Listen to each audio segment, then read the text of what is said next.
Right. Yeah. This could be if this would be interesting to see because these little $200 $300 little drones, yeah, 200 $300 can be made in decent numbers, hundreds, relatively quickly, relatively simply, and imported into Kyiv and other areas of interest, and used uh, as a tactical advantage for kind of scouting locations and dropping explosive payloads, as you just said. I don't see why not. Way at an absolute fraction of the cost of traditional. What's the word I'm looking for? Yeah, explosive. Ordnance, more or less. Yeah, ordnance. Yeah. So, it's just quickly. It's not just. hold on, Carl. I got to plug in your speaker so that everyone can hear your brilliant insights. And before you share them, please count to 10. 1, 2, 3, 4, 5, 6, 7, 8, 9, 10. Yeah, is that good? Yep. I was just going to say it's more effective than the cost aspect as well, because I don't know if you've noticed the footage of Ukrainian soldiers using RPGs and whatnot. They have to use several per tank, and that's because on the side of the tanks they've got those bricks, which are the reactive armor plating, the little explosive packages that defer the impact of an RPG or something like that back out away from the tank again. So it actually takes multiple shots to get into the side. They have to go mostly on flat surfaces. The top of the tank, when we're talking about drones dropping explosive packages from above, avoids the reactive plating. So it's actually very, very effective tactic. Messi has that's a great point, Carl. And Messi has an additional great contextual point, Messi, that you just shared with me. Yeah, I'm just gonna leave it for you to say it. Okay. All right. So, rumor has it there were those of us who follow global conflicts know that Ethiopia was with the Tigray, and there was a whole lot of friction going on, and there was refugees there, and some of whom we know to some degree, and the rumor is from people who know, who were there firsthand, say that Turkish drones were used in the Ethiopian civil war. And in fact, these Turkish drones are being credited for turning around the war in favor of the government. To Carl's point. Yeah.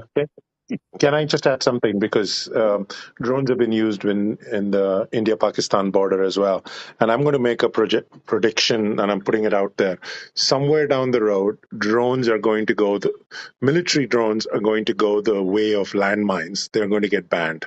They're just like how the anti-landmine coalition is out there.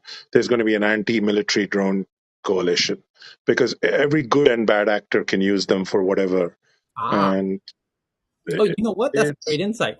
You know what, Vinay, following that thread, the idea is that governments don't like the fact that non-governments now have a tool that puts them on kind of equal footing, and which is legal pretty much everywhere. Governments don't like that people that are non-governments have tools that are very, very, very powerful to use potentially against them. So the governments will almost be happy to get together at the UN and draft up some anti-drone legislation to kind of consolidate their own power against people, who are not states and not sitting at that table. Hey, Tyler and crew. Tyler, anti-drone or anti-warcraft drone only? Consumer drones we're talking about. Okay. Given that you can 3D print most of the drones on a very cheap 3D printer, and get up to speeds of 80 miles an hour with them, little racing drones and even larger ones, good luck banning it. Yeah, it's a great point, because these, as I said, they're getting cheaper and cheaper and cheaper and easier and easier and easier by the minute. So the latest... Did you say 18 miles an hour? I got 3 drones, commercial drones that I use daily for film and television. All of them go over probably around 40, 45 miles an hour. Easy. 80 miles an hour for FPV racing. Yeah, all my drones, those motherfuckers be flying. The other thing is, if you want to see latest impact of drones, check out the Azerbaijan um, war with God, it's Armenia. Armenia. Um, Azerbaijan used mostly drones. Had they not used drones, it probably would have been more of a head-to-head competition, and they caught a number of, or plenty of the Armenian tanks off guard, and it was pretty decisive. And those were Turkish also Yep. for Azerbaijan. Yeah. Cool. What's the battery Tyler, life can on I something say like that? something? Like how far can I'm sorry, how far can that fly before it loses battery? How many miles? My drones fly. I'll go with my cheapest one, which is the DJI Air 2S. She goes about 43 miles an hour, and I can fly her for about 29 minutes and about 6 to 7 miles away from anywhere, wherever I am, before it'll run out of battery. So I can usually fly out. I can fly out basically for about 15 minutes. And the thing is, wherever I am, it'll turn itself around if it gets to a point where it's going to run out of battery. These things are very, very versatile, extremely smart, and incredibly capable. And honestly, yeah, there's nothing the government's going to be able to do to stop what we're doing with them at this point. Well, they're basically flying routers, and you can stop people because you can basically jam or interfere with the frequencies because it's basically just Wi-Fi in some instances. So there are definite provisions and countermeasures that we can enact, but those are timely and costly.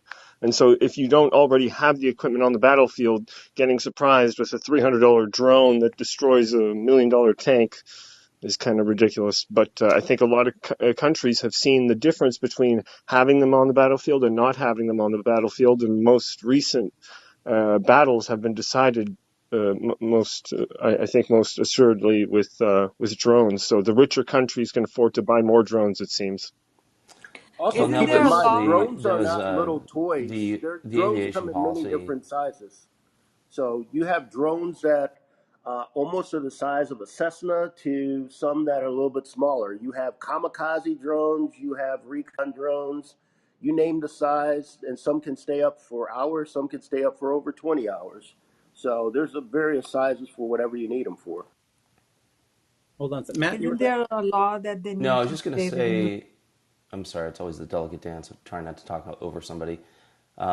As one would expect, the White House and the government saw this and got in front of it a long time ago with aviation policy. So the people that manage the aviation policy at a federal level have already gotten in front of this, and uniquely that person was selected to be in the White House under the Obama administration, and then from there was pursuing like Loon and the other kind of Facebook initiatives around bringing Wi-Fi to West Ghana and Africa, and now is head of public affairs and aviation policy out of Ireland for under Zuckerberg.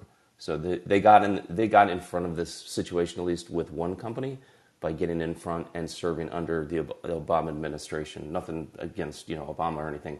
It's just they saw this early on, and I think to the previous point, yeah, you can jam signals. Absolutely, they control the frequency, and they can you basically apply any use cases in any country that they want from a U.S. policy perspective. Also, just information wise, he's not wrong, and I am licensed. Literally, you have to get a drone license. It's called a Part 107. Um, Exactly. yeah, you literally have to I can't fly just out and about willy nilly if I wasn't licensed. It's through the FAA, and there's very specific maps that we are and are not allowed to. Like, I can't fly in particular airspaces, particularly around airports, things of that nature. And they can see where our drones are. Our drones are tracked, and all that kind of stuff. So, and if it does crash somewhere, it's every drone that you have has to be registered to you. So, for example, if I crash my drone on the 405 and cause some 10-car pileup, they'll be like, oh, it's this motherfucker Michael again. And I said again as an example, I haven't done that yet. Yeah. And you have to get insured, right? So I'm wondering here, you have to get insured as well, because I have a Yeah. drone in Tanzania, and I flew it for about 2 or 3 years before the regulations came in. But not only did I have to register my drone, but also I had to insurance. I believe I also had to take a background check. And I think in the early days they specify in the insurance where you're going to fly it, and I think in some spots they want, if I'm flying regularly somewhere, they want to send a police officer just to check that I'm, say I'm going to an area, say like Zanzibar for a weekend, and I fly it and on the beach somewhere. They might send a police officer in the first hour and say, "Okay, you seem to know what you're doing," and then they kind of go away. But Well, yeah, the, it's and quite and the strict in funny thing Tanzania. is like the federal government was completely against this. I remember the trials that if you were flying a drone, you literally could not go within 5 yards of the Facebook campus in Menlo Park. So that was the basic test bed for where they implemented all this policy.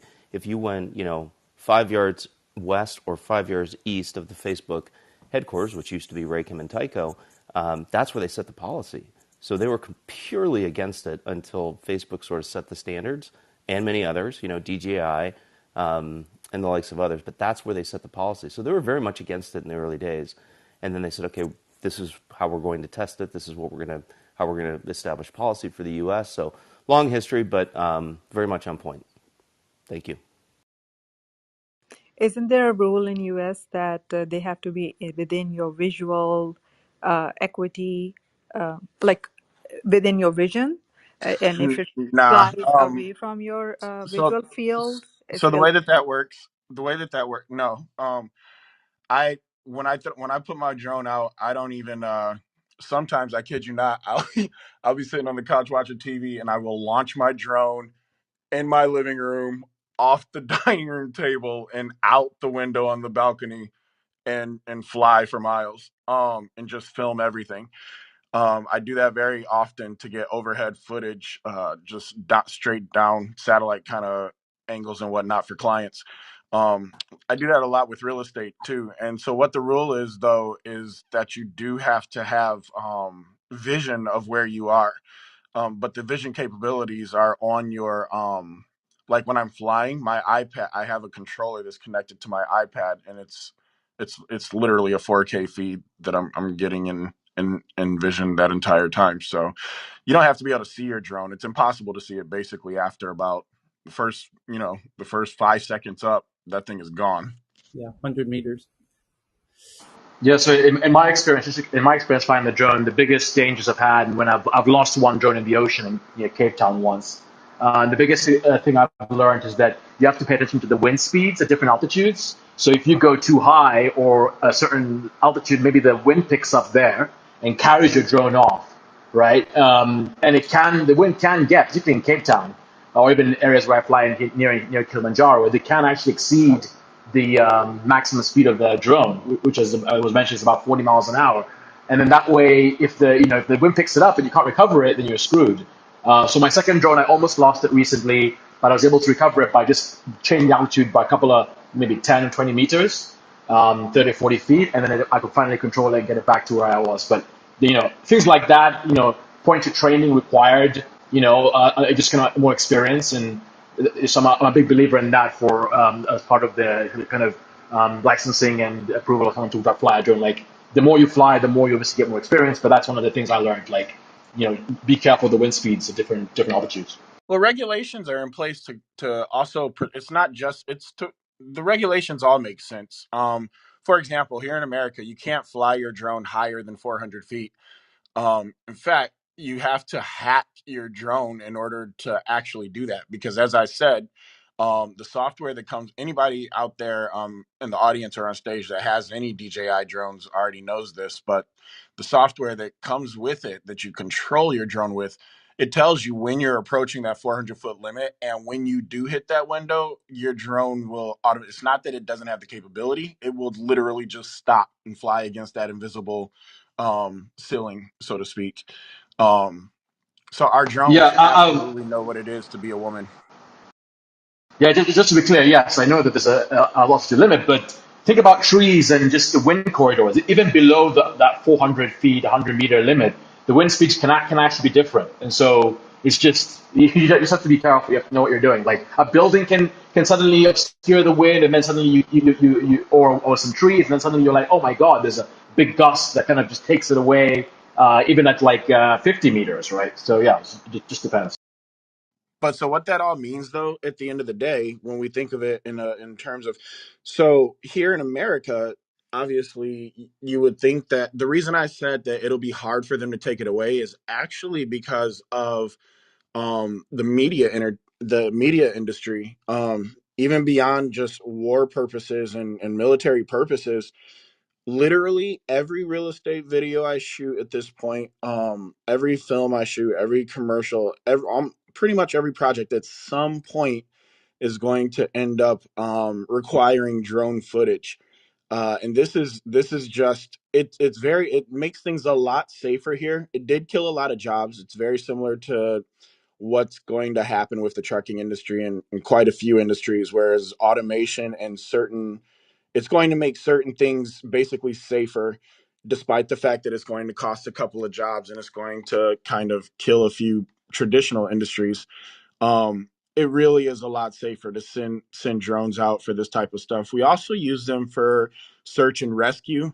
When if there's an earthquake and buildings crumble, you can send drones in to look for people. When you have in nuclear power plants, all these types of things, building old buildings, pipes that you don't want to go into, uh you can fly, and this is a thing that you can do.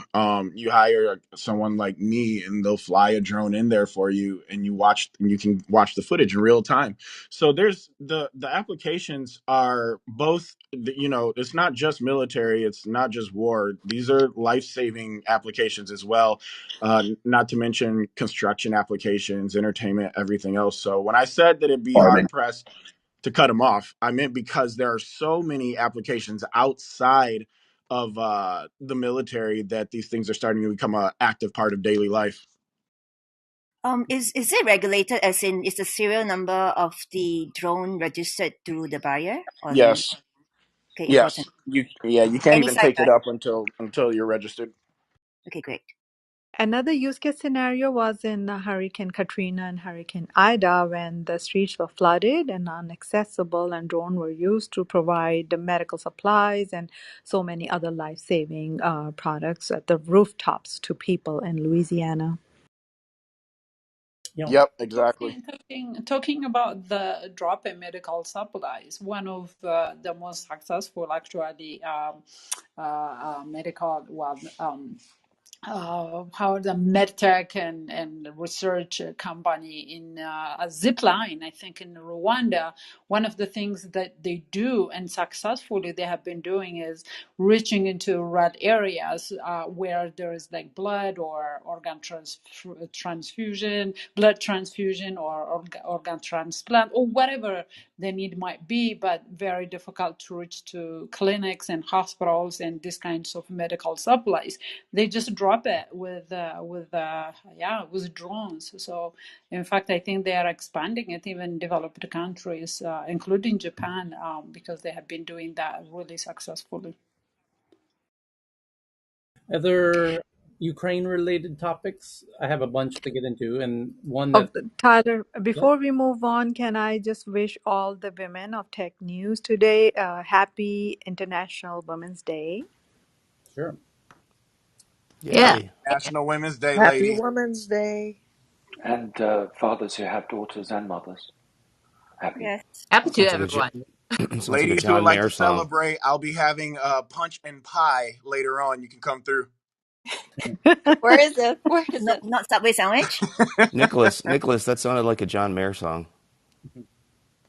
Fathers that have daughters and mothers. Not That's right. bad. Yeah. We had egregious pump and dumpers the other day, which Dr. Fran made into a band. I know Tyler likes a little music here and there. Yeah. The, Hey, yeah, Tyler, Robert. just one thing on Ukraine. Just a question. Prior to this war, everybody was talking about corruption, and it's very interesting how corruption has not even made the airways. And if people think that corruption disappears in war, they're mistaken. So it'll be interesting how things surface on that topic. Thank you. Yeah. With respect to Ukraine, as of this morning, the CBC here in Canada, the Canadian Broadcasting Corporation, was featuring segments about how to talk to your children about nuclear weapons and, what age-appropriate materials means for kindergartners versus kids in grade 5. So it was rather strange seeing kind of, hey, we used to talk about duck and cover, and now it's like, hey, kids, we kind of missed that for a generation, and now we have it back. So it's interesting to see us filling in the gaps with the help of media. So not sure if that's necessarily the best source that we want for that, because it's always sensational. But they did feature children talking about it, and a lot of the kids are just sad and confused, and they're like, "Why are they killing people? I just want them to stop." And I think that's what all of us are thinking. Maybe you could finish. So just some perspective here from Canada. Okay. So a whole bunch of Um, relevant headlines I have to share real fast, and then whoever is jumping in can jump in. That Vinay found an article about how the Mexican drug cartels use drones to attack enemies and smuggle drugs across the Mexican-U.S. border. And then Wholesome. PT Yoder found one about Ukraine's armies using a nimble, game-changing drone called the Punisher. A light drone invisible to radar carries 3 kilograms of explosive to strike Russian forces. And other Ukraine-related stories, of course, is that the ruble continues to go into free fall. It's now exactly about half the price of what it was when Putin first stepped into Ukraine. So the currency has lost half its value in a very short amount of time, and it's still in a bit of free fall. So stay tuned to see just how low can it go. But basically, everything from the Russian perspective is now cost double what it used to. As a result of that, of course, the oil price is going up globally. And one of the headlines today from Bloomberg is that Uber and Lyft drivers are being affected due to gas prices soaring, because they have to pay for the gas, and it's not really reflected in the price of the rides immediately. Although I imagine in the very near future it will be reflected in the price of the rides. German didn't stop the gas from the Russia, so does that mean they have the cheaper gas and Well, oil right now? that's sort of in process. It seems the U.S. has just decided, from a government standpoint, to ban Russian gas and oil. I imagine that the EU is debating this. Germany, most of all, which has 40% of theirs comes through the Nord Stream pipeline. So it's a really difficult habit to kick for them. But if the question is the will of the citizens, I imagine if the citizens of Germany take to the streets and kind of protest on the issue, they might get the government to, feel more confident about making that decision on their behalf. I think they're hesitant to do that for fear that. But if the weather starts warming up quick, as we go into April and May, this will be less of an issue. It's obviously a stronger issue while there's still frost in the air. So a related point is from Evan from Time magazine, that shoppers are scrambling as Ukraine war hikes global food prices. Shockwaves in global crop markets from Russia's invasion of Ukraine are spreading to store shelves around the world. And the closer you are to Russia, the more of an impact you will feel, no doubt, on the food price increases. And speaking of Russia, Russia releases a very strange video, which seems to be a threat about the International Space Station. The Russian state-affiliated media have posted a strange and vaguely threatening video showing the Russian segment of the ISS breaking apart from the rest. The ISS is one of the best examples of international cooperation between nations in the post-COVID war world after the U.S. Anyway, you get the idea. They're now posted a video of the Russian part of the ISS detaching from the rest of the ISS. And it's apparently they have systems that they can't actually self-sustain themselves in their module. The rest of the station can lose Russia, but Russia's module can't lose the rest. So the next one. But also, if they leave, who's going to drill holes in the walls of the station? Oh Jesus, that whole drama! Oh my God, I forgot about that. What happened? That was like 6 months Somebody was ago. building. Remind him, Carl. They, The Russians were accusing this it's American questionable whether it lady. was an accident or Yeah, purposefully done, but there was damage done basically by the Russians. It was proven eventually to be the Russians, I believe, but they did everything they could to blame every single other scientist and astronaut on board, and it caused an oxygen leak and sent everybody into panic mode, etc., etc. Wow. Well, I think the Twitter feed needs a reduction in 10-15% because it's cracking on our end. I don't know if anyone else agrees, but it's that's what a I'm hearing on our end. bit loud in Clubhouse from Twitter. Okay. The next one is Sorry. from Armish. Speaking of Russian energy and oil, China considers buying stakes in Russian energy and commodity firms. As good guys do. We're never one to take the low road. China considers just unbelievable, Strategic partnership. yeah, Strategic partnership. I unbelievable. love the balls on some of these international moves. And then Professor Osif, speaking of China, Professor Osif found this one from CGTN. And for those who don't know, CGTN is the official mouthpiece of the CCP. And Carl, you got to mute your mic, my friend. We can hear the birds. There you go. Thank you. CGTN says that China urges now, mind you, CGTN says some really off the wall stuff that doesn't really make any sense unless you're deeply indoctrinated in their dogmas. It says China urges the U.S. to disclose details on U.S. financed biological labs in Ukraine, including types of viruses stored and research that has been conducted, said a Chinese foreign ministry spokesperson, calling on all parties to ensure safety of these labs given current situation.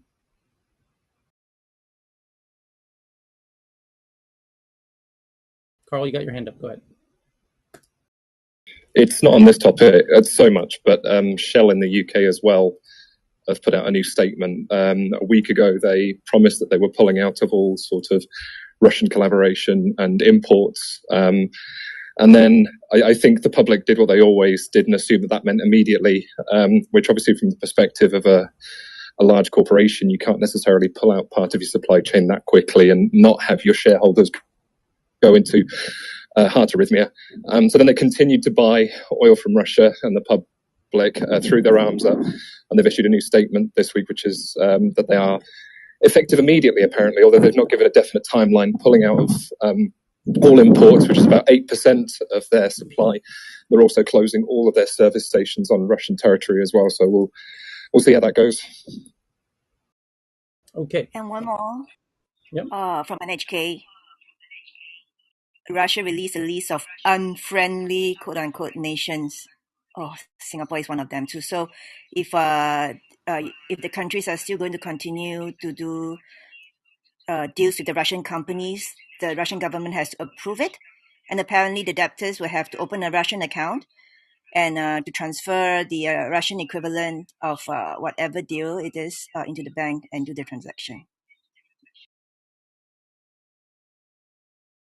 Yes. It was about how many? Was it 25 countries are on this Russia's not friend list? Yeah, I think that probably you'll get longer along the way, but Japan, Singapore are all in there. Okay. And Taiwan.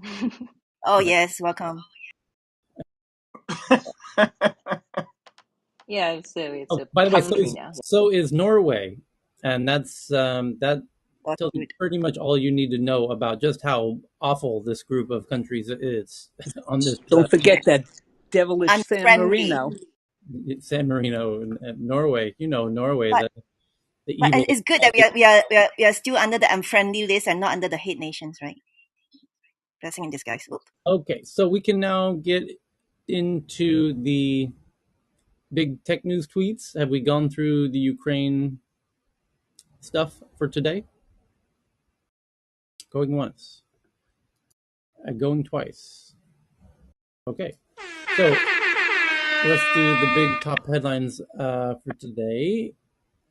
Somebody DM'd something very interesting. That Okay, sorry. on Russia's list of countries that are unfriendly to Russia, they name Taiwan. And then they quickly, because they're friends with China, of course, have to do an interesting double dance and say, yes, but we recognize Taiwan as China. It's, a territory of China that's unfriendly to Russia. It's not a separate country. It writes Taiwan quote unquote China, and it says Whoopsie! yeah. So it's explanation that Taiwan is part of China, but sorry, it's under another government right now. So a lot of explanation after they published Almost the list. crossed the red line accidentally. So the top news story today. Tyler, Yes. sorry. Can I just one little one that I read this morning is that the Russian government, well, the Russian war, they are looking for mercenaries from Syrian, fighters. So that's one thing I saw this morning. Especially now, they think that they may have to do city to city kind of fighting and not necessarily bombing from the air, that they think that they needed that support from Syria. Yeah, they're having a hard time convincing Russians to fight in this. The more that and this is the problem, is the more that the word of this gets out, the less that the Russians want to participate in it. And they're going to have a harder and harder time getting soldiers and boots on the ground who are informed. And secrets getting out. People are getting informed. And once they're informed, they don't want to participate.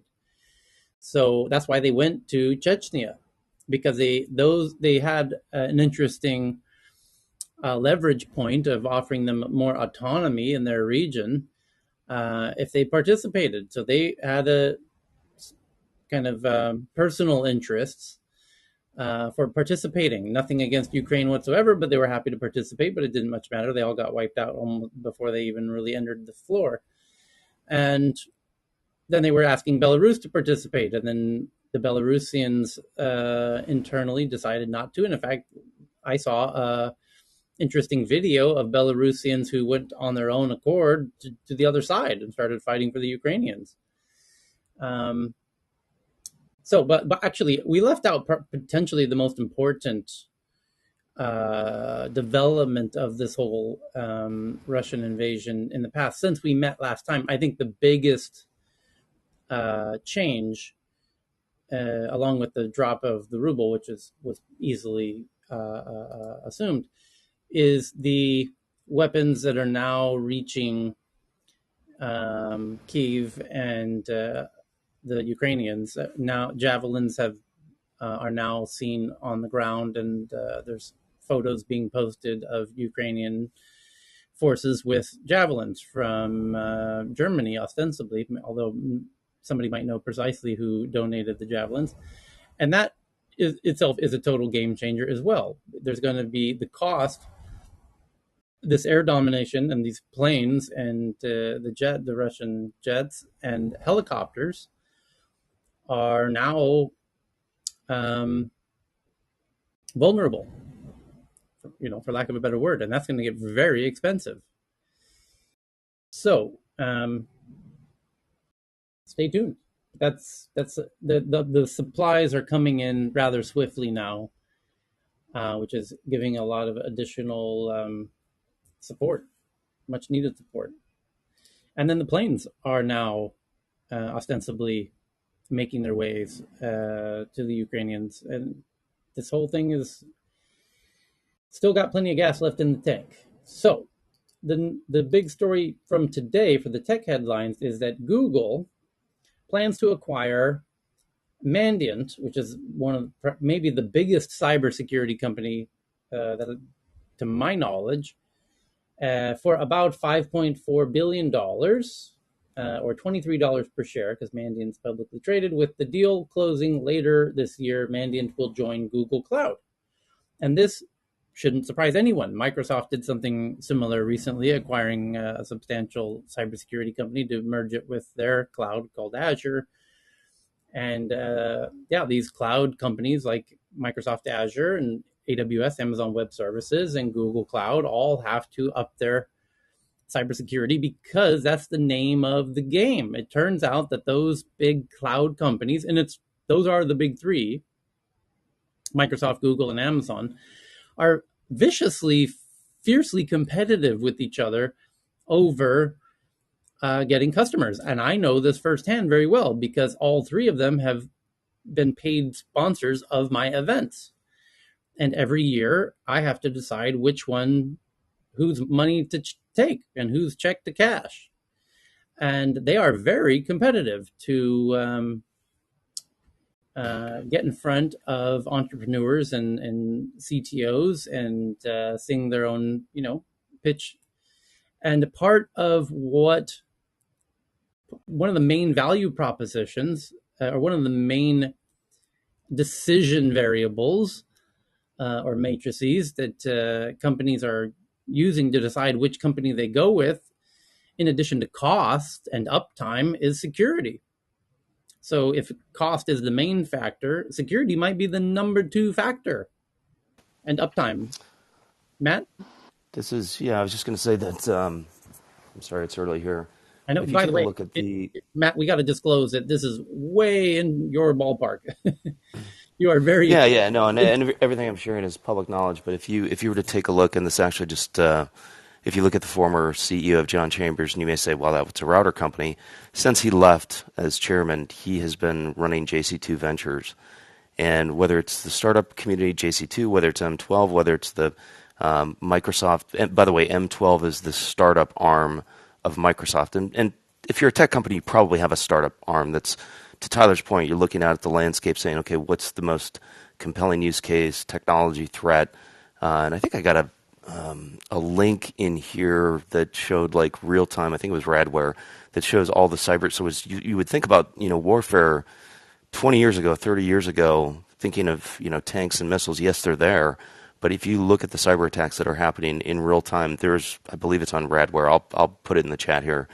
But these are the number 1, number 2 use cases that all companies, large tech, enterprise tech, professional services, these are the threats. So it's not just, I think inherently we all know that cybersecurity is, a thing, but beyond a thing, it is literally the thing that's trying to protect your personally identifiable information. So, you try to talk about technology through partners, through customers. The number 1 technology trend is cybersecurity. And from there, we could break it down into, a three-hour breakout. But it's important to have a cursory understanding of what your technology is, what's happening in cybersecurity. And I just wanted to reiterate the point there, Tyler. Thanks. So Tyler, Yeah, it's not just protecting Tyler, your PII, it's also protecting everything that tech brings you. So that's anything, Exactly. right? All your infrastructure, whatever. Yeah, it's a huge, huge player. Yeah, and if you want to learn more a little bit at a higher level, within the last 24, 36 hours, John Chambers is interviewed by, I believe it's John Fort on CNBC Tech Check, and he explains kind of the trends at a high level. That's okay. it. Thanks, Somebody folks. else is jumping in there. yeah, Tyler, it's Tom. Hey, Tom. So the interesting part about it, I always thought Microsoft was going to be the one to grab Mandiant because of how well they work together. Mm-hmm. And that's why I also wonder if Google jumped in because of that. So Mandiant bought a company called, when they were FireEye, they bought a company called Respond. And then that's their advanced threat piece, which was actually kind of shocking when I've seen it in play. It was pretty much a no-brainer. And the benchmark you always had to set yourself up against was Fancy Bear 1849. So Fancy Bear was the Russian APT group, and 1849 was the fastest attack. And the advanced threat component, which came from Respond, was able to do it in under 9 minutes.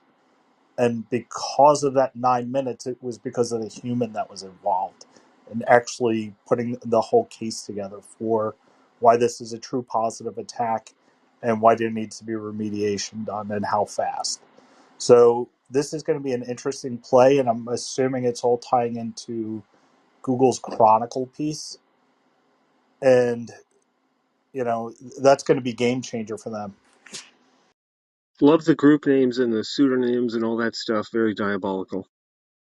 Well, speaking of Fancy Bear, that happens to be in the title of the next article from the Washington Post.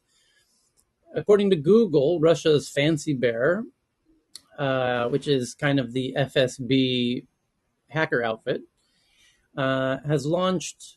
FSB is the Russian CIA or FBI, for lack of a better word. CIA is a better analogy. But so Russia's Fancy Bear launched phishing campaigns against Ukrainians before the invasion.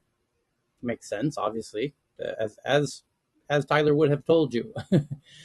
And Belarus's Ghost Rider targeted Ukrainian and Polish militaries. Yeah, this is prelude to conflict now. Of course, you're going to try. This stuff, Tyler, this stuff is ongoing constantly, right? A lot of it's not in the press because it would, scare people. But also the other one is this stuff goes out. People have always asked, why isn't Russia just using stronger cyber attack on Ukraine, just take them down?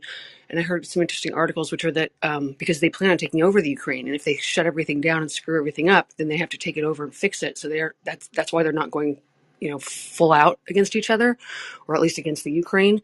The other one is all of this stuff, once it's out there, it can be used for other things. So again, when you use all these cyber attacks, it can leak from where it was targeted and be used in other countries. And again, back to I think 2016 or 17, when NotPetya came over and took down Maersk and Merck and other companies over here. It's super mayhem. So, but it is the way that we're going.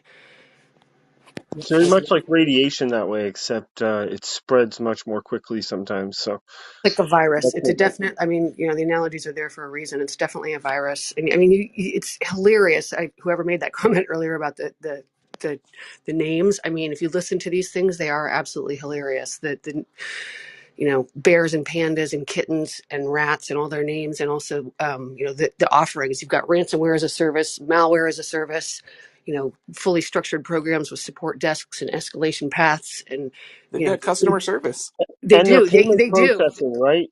And they Super go on fast, super vacations. They efficient. shut down for a month in, the end of summer because they're all European. And they, I mean, it's, and they make their mistakes. They have disgruntled ransomware workers. They release code and, it's absolutely hilarious. I mean, can be hilarious except for the actual effects, but it's something that everybody does need to have on the top of their radar, both for corporate and individual. And so for individuals, people listening, like we do a lot of rooms on Clubhouse around this stuff and how to protect yourself. And for individuals, you should definitely don't click on any links, especially now. It's part of this whole disinformation stuff is there's going to be a lot of malware and attacks out, and they're automated. They're bots. So when people think they're not going to get you, it's these are swarms and just spray bots. So don't click on links for one, and two, multi-factor authentication and strong passwords. But even in your text, you're seeing a lot more of these now, and that's because it's all automated. So fun little spillover, kind of tying with what Jennifer was saying about cybersecurity stuff. So I think it was NotPetya or whatever, one of the ones that hit Maersk. Right. Yeah. So a friend of mine happened to know head of logistics for a large chocolate company. I'll leave it a little bit vague on this because this is non-public stuff. But the the thing that happened was it didn't just ransomware their shipping supplier; it got into their warehouse systems. And so what ended up happening is he called up my friend and he's like saying, "So I got this strange message," and he sends a picture and he's like, when was the last time you updated these computers? Is like, maybe like, was like running Windows XP. So what, 15, 20 years ago? He's like, run to your shop floor, run to your, run to your warehouse floor and unplug every computer. Like, don't even just unplug them all. He's like, what do you mean? It's like, it's bad. Go, go, go. Anyways, he did. It was too late. They'd already had all their systems locked up in ransomware and they were basically bricked after that. What's hilarious is when they tried to restore the database, they didn't have the backup database because, of course, it's been working for 20 years. Why would you need that kind of thing? They lost the records of where these chocolate things were, in which containers and which ports worldwide. and they eventually just had to write it off for like a quarter's worth of production. So sitting in many major shipping ports worldwide, Warehouse there sale. Wait, there so are Chris's giant story. containers full of Wait a minute. chocolate. No, it's humorous, but it's you guys. This happens like daily. So here in the U.S., there aren't mandatory reporting requirements. A law has just passed. I mean, I think you might hear all the senators are saying they just passed that one that you that they have to report it, but that only applies to certain industries, right? To critical infrastructure, et cetera. And a lot of them don't report it because of the reputational issue. They don't want it out there, which doesn't help anybody because people don't know what's going around. But this stuff happens all the time, and it's huge cost to businesses, and they're sorely underprepared for this, as noted, because even if they had updated backups, did they test them to make sure that they could use them? Is the malware, how long has it been there? Is it in the backups? Some of this stuff is sitting latent in your backups. And so, I mean, it gets really technical, but The it sad is a part is huge that concern. Yeah. it would only cost in the low millions to fix this, or to even it costs less than that if they actually put security as a priority beforehand. But even as retrofits, it only costs a few million to fix this. But for this particular companies, this one scenario, but the write-offs they were looking at were in the billions for how much product they lost and how much other things. So there was some very creative accounting to cover that up later on. All that I'm Well, saying this is is you might see some mysterious reports of chocolate showing up in random places. This is But hilarious. Yeah, no, imagine yeah, imagine this is yeah. happening with also other why they companies. have this Well, is Chris, also to your why they point, have cybersecurity insurance. Sorry. no, your insurance is tightening up, so that's a huge issue right now. So don't you're if one you're gonna have to do a lot more to get that insurance. They're getting Oh, because I know. they I'm very aware of what goes into getting that insurance. That's why I'm bringing it up, because by signing up for these insurance companies, they actually go through your entire process, and they'll actually get you up to speed in areas that you it, could wind up having issues. In order no, for you to it just in depends. order I'm for gonna them to just sign in order for them to just to write the policy. So Annette, we have one of the lead insurance guys in our rooms like weekly on this stuff. And so it really depends on the sophistication of your company and your insurance company. A lot of it's still a checklist, but some of them are going through it. They're not going to fix it for you. They're not going to go through all of your processes and make sure you're quote up to speed. They're going to have a list of what they want you to do to get that insurance. And then it's questionable if you didn't actually do those. The more hands-on they are, they're going to go through that, but they're not fixing it for you. And it's very Oh, expensive. And I'm sorry. I'm not saying that they're fixing it for you. I'm telling you where they would ask you questions in order for you to find the loopholes, and then obviously you work with your CTO or an outside company in order to yeah, that's maybe for smaller businesses, and that because it's again, they don't know your business, right? So they're gonna have certain requirements for you to get that. And if you guys want to look at some of this stuff, insurance coverage was just a couple months ago from that NotPetya, the Merck settlement. I think Tom, you can remind me, but it was like a billion, 200 million. I forget what it was, but their insurer tried not to pay under the force majeure clause, so those are all tightening up and putting it on companies as to whether these are acts of war. What if it's done by a state-sponsored entity? It's not an act of war. It's going to be you want to have. I mean, I deal with these clauses, and I'm broadening them tremendously and seeing if people accept them. But I'm putting espionage, cyber attack, anything under the force majeure clause. I'm trying to carve all that shit out constantly. But your insurers are going to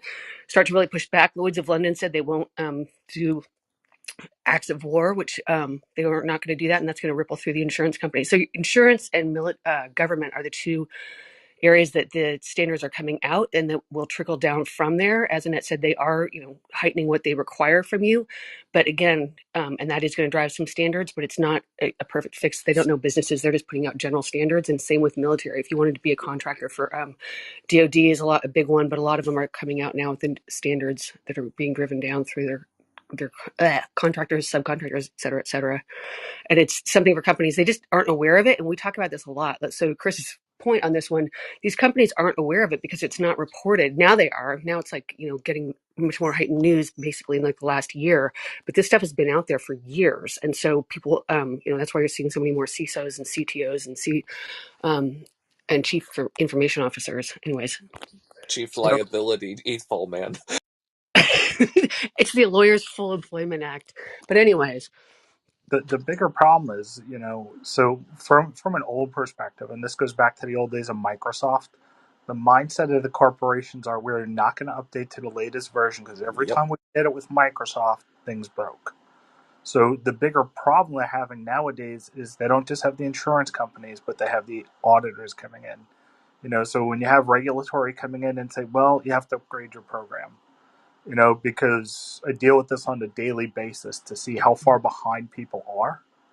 I have some customers that are literally 4 or 5 years behind. And I'm like, and then we have to go through and say, okay, these are all the exploits you're missing because you're not detecting them.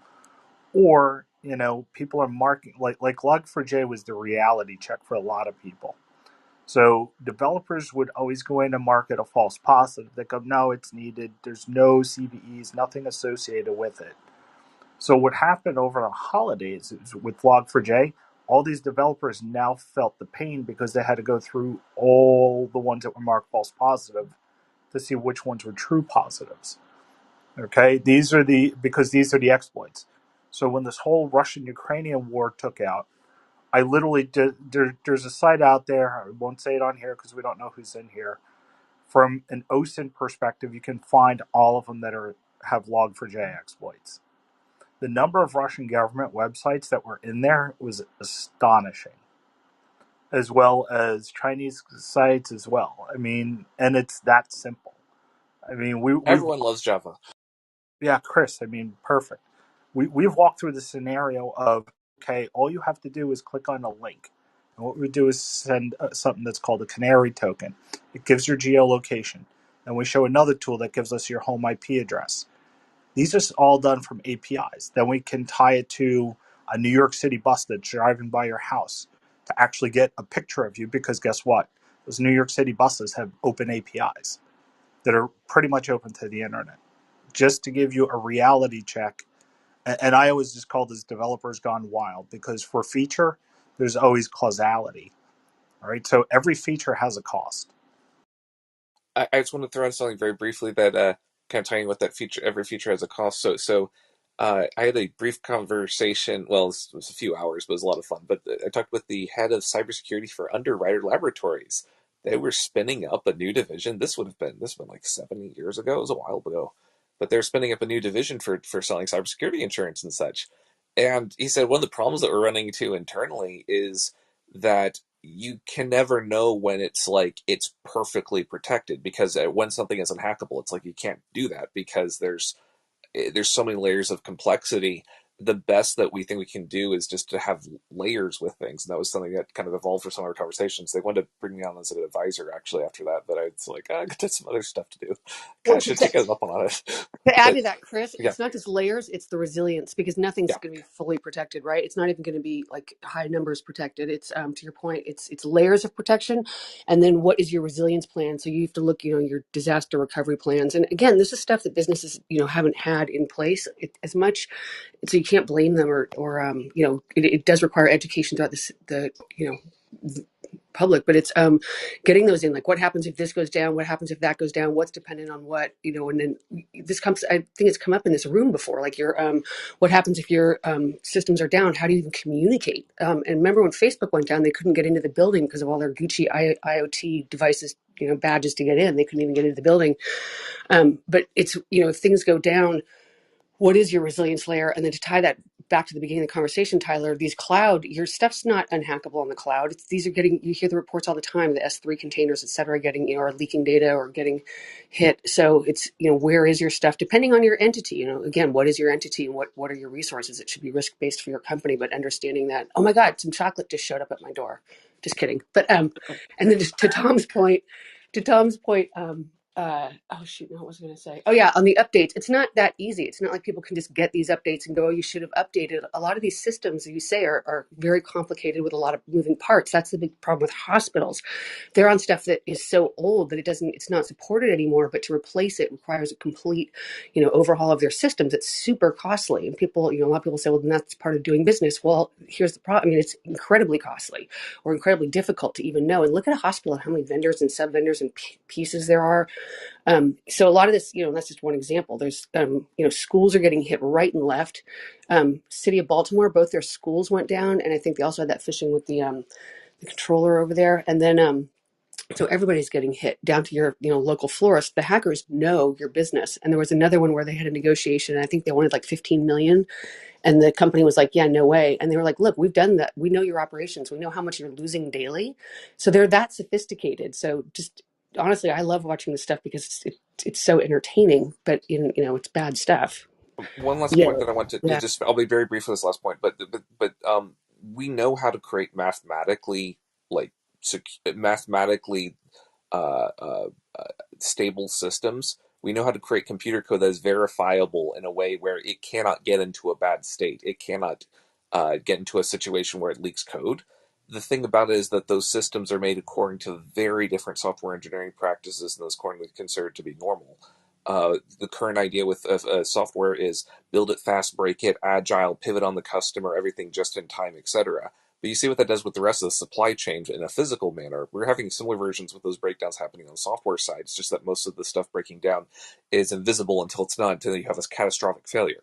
When you have something have a security vulnerability, often that is a symptom of other shoddy practices that are happening in code development, and it's just one of the many things that get shoveled up, except it's one of the few that can actually cause an existential threat to the company.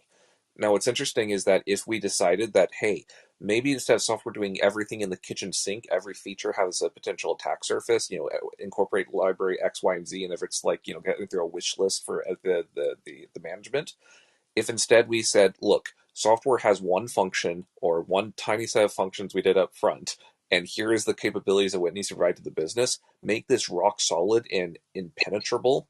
And by the way, you've got 6 years because we already have it working off the shelf. We just don't know if it's actually verifiably secure.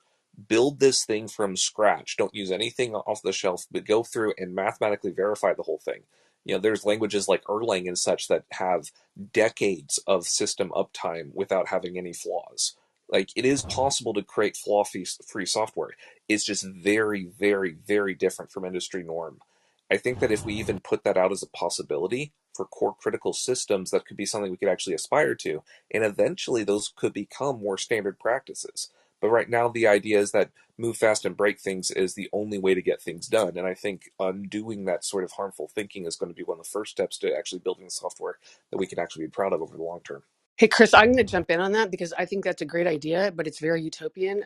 In that privacy by design, that's the new lingo, right? Privacy, slow down, think through those things. It's still just lingo. It's right back there with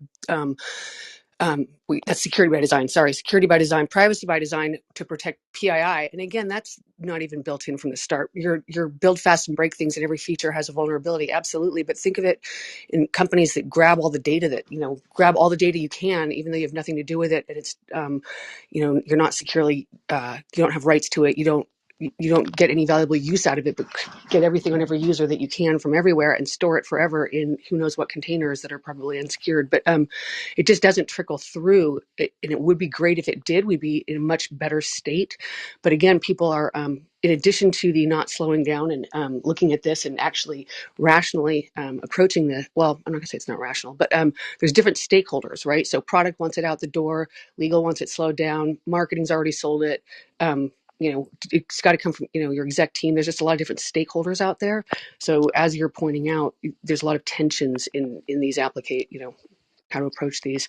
But yeah, Solution is simple: just don't ship product for 6 years and say we have to rebuild from scratch and make sure that that you do it right this time. The thing is, very few MBAs will sign off on that right now. But I can tell you right now, if CISA comes by knocking on a door saying this is nation state security infrastructure and here's your liability if it doesn't work, uh, things could change very quickly if we wanted it to. I think that having these systems be insecure is useful for Five Eyes style groups.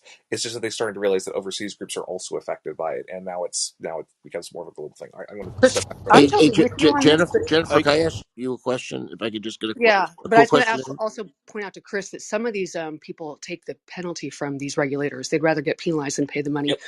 overall. So yeah, sure, Ken, go on. Yeah. Hopefully, it's a simple question because I was just like listening in. I want to make sure I didn't misinterpret something, or if I did interpret, whatever.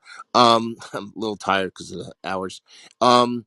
Are you suggesting that a lot of the force majeure clauses that everyone's used to are like basically going away, so there won't be a force majeure like out for things. Because I think one sentence that I picked up on, or that you said, or I thought you said, was that like a state actor initiating a war won't be considered a war. I mean, isn't that the ultimate No, in a no, no. war?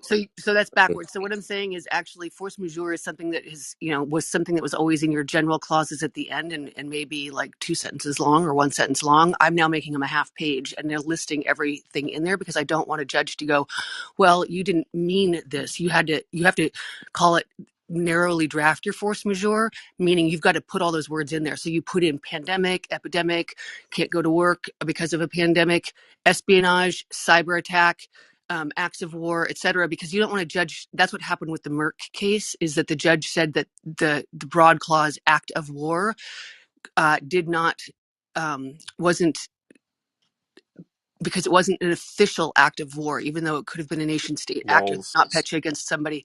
Not Petya was, definitely Russians against Ukraine, but it wasn't declared. So they said that will not alleviate the obligation to pay the insurance. So the force majeure didn't hold up there. So you've got to be broader. So for me, and that's what Lloyd's of London is saying now, is that unless it's declared an act of war, but a lot of this is done not declared act of war because we don't want to escalate to a hot war. It's definitely how does Joe Flores So prove it's, Jennifer, by that yeah. definition, Vietnam was not a war, right? So I'm just saying what the courts are holding up right now, Ken. No, So no, no. But I'm yeah. saying Vietnam was an undeclared war. So if something happened, if you had something that went wrong because of the Vietnam War, you couldn't claim it was force majeure act of I think war. that I think a judge there would have a hard time saying that wasn't Oh, okay. an act of I'm war. just But saying I'm because just I mean, saying it's a judge okay, doing it. But I'm just saying if you're an attorney or you're anybody doing these things, look at your insurance clauses and see what they say. And for me, because these are now a bigger, again, it's like what's the new term of the day? Well, one of them I make these and luckily for me right now, a lot of companies I'm dealing with, the opposing side doesn't understand the importance of this, and so I can get a lot of words in there. So I've carved out all kinds of things that we're not going to be responsible for. But if I were on the other side, I'd be like, no, cyber attacks are very foreseeable and very likely to happen. So that's not you know or it would become much more of a negotiating point than it is. So right now I'm carving it all out, but you want to beef up those force majeure clauses is what I'm saying. And okay. it's yeah, and it's challenging because I understand what you're saying. Okay, now I understand now. Okay, so I went over a question, by the way, and you may not know the answer to this, and I might even be more familiar with it than some other people, but I don't know. I just don't know the state of where it is in the courts. But there have been like a lot of businesses, and these are not tech businesses; these are more like retail businesses that on their insurance, there's an exclusion for like viruses and stuff. So when they were forced to close for COVID, their insurers wouldn't pay because they said, "Well, that's a virus." And their point was, well, no one ever actually found a virus or that there was any proof of COVID on our premises. The government just like proactively started ordering businesses shut, and so therefore they want to collect on their business interruption insurance. So do you know anything about that? Have you heard anything about how any of these cases have been adjudicated yet, in terms of whether if there was no proof there was COVID on your premise, but you were forced to close because there was a municipal or statewide closure, requirement. Whether I you haven't, Ken. I have not heard anything. I had not heard anything about that, so I don't know anything specific about that. But that would be another good example that again, in your, when you're dealing with insurers, it's challenging to negotiate those clauses, but definitely understand them. And that's where. So if I were doing, I am in tech, and so I would put, I would put those words in. Can't go. And I'm seeing that now in clauses is, can't go to work, unable to go to work due to virus or something. But yeah, no, I haven't heard that. That's interesting. What's powerful about this conversation is it's really speaking to what's hopefully the next generation of tech.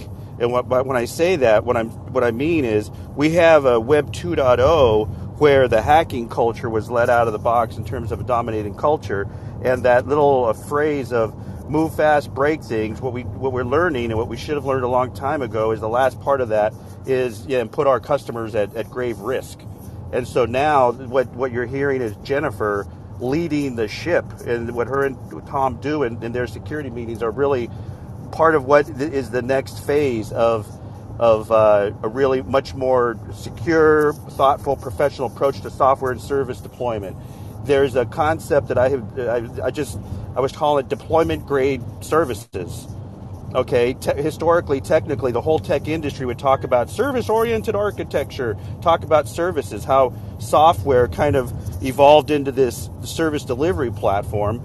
But what's catching up now, and we'll quite frankly see how far the Russians and kind of the physical war and the cyber war that's associated with it, we're going to see a forcing function likely on the tech industry having some kind of professional certification on their CTO slash emergent CSO. That's a chief technical officer, and now more recently, chief security officer, where we really need to get much more serious about how the lead tech team and security teams are helping protect their customers. So just like in civil engineering, there's a whole licensing. People talk about a checklist and this and that. There's a real serious need to get serious about security and all of the PII. And quite frankly, there's a whole adjacent but just as important thing with regards to the ethics of the AI and the ML that's being used and how to protect users from that. This is David. I'm Well, done speaking. David, it's funny that you mentioned that because I remember about 3 or 4 years ago in Kenya, there was all this talk about an ICT law, right? Regulating tech in Kenya. People were rolling their eyes. And I remember actually one of the points that was raised in the ICT bill that was coming up at that time was certifying developers. People were like, as I mentioned, like the double was it IEEE and the Civil Engineering Association, and like you had to register yourself, and people were like, this is madness, like this is not how tech works, and it kind of felt very outdated. But it's kind of funny now how this might be coming full circle, and maybe it's becoming the more and more required. I think also, I mean, we've talked about this in previous days on this room and around obviously sovereign tech, right? You're going to see more and more governments require that services be built in the country with local clouds, etc. I think that we're going to see more of that as well in pairing with this also, like the who's actually building the tech and who's certified to actually build it. So Wait, that's a whole that's a nother really can of good point. worms. Jennifer, hang on one second.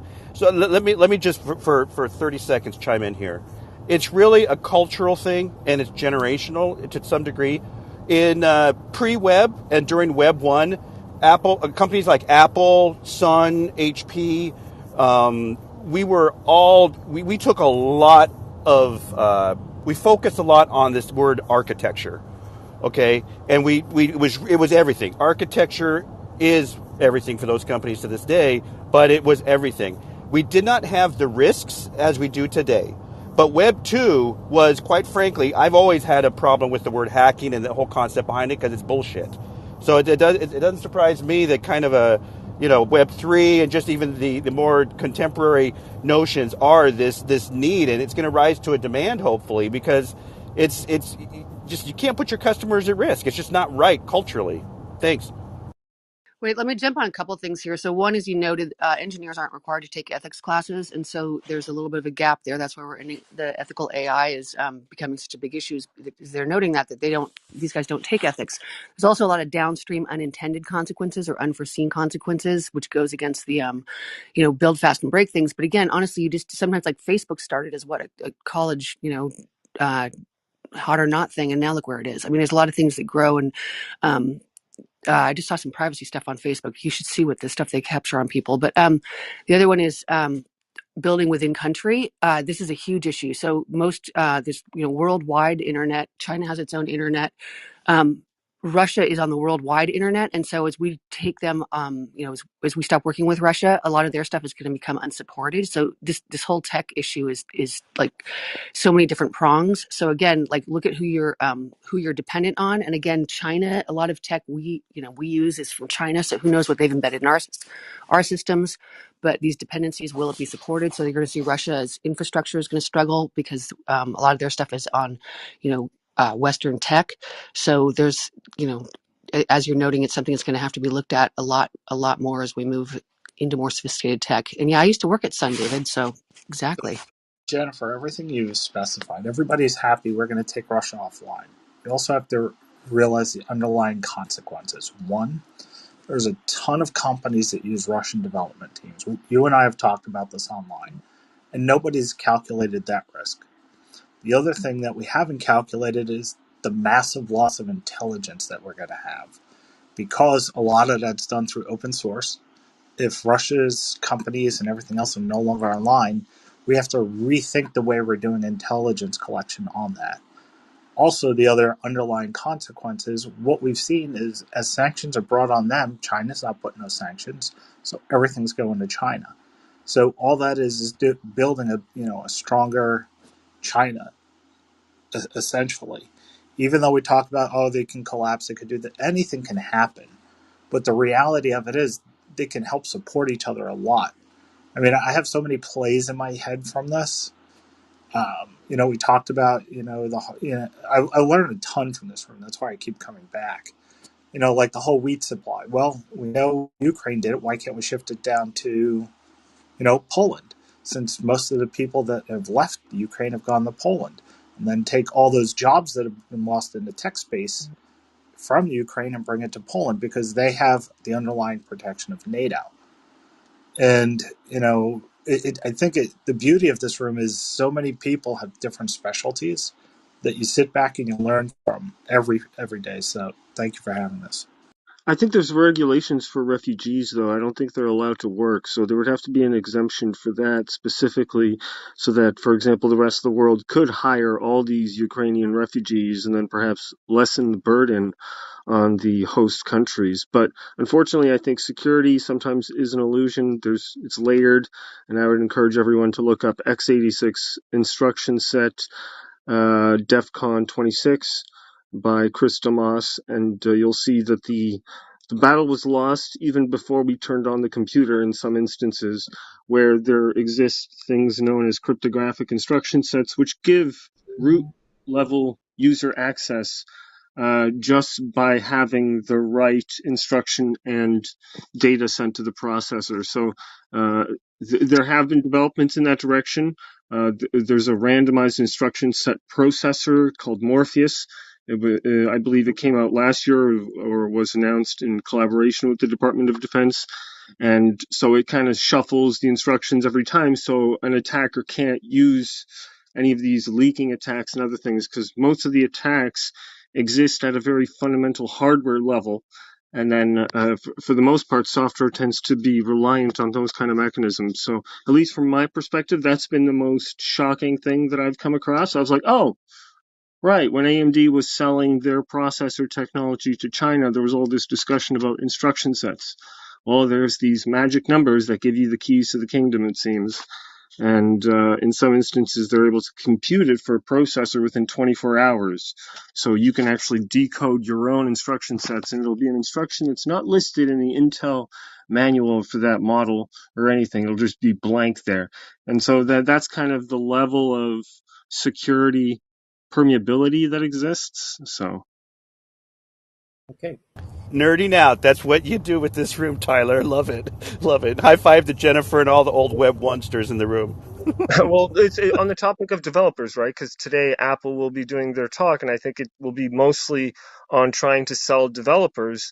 And so that's one of the things about Apple's new hardware approach is that their instruction sets, even though they're reduced, um, they still picked the right ones to get the best, a mileage with respect to computing. Because like the old M1, for example, lasts about a day on battery power if you're just doing business type stuff. I was surprised that I didn't have to charge it for like 24 hours one of the first times that I There was used. you probably know this, Eric.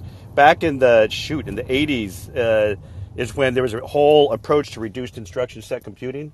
So RISC, it's RISC. The Yep. HP. We developed chips a whole to merge giant product lines for the mini computers, and Spark, the original Sun stuff, was all RISC as well. So that's no joke. You're literally down into the chips, into the instruction sets. Love it. Alrighty, are we ready for more of the headlines here? Uh, one second. One second. Okay, here we go. For the first one that I've got is from Vice about the Amazon delivery companies. And for those who don't know, Amazon doesn't do their own deliveries exactly. They hire companies who then have these trucks that say Amazon on the side of them to do the deliveries, that employ people that wear uniforms that say Amazon to do the deliveries. But those trucks are owned by little companies that are then contracted by Amazon to create a degree of separation for obvious legal reasons that I'm sure Jennifer could share a few thoughts on. And now this headline is a bit of a hit piece. It says it's highlighting how difficult it is for these Amazon delivery companies. It says across the country, Amazon's delivery service partners, the small businesses that exclusively deliver packages for Amazon, are going tens of thousands of dollars into the negative. And it tells the story of a few of these delivery owners and how they've had a very rough go and how they've been unceremoniously let go on a moment's notice with a non-disclosure agreement, and that they weren't able to make a profit. And Vice wants to get the word out about that because journalists want to. This is just a very a continuation on a theme of big journalism going after big tech. So Yeah, but Tyler, I don't know the legalities of it, but I can say I can't imagine how they would make a profit. I mean, how many times do you get like a tube of toothpaste delivered to your door? I can order 10 things, but because they come from different fulfillment centers, they're going to come from 10 different trucks, and they're not aggregating them anywhere. I mean, I literally ordered something the other day, and it came in 4 hours. I think I ordered it at 4 in the afternoon, and it came at 8 that night. I was like, you got to be kidding me! Like, how do these guys make money? Well, So Amazon subsidizes it with Amazon Web Services. That's like basically pure profit because they didn't have competitors for the first 7 years or something. So they had quite the head start. yeah, this is what they're doing. A lot of these companies, the big companies, are subsidizing their other branches. This is also an issue with Google. I think it's Sonos that just sued Google, right? Because Google's getting their hardware out, their audio hardware out below cost. But it's you're seeing this in the antitrust area. So the Mandiant Google issue is also brought up as a potential antitrust issue. But they are subsidizing it to get it out there, and they're you know I think that part of why they're doing this is you're seeing a little bit of an uptick in other delivery services, but they will stop subsidizing that. As you're noting, that's probably what's happening here. But yeah, I don't know the details. yeah, Hey, Jennifer, I think Sonos won that suit basically, but I think Google now has so many workarounds that it may not matter. I mean, I don't know. You may know more about it than I do, but I was following that slightly. I think they won. I think they won the case, right? But Yeah, yeah. it was an okay, interesting one because who wants to take on Google in a patent suit, right? But apparently they have Sonos has 200 patents, but they brought 7 forward. And patent suits are incredibly expensive, so that was a big deal that they actually sued Google. Yeah, okay, because Google, I thought, was accused of looking up, kind of asking people, hey, if you have patents, sell them to us. And then they would calculate how much you could afford to defend if they stole this idea from you versus how much they'd be willing to pay you. So that was kind of a weird tactic that I think in general just comes down to the calculus of the legalities of it. So you always end up doing that kind of weird calculation, and you see how much the patent is worth based on that sometimes. Absolutely, and also that's one instance where their NDAs, when they showed it to them, should have been stronger. But uh, yeah, there was something like that. I also brought up in the Sonos suit that they were in some sort of negotiation, didn't go through, and then all of a sudden Google's using their technology. I may have been wrong. It may have been when they were suing Amazon because I think Amazon was selling speakers or something or headphones that were using arguably Sonos technology. But I mean, so I'm not even sure which one I'm talking about anymore. But I mean, I think one of them Sonos won on. But I think there's workarounds now. So anyway. okay. Next up is a Swiss journalist and 2 Danish journalists and a UK journalism team from Sky News have all been attacked by Russian forces in Ukraine in 3 separate incidences. So Russia's starting to get a bad reputation for attacking the journalists who are trying to document their atrocities there because they don't want that word to get out. Next up is from Bloomberg that Blackstone has invested $200 million in a company called DNA Nexus. The funding is said to value the company at $600 million. So they now have 30% of it. The deal follows their previous investments in other related companies. The bioinformatics company called DNA Nexus. It's a Mountain View company. Said people familiar with the matter. And they were founded in 2010. It's a platform that puts a massive set of genomic data into the cloud so that it can be accessed and analyzed by researchers who may be unable to process that volume on site. The findings can then be used to develop new medicines. Its customers include pharmaceuticals and diagnostic companies. And here comes big DNA data. Going to be a huge space as we go into the DNA. The genetics. Okay, the next one is from Poppy, that from BBC News, that the war in Ukraine is causing a crisis. A crisis is unleashing hell on earth for food prices. The Ukraine war could push millions closer to starvation, the boss of the World Program says. Just when you think hell on earth can't get any worse, it does, the article says. It was putting more people at risk of starvation worldwide. And CNN says that Stoli vodka, Stolichnaya vodka, which is ostensibly out of Latvia, although people correctly think, assume that it's from Russia, given the name. But the maker of Stolichnaya vodka announces a major rebranding on this past Friday in direct response to its founders' vehement position against the Putin regime. So they're now doing a full rebranding. Makes sense. They don't want I to. actually was on a call last night, Tyler, with a friend of mine who's in Armenia right now, and he was talking about how they are trying to see if they can pick up, that end of the business with the alcohol industry over there. So I'm sure there's a lot of neighboring countries that are trying to figure out, how they can get involved once, these doors and these sanctions are being brought onto Russia. So that doesn't surprise me. Okay, the next one's from Professor Asa from the New York Times that COVID may cause changes in the brain. A new study finds brain scans before and after infection show more loss of brain tissue in gray matter and tissue damage, mostly in areas related to smell in people who had COVID. COVID shrinks the brain gray matter by 2%. The study published today in Nature involved 785 people aged ages 51 to 81 in the UK. It found shrinkage and tissue damage primarily in brain areas related to the sense of smell.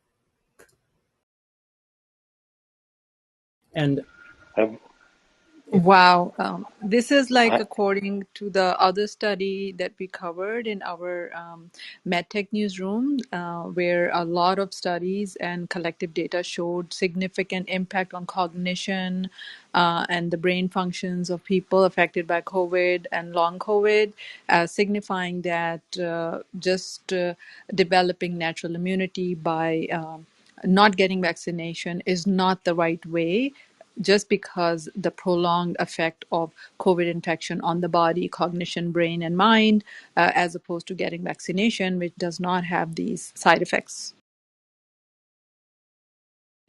Yeah, I have been saying that for ages. I remember that, even in this room, we discussed that particular point. I don't have a healthcare background, but I mean, seriously, Tyler, I have seen people change. I mean, literally within a month or two after getting a COVID, I mean, that's where I actually built this really strong notion, really believe that this is rewiring brains. And the people would just all of a sudden, one of the, daughters of my friend actually came one day and said, "Uncle, I mean, I have no idea what is happening to the dad. I mean, one minute he would be just like, really nice, smiling, talking to us and everything. And then literally half an hour, just like, I could see the tears coming out of his eyes. And I was like, oh my God, what's wrong?" And he was like, seriously don't know what's happening. So, I mean, people have changed, like over the time. And God knows whether it's like medically we can prove at some point in time in future that this is exactly what the reason, and the people's personality has changed. I mean, drastically. Some of the people are literally 180 degrees what they were like 2 years ago, whether they were asymptomatic or not, or they got the COVID or not. But there was something, and there is been something for sure. It's kind of funny because I remember, like you remember Tyler when I think the second time I had COVID or some shit, and Mm-hmm. I came on here and I was like, "Yo, I can't taste anything, I can't smell Yeah, anything. I'm yeah. gonna kill myself." Like I was pissed off. I think I went to In and Out. I was excited as hell. Bit that burger, nothing. I was so Mm. pissed. But when it all came back, I was super happy. But it's funny because I feel like now these days I take brain cells way more serious than when I was young. I remember back in the day we purposely would try to kill brain cells. We had this thing where we would like lean over against the wall for 30 seconds and then come back up, and someone would put pressure on your neck. We were like passing each other out and all this kind of stuff. It was like really fun, and we knew we were killing brain cells, but we were like, yeah, they'll grow back.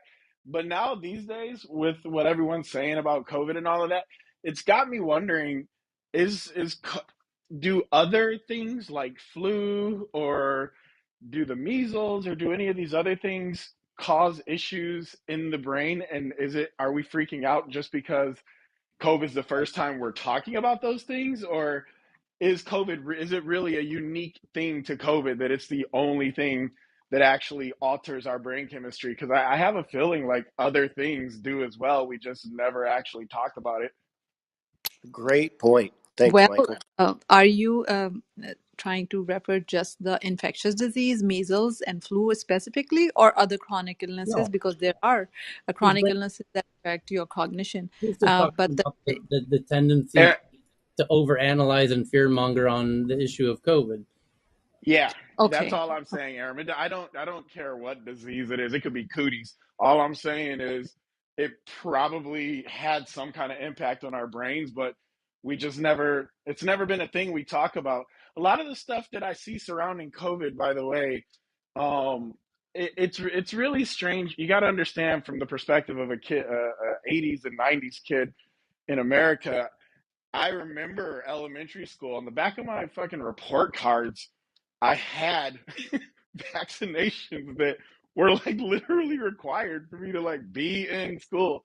And it was not a big deal. And in fact, encouraged. And even more than encouraged, it was like, it was a good thing. Like motherfuckers wanted their vaccines. That was just a normal part of life. And it's really interesting to me how one thing, for example, throughout my lifetime, eggs have been delicious and healthy, and at some other point, they were the cause of like cancer. And the same thing with like chicken. At some point, super healthy to eat, and then at some point, chicken will kill you. It was like We're it's still really crazy to me. we're still trying to figure out if coffee is good for you or bad for you. Okay, yes, Yeah, there are it's many really points there, wild. but can I make just one distinction in terms of COVID and how it affects You the you you vasculature? can do whatever you want. No, the proof is there. The vessels in your body and whole, like the brain structure is affected, and you can see the changes in the gray matter, which is the part of your brain, which is reduced in this study, as Dr. Asif shared, 2% loss of your gray matter in the brain. But That to be is clear, not you present. understand that we're not this. I just want to make sure this is clear for you. There's nothing to argue. I wasn't refuting anything. Yeah, I his just want to point make is, sure you're aware what of that. about his point is, isn't it safe to assume that depression or people who have anxiety or people who've been Migraine headache. abused, or emotionally abused, or physically abused, might they also have similar gray matter deficiencies as a result of that? I bet they do. I bet big amounts of money Exactly. they do. and Or get if any other, or if any other illnesses brought in the Yes, same. I Exactly. mean Alzheimer. Yes, Alzheimer. You lose brain gray matter, and they are when you get stroke, you lose your brain matter. Yes, there are diseases, neurological diseases, where you lose your brain gray matter, but those diseases. We know that you are losing gray matter, but flu, you don't lose your brain cells by flu. So yes, we the data is collected, and there are studies that are being done on all these diseases, so we know which disease affect your cognition, especially which reduce your gray matter is But I think my different from point, disease Aram, that is do that not. my point is that you know which diseases do that. The average American was never hyped up about which diseases do that ever. This is the first time that they're coming out and being like, "Oh, your brain cells and blah blah blah blah." What I'm saying is that you know that because this is something that you take interest in. But as a regular average American, just a motherfucker outside playing tag and hide and go seek with his boys, I don't know that shit about anything. This is the first time that's ever been pushed on me you know over and over. the dudes on the park bench drinking Kool-Aid. Hey, These Michael, I links. don't think the studies on cooties have been completed yet. So I'm glad you Fair brought enough. Bro, that up. cooties fuck you up. Fair So enough. these scientific links have actually only been shown recently, as of 2021, that some viral proteins have an ability to affect our brain structure that happens to coincide very strongly with something like Alzheimer's. So it is the case that we've learned that viruses do that. It's not that only coronavirus does this. Mm. And in general, if you want a risk balance analysis, there's 500,000 other mammalian viruses that are waiting for a few letters to skip and pounce on us. So worrying about one virus, I Mm. agree, it's a little bit exaggerated sometimes. So I think it's good to balance it out and be a little bit humorous about it as well. I think, Yeah, well, yeah. I don't want Aram to take that. Like, I don't want you to misunderstand Aram. I'm very, very pro-vaccine. I'm very much a believer that COVID is out here fucking motherfuckers up. I'm not saying any of that is wrong. All I'm saying is that for whatever reason, we are super, super focused on how this thing is like destroying people, but we've never. It It's just it feels it's the weird that journalism this game, is. though. This is the game. Yeah, That's exactly. what sells. That's what gets the clicks and the shares and the views. Is they're playing into that dynamic, and that's why the bigger, crazier thing is that it creates this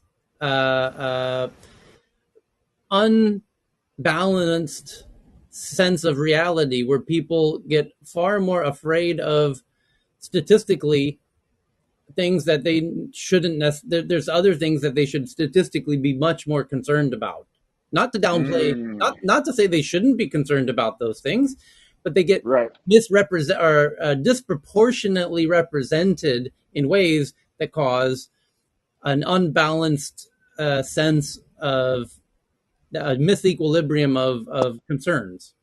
Tyler, on your point there, that's exactly true. I mean, that's why it's also things that are more apparent, like, you know, plane crashes versus how many people die in traffic Scientific, accidents throughout the year. But the other one, cigarettes are still killing more people per year than COVID. So Lex Friedman just had a great his latest podcast interview on this was on thing on this. I I agree Well, think as with far that. as You know, far as that, the it's fact go ahead, of love. Go how ahead. sugar and alcohol affects you, and there are so many other things that impact your health far more negatively. Yes, I agree with you. There is a kind of ignorance of so many different factors that have been affecting our health negatively. Yes. yeah, they're actually Aaron. They're actually calling it willful ignorant, not willful.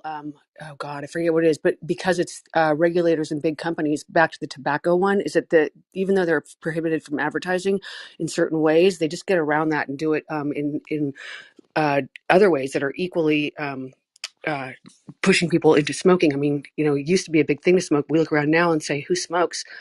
At least in the U.S. In other countries, people do, but it's not willful ignorance. It's something like that. But to your point, it's whoever's behind it pushing those um, pushing whatever product or thought or value on people. Right. Purdue. And I love my Philip Morris and Altria dividends. hey, I just wanted to quickly, They're just quickly point out toasted. that. one second. If Cheryl, my request, she put she pinned the article on the Sonis decision with Google, and not only that, it's a very recent article in The Verge. It's a big article from just a week ago, so it might be of interest to people who are interested in that case. And the I think interview, yeah. Michael brought up a really great point, and I would like to offer, if we're trying to find some silver linings to COVID, right, is the concept of literacy, health literacy. That's the way I'd like to kind of put it out there, because I think you're right. I think there's a lot of, just like in financial literacy, right? Like, who gets the personal financial class in high school about how to make your first million by the time you're 25, type of stuff? You have to find that shit on Instagram or something. I say that tongue in cheek, but health literacy, financial literacy, and civics is something that it needs to get pushed down way younger than the K to 12 pipeline, in my belief. And I think that could be one of the silver linings, Absolutely. because there's so much division that's come from this too, right? And you've heard me say this forever, which is one of the things about Google is they've hijacked our path to knowledge acquisition. And for good or for bad or for whatever, how many people get past the first page of Google? The universe of information, of knowledge, of expertise, of humans is not found on the first page of Google necessarily. Okay, so but people stop there, and they get lots of. Google has minted untold gazillions MD virtual MD certificates to people who think they became a doctor, or at least can kind of keep up with doctors. Anyways, this is David. I'm That's a talking. very Yeah, good point, Doug. David, Like, you're we right. It's very the third rarely do that. page. Yeah, we very rarely go past the first page. I mean, unless you're looking up like some deep cut porn, you're not going past page one. But we're going to no doubt look back, or the future generations will look back on the diabetes and obesity epidemic as we do with smoking and be like, what the hell were those people thinking? Oh my god, that's such a bro. We should talk about it. It sucks because it's a get canceled topic, but and a lot of people in the audience about to get pissed off at me for saying this, but being fat and overweight is not, it's not good. Like, I don't know when this thing started where it's like, yes, it's okay, and body positivity and all that. That stuff literally caught, like, it's not good. It's you shouldn't tease people that are obese or overweight, but we shouldn't be celebrating it. We should literally be trying to help people lose weight and get to a healthy place where they're are. I'm like, I'm serious. This kind of Michael, shit you will need get to people come to my canceled. rooms. You can't I say this without getting canceled. It's wild. It's like you say it's not okay to be fat. People attack you like, oh my god, I can't believe you just, like, what are you talking about? It's unhealthy.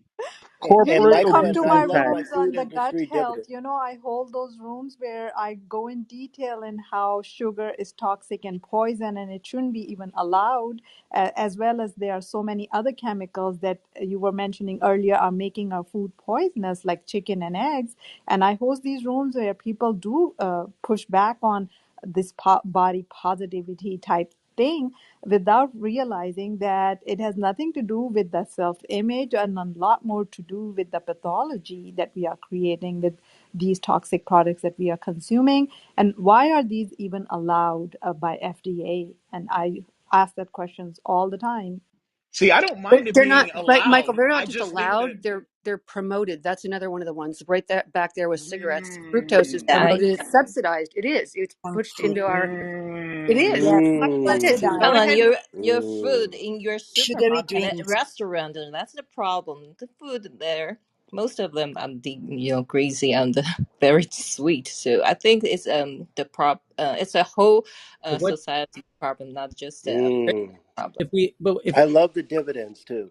I love my what food industry dividends. what You mean about Coca-Cola? the smoking? The tobacco industry now has to put these very unsightly images on cigarettes, right? That show you lung cancer and throat cancer and what have you. I don't know if the It's country, too late, bro. right, It's too late. right. But It's way what too late. Like, what is the sugar equivalent of that? Like we have to package Frito It's ah, Lay, Oh Doritos. my God, sugar okay. like is a Obesity and tea. carcinogen. And Can I? sugar is 10 times more addicting than cocaine.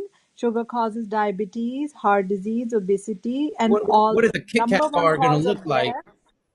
to, a Can clown I? bar? Tyler, but that's such a good point, Tyler. You But the didn't just problem, say the Kit what Kat here, card. it's so Japan genius has a though. lot of flavor for Kit Kat. You It's have so dark genius though. chocolate for the adults. You don't need so much sugar. It's so genius, Tyler, because you said that, and the equivalent. God, that is so genius. The equivalent is that they're making quote unquote body positivity. They're trying to make it pretty. They're trying to make the lung Yep. cancer pretty. They're Michael, they're they're trying to say it's okay and blah blah blah blah blah, so that when they do have to put it on the label, it doesn't matter because it's positivity. so Yeah. Michael, it's a really important point, but it's very important to have a nuanced conversation because there are different things that cause eating disorders, and not everybody. There's a lot of pressure for people 100%. who, yeah, and I'm just kind of, you're just catalyzing a great conversation. I'm not suggesting you're taking any particular position, but it is an important conversation. Just have a more highly nuanced conversation with regards to our health, our mental health, the trauma, the cultural bullshit that women have to deal with. I've got Hang on. friends and family that have had eating disorders, and there's different things that cultivate that. So body Fam, positivity I'm an is it? actor, But fam. I've David had live Yeah, eating yeah, yeah. disorders. Like David, it's not just women. Like what about this everybody, hot anybody who I got a hot that take. image. How about Go this? ahead. Here's a hot take. I just read a headline that the World Health Organization boss is now saying that millions are going to die of starvation, food shortages on a mass scale, the likes we've never seen due to the wheat shortage and blah, blah, blah, in Ukraine and blah, blah, blah.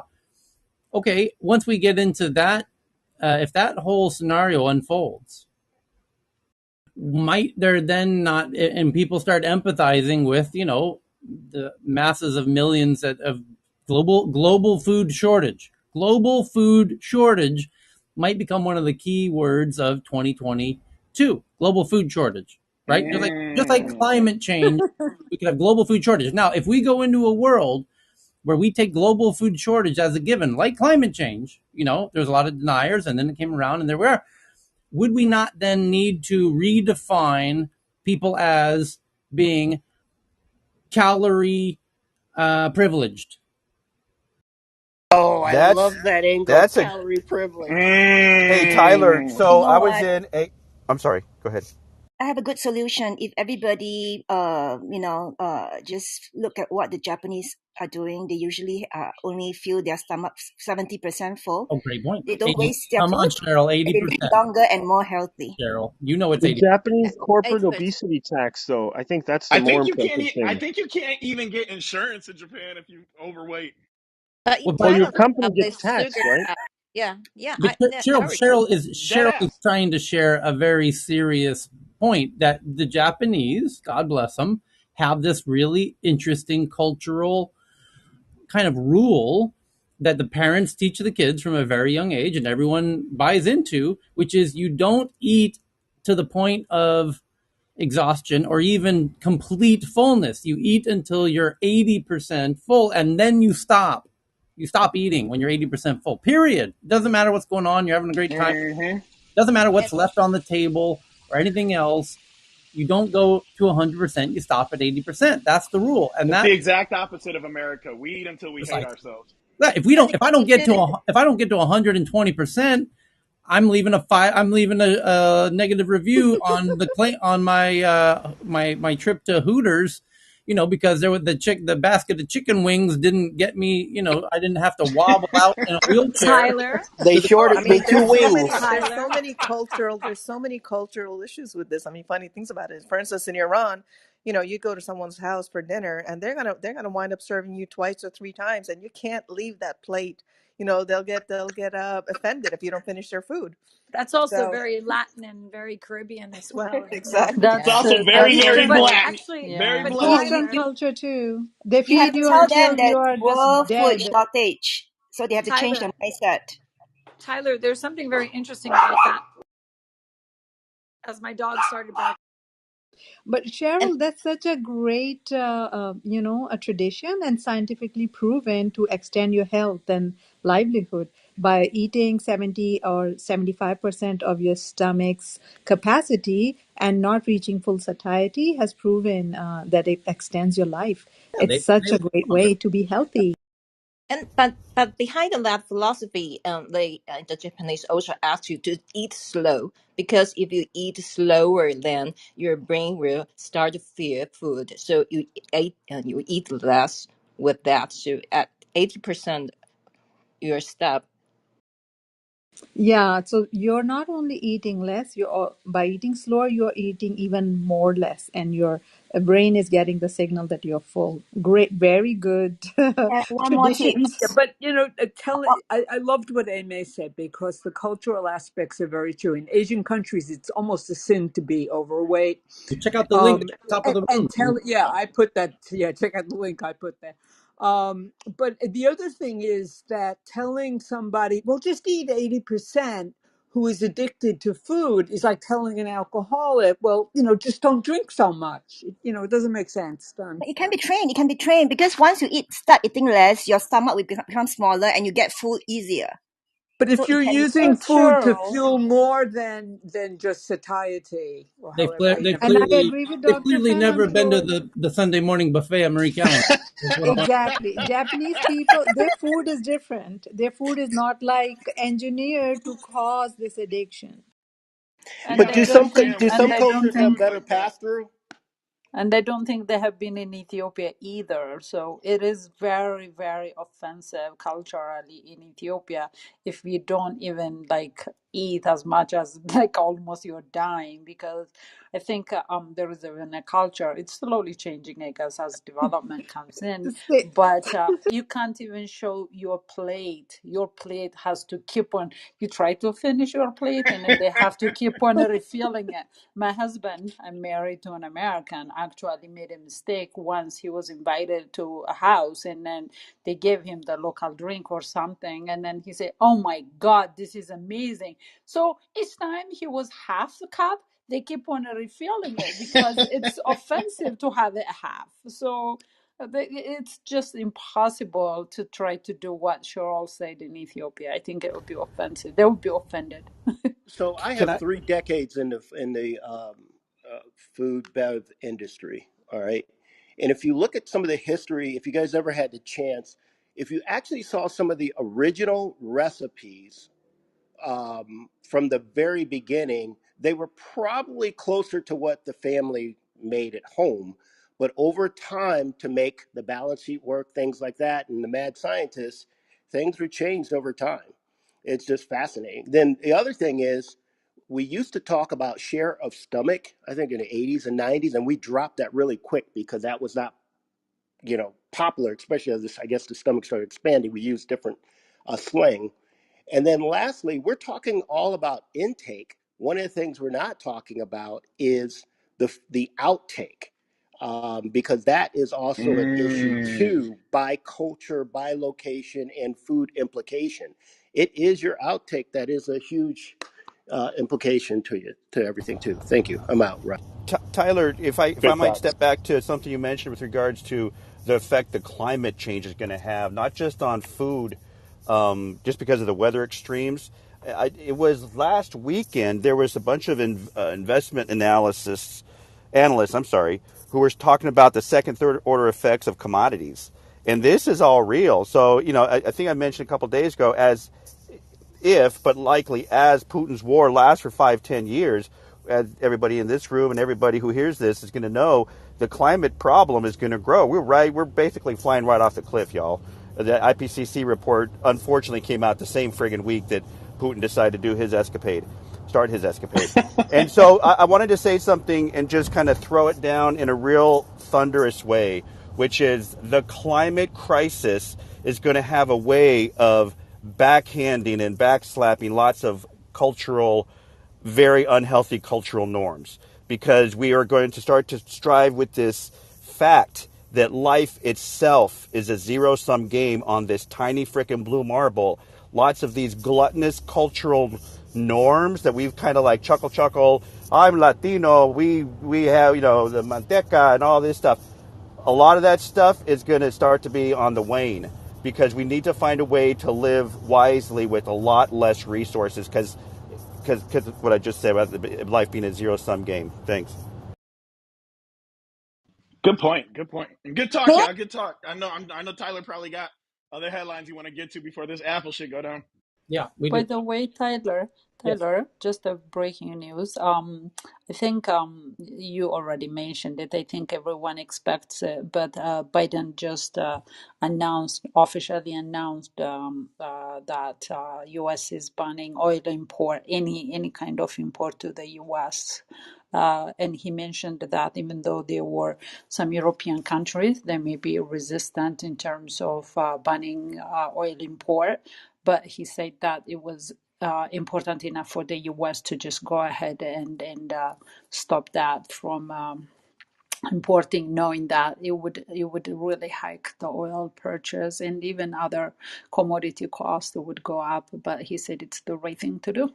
There you go. Then he needs to kick in the Keystone Pipeline again.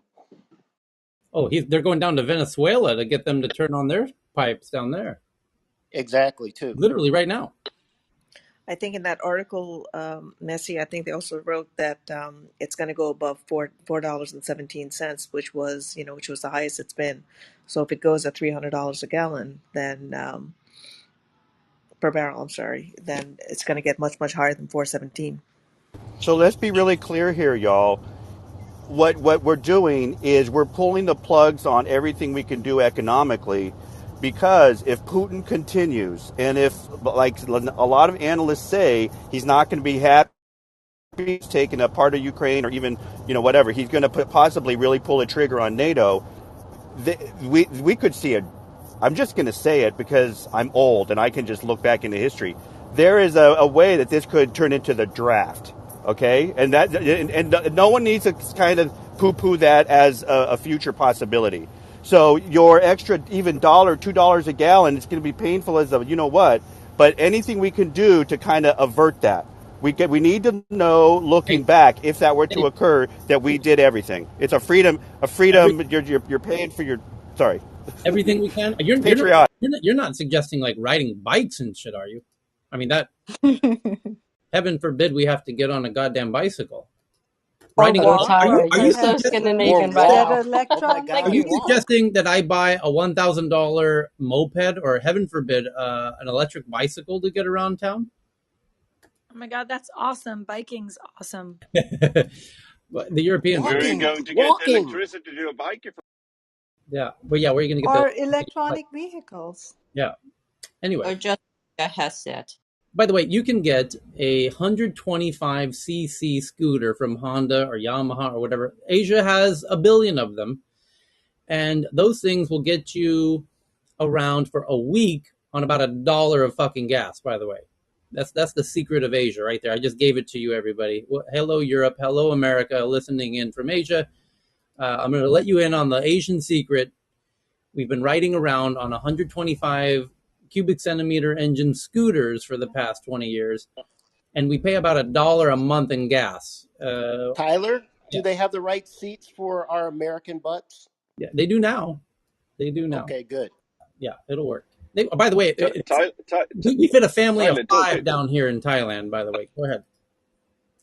Tyler, you since you know a bit of Sweden, you know that the price for diesel fuel in Highest, Sweden is highest in the world. almost up to 30 kronas now per Three, liter. three So bucks you're a liter. complaining about $2 a gallon? Yeah, Seriously? no, no, no. I'm saying $2 to fill your tank of your scooter, which will last you, since honestly, about a week for a couple of bucks. And that thing will go Okay. up to 90, 100 kilometers per hour, 60 miles per hour. You could ride that thing anywhere. You live in LA, you could ride that thing all over Los Angeles. Chuck the car, get yourself a little Vespa like scooter, Honda, Yamaha, whatever. That's 125. what One it's all Hollywood about is for film, the summer. showcasing that, going back into like the 1940s and 50s in Italy when Vespa and all these scooters came out. One more Hollywood film like that, and it'll be the next coolest thing, and everyone's going to be, running after I buying think them. Vietnam still have a lot of that in Ho Chi Minh City, right? All of Asia is covered in these goddamn bikes, Japan being a notable exception. Yeah, Anyway, Japan set a law to lower the numbers of the scooters there. I think Yeah, because Tyler, It's it's also back in L.A. and particularly Santa Monica on the scooters. yeah, it's probably a lot. I mean, it's also a lot faster most of the time with all the traffic. You just kind of zip around and go through go around the traffic and get to where you need to go much faster. But in a dense city, because in Taiwan we have so many scooters, in the end you need spaces to park those scooters. That gonna be a huge problem in city like LA because you have to find places for them. Then in no, the end, not at all. Because currently we have parking lots covering Los Angeles. It's totally ridiculous, and the size of those parking lots could be shrunk if people switched from cars to scooters. oh yeah, yeah. If you said switch cars into scooters, but if you are by adding new scooters there, that's gonna be a huge problem. Tyler, I'm telling you, in But the Los weather Angeles, is though, always nicer there too. people are just leaving them all over the street. Though it's a real problem. These No, no, scooters. I'm not. No, I'm not talking about the little micro mobility electric scooters. I'm talking about little gas powered 150 cc scooters. They go 100 kilometers per hour, and you sit on the thing. Oh, okay, okay, got it. You zoom all over the place. Asia's covered in them. It's the size of a motorcycle, roughly, like a small motorcycle. It's not like, oh, look, it's a children's bicycle. No, it's like quite hefty. It just happens to be like dead silent. Yeah, It's pretty amazing. I think there's 300 million scooters in China alone, or if not more by now. yeah. Anyway, so David Sinclair, who's one of the world's leading researchers on not only aging but reversing aging, believe it or not, did a tweet very recently, in the past few hours, about a study that just came out by Kristen Browder and Pradeep Reddy and Juan Carlos Belamonte, which says that in vivo partial reprogramming alters age-associated molecular changes during psychological aging in mice. Physiological aging in mice. Partial reprogramming by expression of reprogramming factors for short periods of time restores a youthful epigenetic signature to aging cells and extends the lifespan of premature aging mouse model.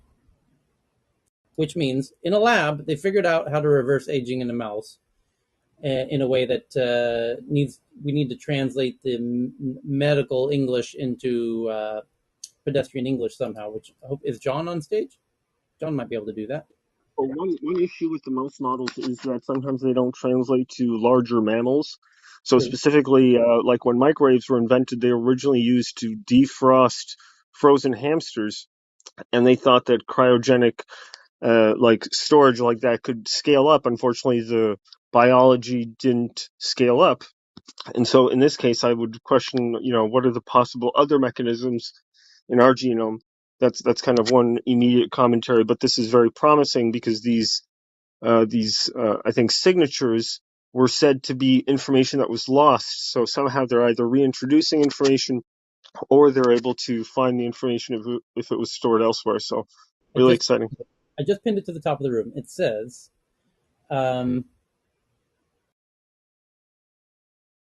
they have some particular reprogramming regimens, including different onset timings, long-term partial reprogramming led to rejuvenating effects in different tissues, such as kidney and skin. That's amazing. Rejuvenation.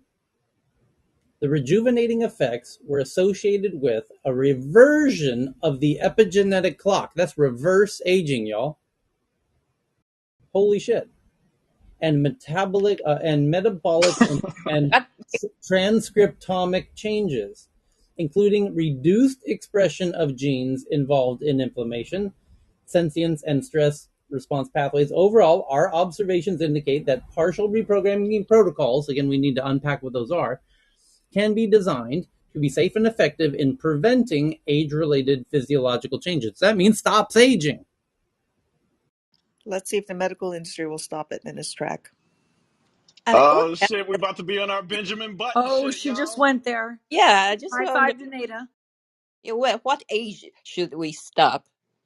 If you say rejuvenating, so you need to stop at a certain age. Otherwise, you're like 25. Benjamin, just like Michael said. Benjamin, I like what Craig Venter suggested that if you want to stop aging, you got to castrate yourself so you can't reproduce. So that's an interesting Nah, fuck bifurcation all point. that. I'll have to die. Fuck all that. Michael. I have another horrible scenario here. You can have a mother-in-law that lives forever. Fear. Oh my god. yo, That was brilliant, that Neil. At That least was you Yeah. can. Yeah. Hey, I brilliant. like was my mother-in-law. She's cool. But So is yo, some, What mine. happened to Woman's Day? something Clearly, that's this is more getting naughtier by the minute. Girl, I something that's told you. easier Happy to Women's achieve. Day. Come through. Come So, through. Johan, You how you know feel about your that there is mother-in-law? once my mother was in ICU for 10 days and she couldn't eat anything. After 10 days, she looked 20 years younger. That's wild, yo. Yeah, but you Food, see, So are food. you that's suggesting we actually don't very, eat? this whole study is really interesting because Dr. Bruce Lipton has the book Biology of Belief, and Dr. Joe Dispenza does a lot of work around epigenetics and neurogenetics. And it's really interesting to see this as well, because when you recognize that the largest energy sucker out of the 9 systems of the body is the digestive system, what Cheryl said, there's some truth to that, because it's also why you start to see that the digestion that people will have and the food that they eat, especially, like, I mean, I do recognize it in Japan in a positive way, that when someone eats well, where the mitochondria is being fed efficiently and they're not overeating, the inflammation will go down. And quite frankly, intermittent fasting, if they're taking time to not eat, not have food processing in their body, that will go to other systems to help other systems, because Big other, facts. what, and this is why, I mean, I'm a health coach. It's very interesting to see because I've studied over 200 nutrition folks, and Dr. Mark Heyman, Stephen Gundry, all of these doctors that have really been really diving deep into anti-aging and longevity. And this is a really fascinating topic because Europe is now looking at this as well. And I never thought mainstream Europe outside of Switzerland would start to consider it, but they are post COVID. So it will be interesting to see. Is our Apple session coming soon, Tyler? At the top An of the hour, hour. 1 hour. So check Oh, this out. sorry, so we still have time. It's But this is anyways, it's just the moral of the story is what Cheryl was saying has some validity to it as well, because the digestive system is a system of the body that takes up the most energy. So if you do ease up on that and you don't stretch the lining of the stomach, and the stomach really only holds 8 ounces, but it's made of a stretchy material, which means if you stretch it far, it will want more to feel filled. So what Cheryl's saying is also giving flowers to Cheryl. Absolutely. If you curtail how much you're eating and you start to train the stomach to go back to its normal size, you actually will feel full quicker. But unfortunately, if you have so many of these additives and sweeteners and all this fun processed stuff inside the foods, it makes it difficult because the brain blood barrier starts to get affected, and then you have leaky gut. Then you have all this other drama between IBS and Crohn's, and it's just a breakdown of the digestive and the interoperable digestion that happens in the body, in the human organism. And I think now we're seeing that we're going to have to sort of watch this a little bit more, or we're kind of on the fast track to the grave. May, as they say, you are what you eat. If that's the case, you can call me Big Mac. And if that's the case, you could call me pretty much some trees and leaves and stuff. so I pinned the article to the top of the room, and this is all being done at the Salk Institute across the street from my alma mater, UC San Diego, where, by the way, I used to eat lunch every day at the Salk Institute, precisely where the photograph is taken in the photo, actually, to be exact. And it says that the headline says March 7th, so it came out on Monday, cellular rejuvenation therapy safely reverses signs of aging in mice. Salk researchers treated mice with anti-aging regimen beginning in middle age and found no increase in cancer or other health problems later on. Salk research treated mice with anti-aging regimen bringing in middle age. Here it is. Quote, "We are elated that we can use this approach across the lifespan to slow down aging in normal animals. The technique is both safe and effective in mice," says Juan Carlos Belamonte, professor in Salk's Gene Expression Laboratory and holder of the Roger Chair, quote, in addition to tackling age-related diseases, this approach may provide the biomedical community with a new tool to restore tissues and organismal health by improving cell function and resilience in different disease situations, such as neurodegenerative diseases. What we really wanted to establish was that using this approach for a longer time span is safe, says Pradeep Reddy, a Salk staff scientist in Indeed, we did not see any negative effects on health, behavior, or body weight of these animals. All right, guys, I'll go on the guest list. I'll be on the first trials, and I'll let you know how it goes. Are y'all talking about losing weight? I always tell people to just get a tapeworm. Just get a tapeworm. The youthfulness was observed in the animals treated for 7 to 10 months with the Yamanaka factors, but not the animals treated for just 1 month. What's more, when the treated animals were analyzed midway through their treatment, the effects were not yet as evident. This suggests that the treatment is not simply pausing aging, but actively turning it backwards, y'all. They reversed aging in mice. Benjamin Button. The team is now planning future research to analyze how specific molecules and genes are changed by long-term treatment with the Yakanaka factors. They are also developing new ways of developing the factors. Quote, at the end of the day, we want to bring resilience and function back to older cells so that they are more resilient to stress, injury, and disease. The study shows that, at least in mice, there's a path forward to achieving that. I've Tyler, But got, can there's they I've another got. way to control? look Can at they control this. how far back it goes, Tyler? Say again? Can they control how far back it goes though? Reversing is great and all, but like, I'm not trying to be a fetus. Like, can they stop it? Michael. Exactly. That's what ask what age and what age should we stop? Yeah, In the it's an important question. Like, yeah, you Michael reverse wants to go age, back but to like 21. don't put me back in the womb. Like, stop me right Yeah. around like 28. Like, Maybe Michael's a like, bring me zygote. back to those good old days where I could drink, flick, and I, not have a problem.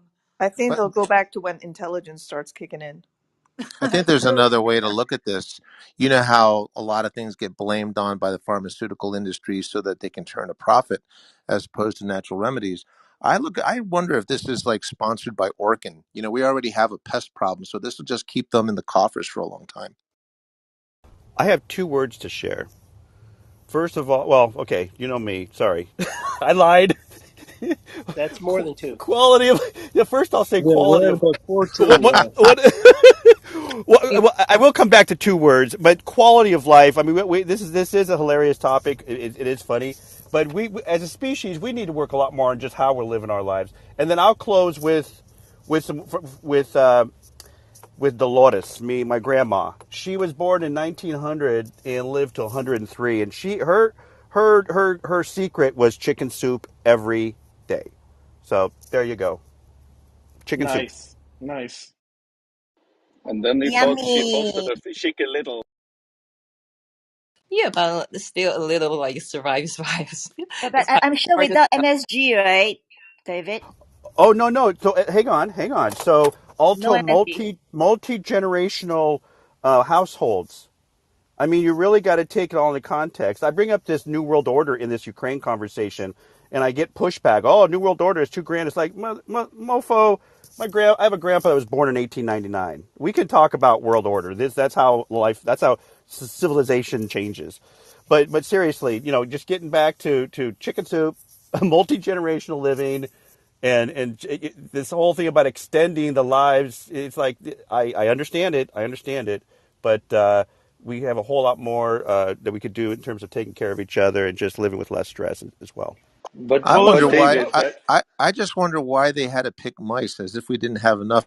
Couldn't they have picked some animal that was like going extinct and let that live longer? Why mice? We've got enough. Because there's an infinite supply in New York's sewers.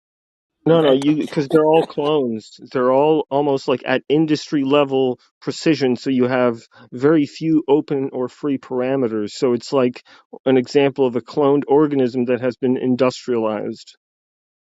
I love this room. Well, it's also that uh, mice are not that dissimilar in this particular scenario. David Sinclair at Harvard has spoken on this precise point, that question of why he gets asked that regularly. Why are you doing all of your aging research on mice? And he makes the point. He always answers that question by saying that mice, for these purposes, are surprisingly close. If you had to pick through the rest of the animal kingdom. But there's This room just a loves you quick back, by one, the way. Happy Tyler, Women's on. Day. I thought it was lizards. So I just wanted to quick comment on David's thing, like in terms of the chicken. You know, she probably just like having those chicken soup, like which were organically produced. It's not that they were born out of the incubator and then they were fed with industrialized feed, and hardly those chickens can't even move. So the organic ones were historically been the way forward, and that's why these guys actually live longer. And then also another element, like I think we have to sort of like analyze some of the cultures where the people are living longer. So, for instance, if you look at Japan, I mean that's where the most of the older people are still living, like over 100. And the one key ingredient is the not consuming the ice cold water. So this is again, I mean, if you look in the US, like nobody actually drinks. Half of the glass is filled by the ice. I mean, what do you expect? That's going to clog your arteries while you are having like all the cholesterol filled food. I mean, what do you expect? Like after 50, you're not going to have a heart attack. You're going to have like a couple of bypasses and then open heart surgeries, and it starts to be important. So, I mean, obviously, you're going to have that kind of lifestyle where you're just sitting on the table and consuming all this food. What do you expect? You're going to live longer? No. So that's Kurang. what the dilemma is. Actually, in Japan, they like to serve ice cold water even during winter. Yes. And they love ice cold beer and ice cold highball. So they drink a Yes. lot of cold stuff too, besides the green tea. And when you It's drink very it, organic. Yes. Yeah. when you drink it, you have to go at the end of the drink. Yeah, but did you notice that in the land where Klaus Schwab, Oishi. No, you think I'm where joking? Klaus Schwab, No, that's an Asian thing, Tyler. All Well, Asian does do that. well, in Japan, it's so specific that you even have to put a little bit of a P at the beginning of it and go with a little bit of a P on it. That's how. And when That's you how. In and every when you eat scenario. your noodle, you have to. Yeah. Oh my God. Yeah, those I And kind of with things. the just tea as now well. They do it with their hot tea too. Yeah. I just now, after a few years, started to learn how to use a little bit less ice coming here to Turkey. When I first came here, I literally had to ask every single time if I can get some ice. And I used to laugh because I used to say, they would bring me ice and they would literally just put one single ice cube in there. And I'd say, no, you add more. And they put, okay, two. Then I'll say, no, you can put more, three. And they would just look at me. So there's definitely, and also I think, That's Karam, wild. you were just talking about, yeah, and it was crazy because I went to the market and some people were buying little tiny packets of ice. And I was like, what do you mean? Like with like 5 or 6 little ice cubes in it. And I'm like, well, I got to pay like for 6 cubes of ice, but at the market. Love But this story. That's but it's great. interesting also, it's interesting when I first came here, being used to like in the US, you'd buy something, you'd keep it in the fridge for like a couple of months. And when I came here, I would just go out and buy maybe, a couple of kilos of, let's say, oranges or lemons, and within like 4 or 5 days, it would start rotting. So it was the first time I really realized how much, what kind of chemicals and what they're using back home in the States Mm. compared to what it is here. And the result of it is now everybody, including myself, is like, if you want to make something, cook something, we just buy it enough for 1 or 2 days. So you're constantly going out to the markets right around the corner, so you can buy everything fresh. And I'm noticing there's a lot less waste here because of it. So it's interesting, to experience this culture as well on that level. So I think there's a lot less waste and less need, maybe. I mean, eventually in the future, we're talking about food shortages. I mean, these are little things to look at. And it promotes health because you have to go to the market every day to get new stuff. Like you're actually moving. Like you're not living such a sedentary life. That's wild. Actually, it all kind of Yeah, plays together. it's hard to get it in the America, but maybe in the future for the auto delivery, yeah. So maybe people can get fresh food like every day or every other day, because right We now, do. We do have a lot of delivery here. So I got to admit, it's if you want to go out for the walks and they're right there, but it's also really easy where every single market around the corner, you'll just make a phone call and 2 minutes later, they're at your door. As far as the chicken recipe goes, a lot of people love my chicken. They always say, I always get this huge burst of energy right after eating your chicken. It has a really bad come down, but like I get a huge burst of energy. I sprinkle crack on my chicken while I'm baking it. I recommend it. Michael. That's an Wow. LA thing. It must be an LA thing. So you're baking crack on your chicken? Whoa, whoa, whoa, whoa, whoa! Hey, okay. My joke. Don't Crack let my is what? jokes go over your head. Don't. No, no, no, no. Oh. I'm Oh, joking. I'm okay. joking. Because I was like, the chemical Colonel Michael's composition would secret change recipe. different. Another part of my grandma's story, thanks for asking. Her heart doctor changed her BP med when she was 101, and they put her in a coma. So we were blessed to have her like fight her way back from that, but she had another couple years left in her after that. That's a little plug for, trying to get good health care. I have no one has any idea why they changed her BP meds, but you don't want to change your BP meds possibly when you're that age. You might want to just ride it out. I don't know, but David, your anyways. grandmother is a part of the revolution right now. The most centennials ever are alive right now. They're like right now. There's more. There's something like there's several million 100+ year old people running around right now just hanging out and shit. And I was watching Nova Science the other day, and apparently our generation, and by our generation I'm talking about between 30 and 50, is the next big age gap. We're supposed to be dying around 120, the healthiest of us. Something between 120 and 130. So just get ready to be at the park playing ball with your great grandkids, because that's a thing that's about to be happening. Okay, next topic here is Tyler, yes. can I make a comment from Twitter Space, Sure. please? Yeah, go ahead. Thanks. This is Pat. I just wanted to add a little comment to what David and you all have been putting out about chicken soup. I mean, across so many cultures, isn't it a wonderful thing that chicken soup is ubiquitous? Because you've got Jewish families, Italian families, Chinese, Asian families also talking about chicken soup.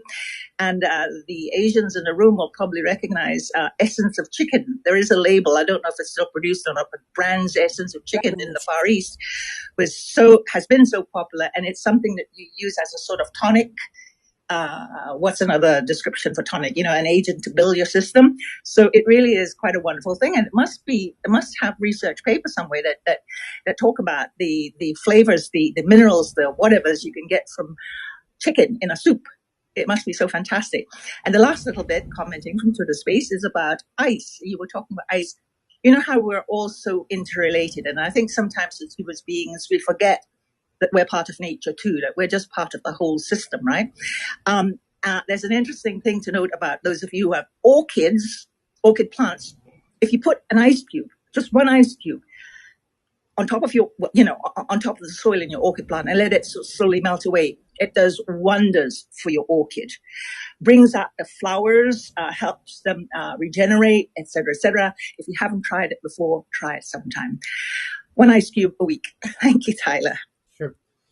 Okay. The next one is from Angini from Global Times in China, which is one of China's official CCP mouthpiece papers. And it says advisors suggest promotion of nationwide DNA database to, and the question is why? Why would Chinese advisors suggest promotion of a nationwide DNA database? Gee, I wonder why would China be interested in building a nationwide DNA database? Well, the headline from Global Times, which is sort of the end all be all of news to the Chinese citizens. It's how Uncle Xi shares his message with his folks. It says to end child trafficking is the headline. In the wake of the tragic trafficking of a woman in Jiangsu province, advisors suggest promotion of a nationwide DNA database to end child trafficking. Oh, that's why China wants to do the DNA database. They It's want yeah, Arbitin. Yeah, because it's a huge story in China because they're due to the one child policy. before, so there are so many bachelors in China. So for like some of the countries or the small village, like they went to the other province and just grab kids to their own village and make them be the wives of those bachelors. So this story is actually lasts about 1 month, and the girl, or I should say the woman they found, actually had 8 kids for one man. And back then, the one child policy was never ever allowing this kind of 8 child uh, uh, uh, the the HR thing was not allowed. So that definitely shows there are human trafficking. But so the CCP government try to now to make everyone believe they are going to do something for that. So this DNA database is one of the solution they come up with. But of course, they have other agenda behind this as well. So that's the story behind this. It says children who do not have DNA files will not be admitted to schools. When students transfer to another school, they also need to submit their DNA files. Quote, if some parents reject uploading their children's information, they would be a key target for police to find out whether their children are abducted. Wow. Wow. Wow. Wow. What a way to get compliance. We must, we must let Charles Johnson know about this trick. Wow. Parents will finally understand if the nationwide database is established. It will be a huge assurance for them to feel free from worry and pain. Yeah, there you go. Hey, of course, it's all for you, So, baby. so, We're so doing this for you. in the end, did they collect all the DNA of the athletes at the Olympic? For those families who are willing to register DNA data but not afford the fees, the local government could offer proper subsidies. Well, hell, hey, But the story I hey, just said, they so refused generous. That to. is so generous. That is just so generous that they would be willing to help you out for something that's really for your benefit. It brings Uh, me comfort. Yeah, nice coupon. I feel loved. Just add that part of the birth certificate then.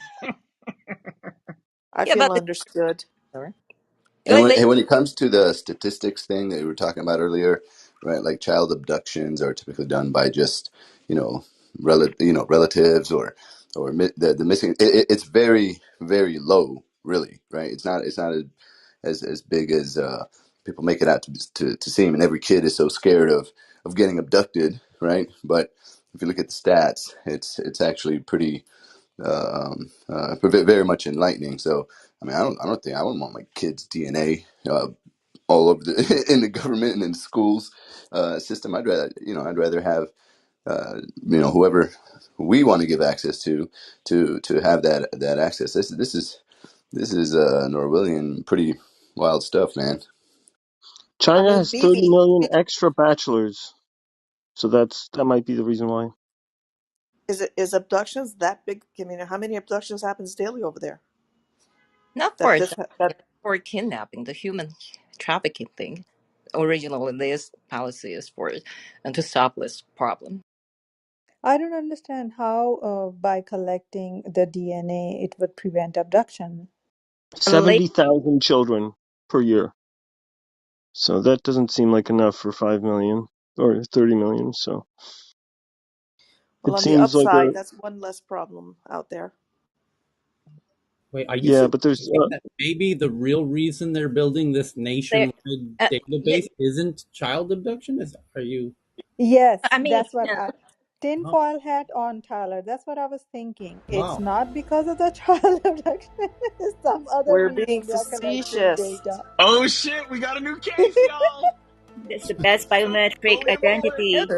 there are so many you can say maybe for the or Oregon This harvest, is for them to have all your, but originally it's for to find if the kids was the one missing maybe 10 years ago or maybe 15 years ago, 20 years ago. That's why they said because this database can help children to find out if this missing person is their child.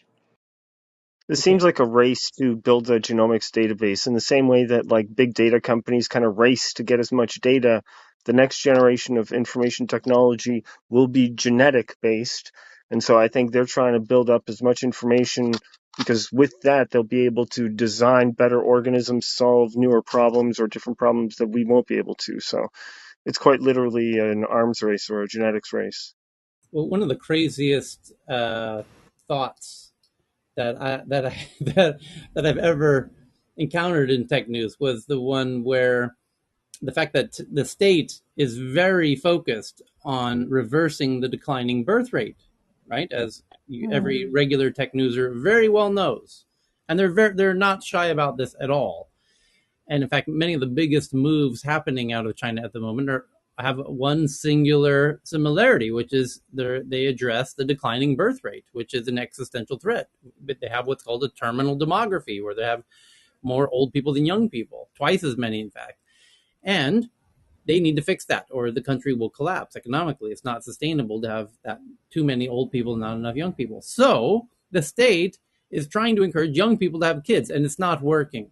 And it's not a Chinese issue. This is a global issue. The young folks are not having, they're not even dating, let alone having kids.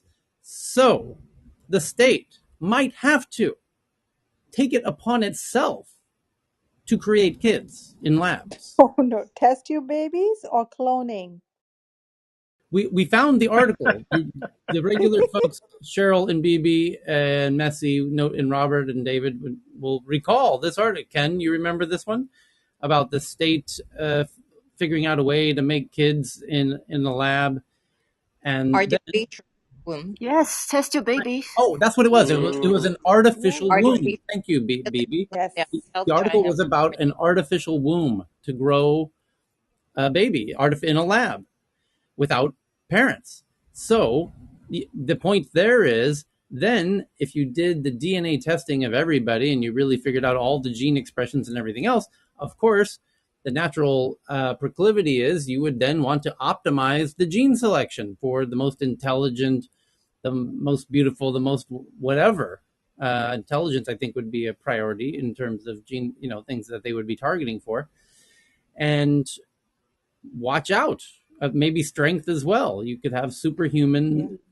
Strength for army and for Compliance. sports. Well, Yeah, but yeah, that exactly led you, Tyler, to talk about that Beijing Olympic athletes' DNA collection, right? that as It's well. basically In the name of COVID testing. Oh my A God, mixture. another thing Yeah, for a me. mixed blood. Tyler, do you remember Charles? Is this still around from like a few months ago? This Yeah, was his job. yeah, He's busy. yes. Okay, so we were talking about gray matter, brain shrinkage, just a few articles ago due to COVID. Well, here's another one from Thomas Tong that lead exposure in the last century shrunk IQ scores of a significant percentage of Americans, it's now been found. The question is, what percentage of Americans, can you hear the song coming on? What percentage of Americans, hold on, let's restart the song here. Here we go. What percentage of Americans had shrunk IQ scores due to lead exposure? I'd say over 60%, and I am one of them because I used to chew the paint off the 80%. plate off the toys. 30%. 23. 25. 63. Did the lead go through our 45. educational system? 45%. If I'm basing it on human interaction, all y'all motherfuckers. Hang on, who said 45%? Iram, Aram, you win this one. 50% thank you. was the answer there. Well done, Aram. 50%. Good job, Aaron. Thank you. Bitcoin. I Bitcoin do did a good have job. a I do have experience in clinical research and data.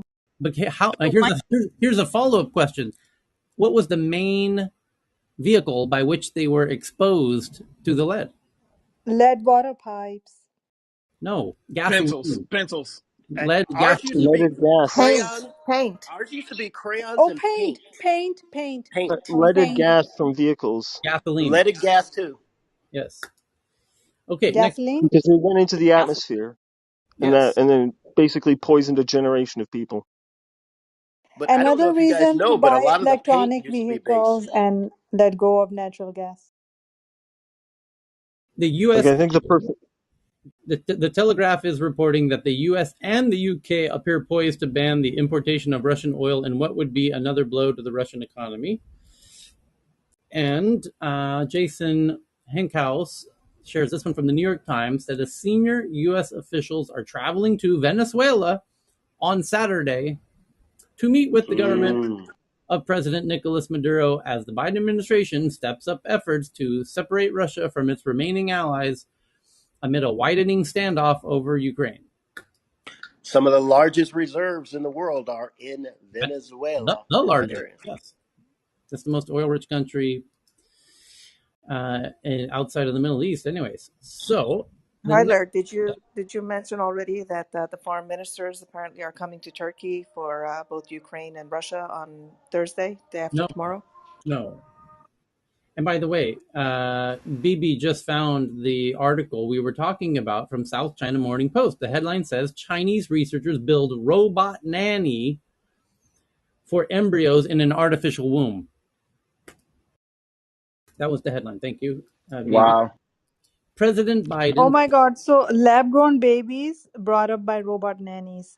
yes, President Biden to sign crypto executive order this week as industry faces sanctions pressure. President Joe Biden is set to sign an executive order this week that will outline the U.S. government strategy for cryptocurrencies as the industry faces sanctions pressure, sources say.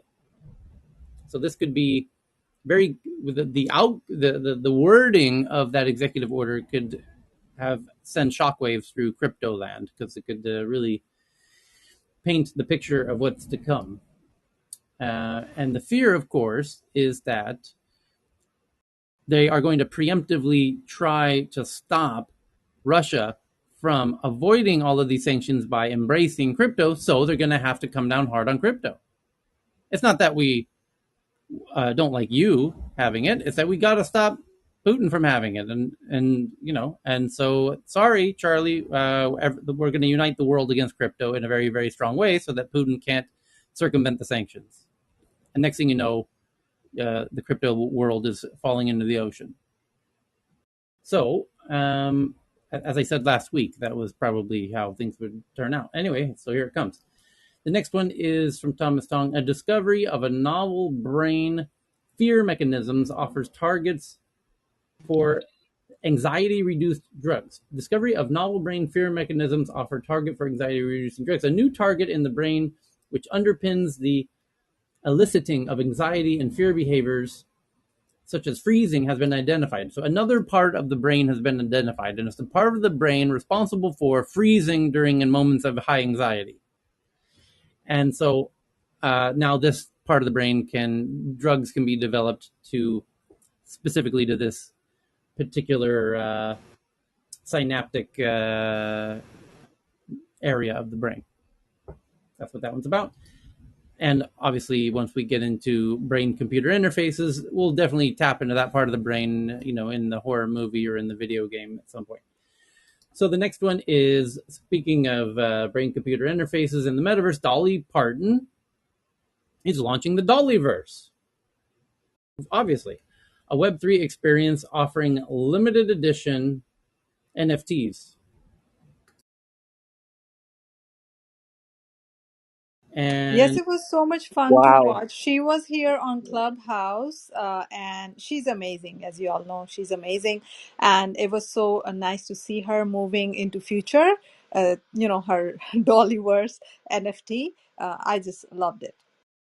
okay, One of the best songwriters ever, Dolly Parton. Lucia sends this one from TechCrunch that Amazon is launching a live radio app called AMP, which lets you play DJ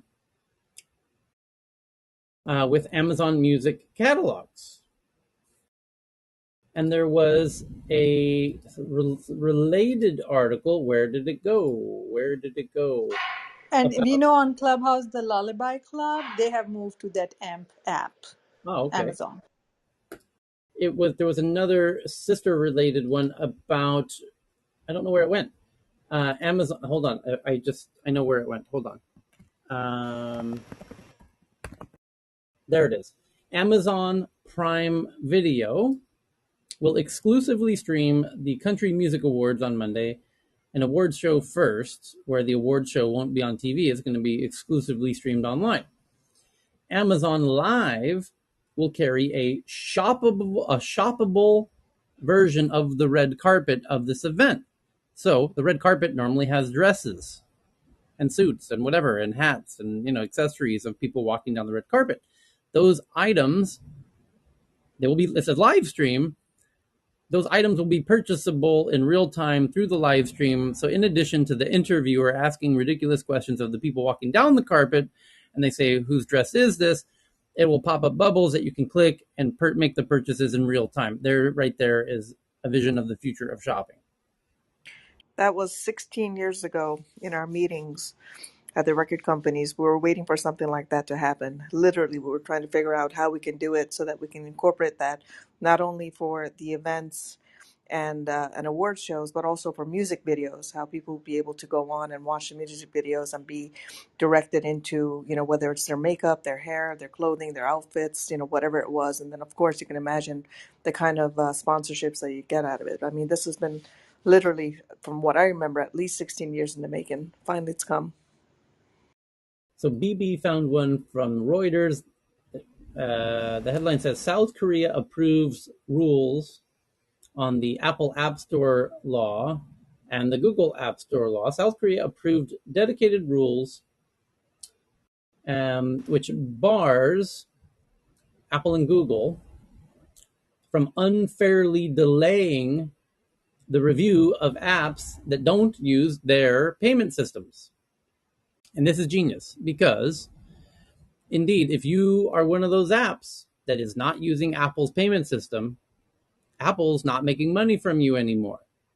And so they might take their sweet ass time approving your app's updates. And that sweet ass time could turn into years and maybe forever. And magically, your app no longer is working in the App Store and you can't update it because Apple's not approving your updates because they have no motive to, because they're not making money from your app because you're not using their payment gateway. And so South Korea saw that move coming ahead of time. And so they now have a law which bars Apple and Google from unfairly delaying the review of your updates of your apps, or refusing or delaying or restricting or deleting third apps that use third-party payment methods. Awesome. Kudos to you, Korea, for knowing Apple and Google are shady fuckers who are going to play dirty tricks like that.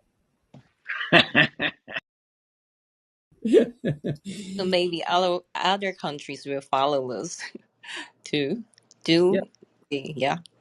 So But wouldn't they shoot themselves in the foot by doing that? I mean, eventually people will get tired. They can't use the same apps.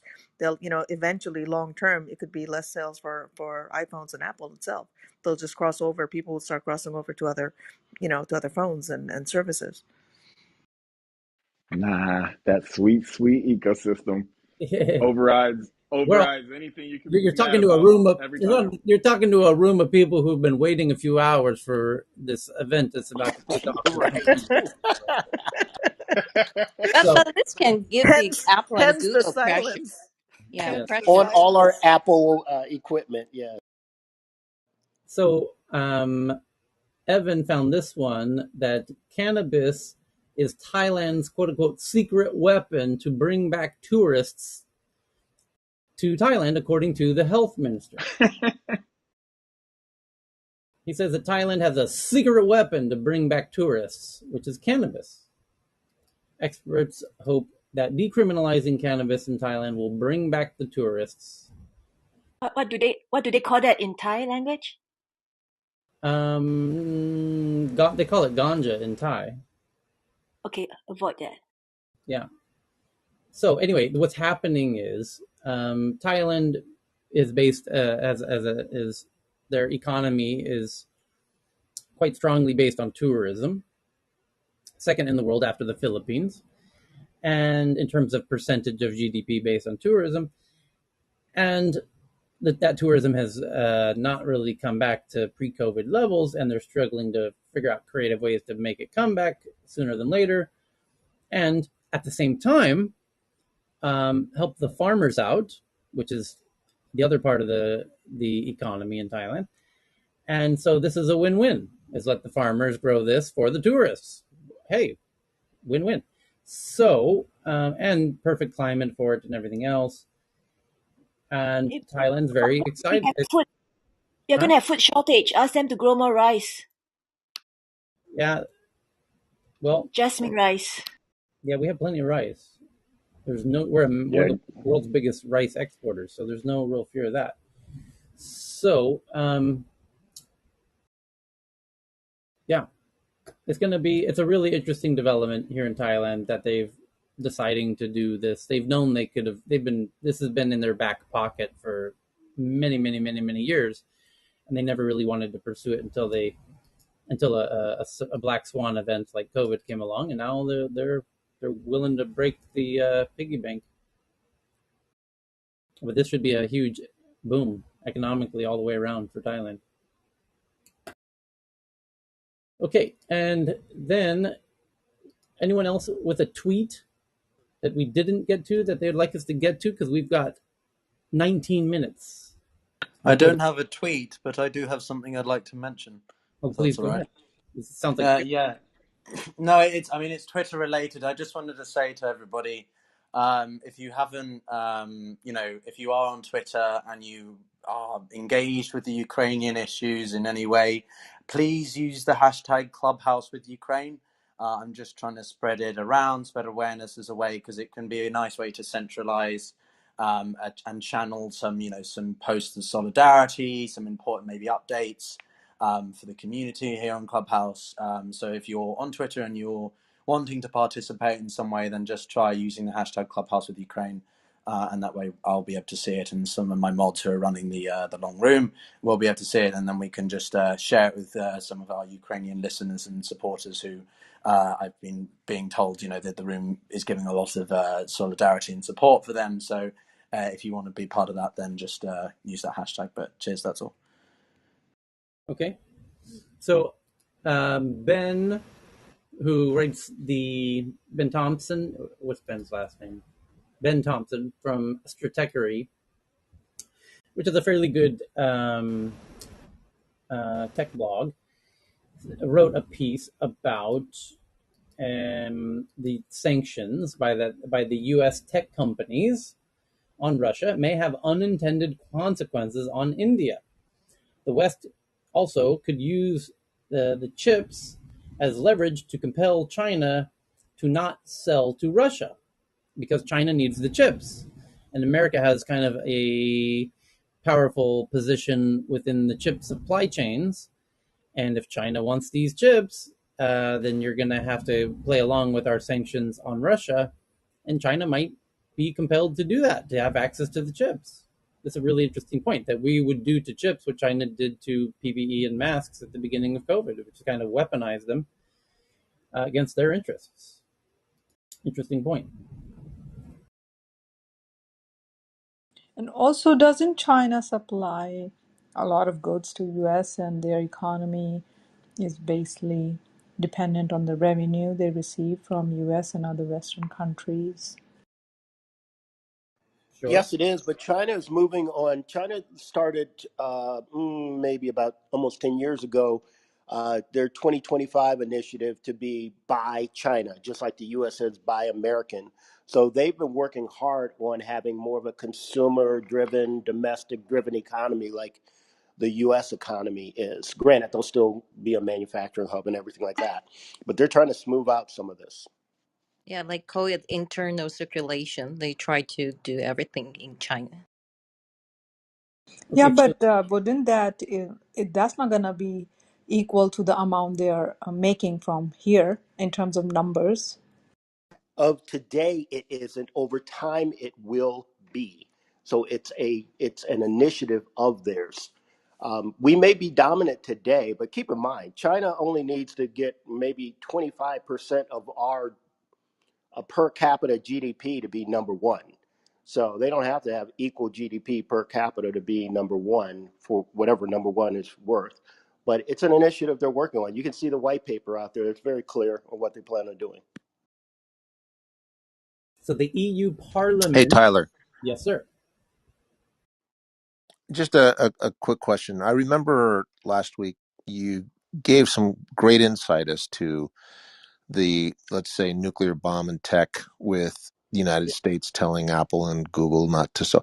So I thought about something the opposite of that. Okay. Couldn't Russia and China nationalize a lot of the manufacturing that is in their countries as a retaliatory move? And they've got the tech, they've got the people who know how to run it. All they have to do is replace the managers. Interesting thought. More so is China than Russia. I don't see China doing that now, but maybe years later, once they go after Taiwan, Well, by but the way, Russia more likely. yeah, I mean, Russia, we're not doing much of the stuff in that sense with Russia. China could try to nationalize Foxconn, for example. However, Foxconn is Taiwan. I know, but they have factories in China, and the factories in China, China could try to nationalize.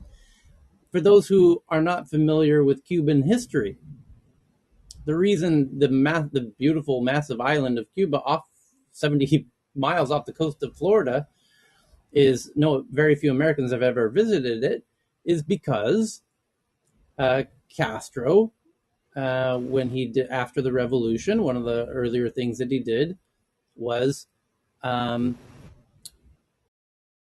he bought a whole bunch of Russian oil, and he wanted to force the American and Dutch shell companies to refine the oil for him. And America said no. Our American company, Exxon and what have you, is not going to refine that Russian oil that you just bought. And he said, oh, yeah, well, watch this. And he nationalized the oil refineries in Cuba. And the oil companies told, the president at the time, hey, he just took over our oil refineries, and he's refining that Russian oil that he bought at a massive discount. And that was shots fired. And that led to sanctions the likes we've not seen until this week with Russia. The same way that the West, led by America, are sanctioning Russia literally to death, is really not been seen since what Cuba did as a reaction to Castro nationalizing the oil companies and the Havana Hilton, the Hilton Hotel, and the casinos and the banks, by the way, because after America retaliated, then he took over the banks, the American banks that were present in Havana, and then he nationalized those. And he just started doing exactly what you're saying. And the outcome of that kind of nationalization of American assets in Cuba led to this massive embargo that they've been living under ever since, which is nobody could buy or sell or do anything with Cuba. And they're still stuck in 1959 when those embargoes came in place. They can't get parts for their cars, and the cars they're driving around today are still from 1959. So, countries that might think to try and nationalize major American assets would think twice and might want to watch a documentary on Cuba before they attempt to do such a thing, because that would be a really high risk maneuver. Obviously, it would have to be triggered by something, but since we're kind of like going in this cat and mouse game or a chess game, Yeah. sanctions are being imposed. I mean, we are in a financial and economic war. I mean, there's no doubt about that. So, right. At some point, I mean, it could escalate to that. We talk about the financial nuclear bombs that we have. Okay, we triggered, we pushed that bomb with SWIFT, right? So, what is their counter move, and what would be the equivalent of a returning nuclear shot fired at us? And that's what I kind of thought of. Yeah, but China, just in terms of patterns, has been rather consistent about how they try, and that rather than do something very aggressive, overtly aggressive, like nationalization of a foreign asset, they their main game has been IP theft and corporate espionage, kind of writ large, because there's plausible deniability all day long. I mean, they just deny it endlessly, and and they've been very successful in doing that. So that's just kind of been their bread and butter for a very long time, and it's paid massive dividends. And so I don't think they would need to go to the lengths of nationalizing it. They would just do their best to try and suck up all of the information and intelligence with regard to doing it and try and clone it. I mean, cloning things is, again, to call it their bread and butter is to, it's more like Oh, their rice. It's like that's just so fundamental to the process is cloning things, BB. but in 30 years ago, every big industry in China was nationalized. I don't think they were going back to Oh, that. I see what you Yeah, mean. Yeah, and from domestic uh, domestic companies were being nationalized, and in some sense, what's going on with their own tech giants right now is a soft form of nationalization. What you're seeing with Tencent and Alibaba and all this, that's totally true. Yeah, but a And you foreign remember company, back in 1953, yeah, Iran tried to do the same thing, and that was the first time the U.S. got involved in a coup in another country, and that's what happened then. well, same thing Oh, happened. that wasn't the first time, but you're totally correct about what Yeah, Yeah, I was and about to say that's not the first time. Cuba was one of the ones too, because they installed the Batiste into Cuba. That's what Yeah, happened but there. you're right. That was a democratically elected Iran too. So yes. but What's that? There? it was the South American, I believe it was Bolivia to be specific, who was trying to nationalize the land of the banana companies, United Banana, which let America and the CI went down there to shake things up, to keep the banana production going down there in South America, which But it is was Same unsafe for same a thing in country. Central America with Guatemala and a number of other places too, Tyler and group. And which that's where I was born, by the way. which is where Fidel Castro met Che Guevara, because he was down there and he saw what the Americans were doing, and he was up in arms and ready to fight, and joined Fidel, even though he himself isn't Cuban, and they did the Cuban Revolution. So much, Argentinian. so Che much, is Argentinian. yeah. Correct. So Yeah, I was that going to say, but it makes sense for a country to nationalize stuff like the energy, the any exports like that, in order to control not only production but also costs, and to make sure that any type of regulations and security is being adhered to, because right now in the US, even though we have like Homeland Security that has regulations and stuff, most of the energy all of our energy companies are owned by private entities, because mostly that's because they can keep up with the cost of improvement with infrastructure and what and anything that's needed.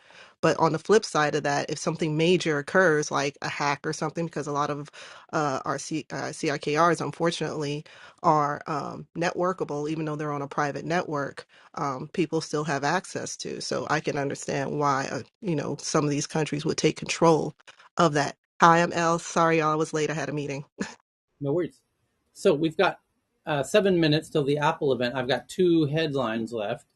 The first is a doozy, that the European Parliament Money Committee is going to vote on what they call MICA next week.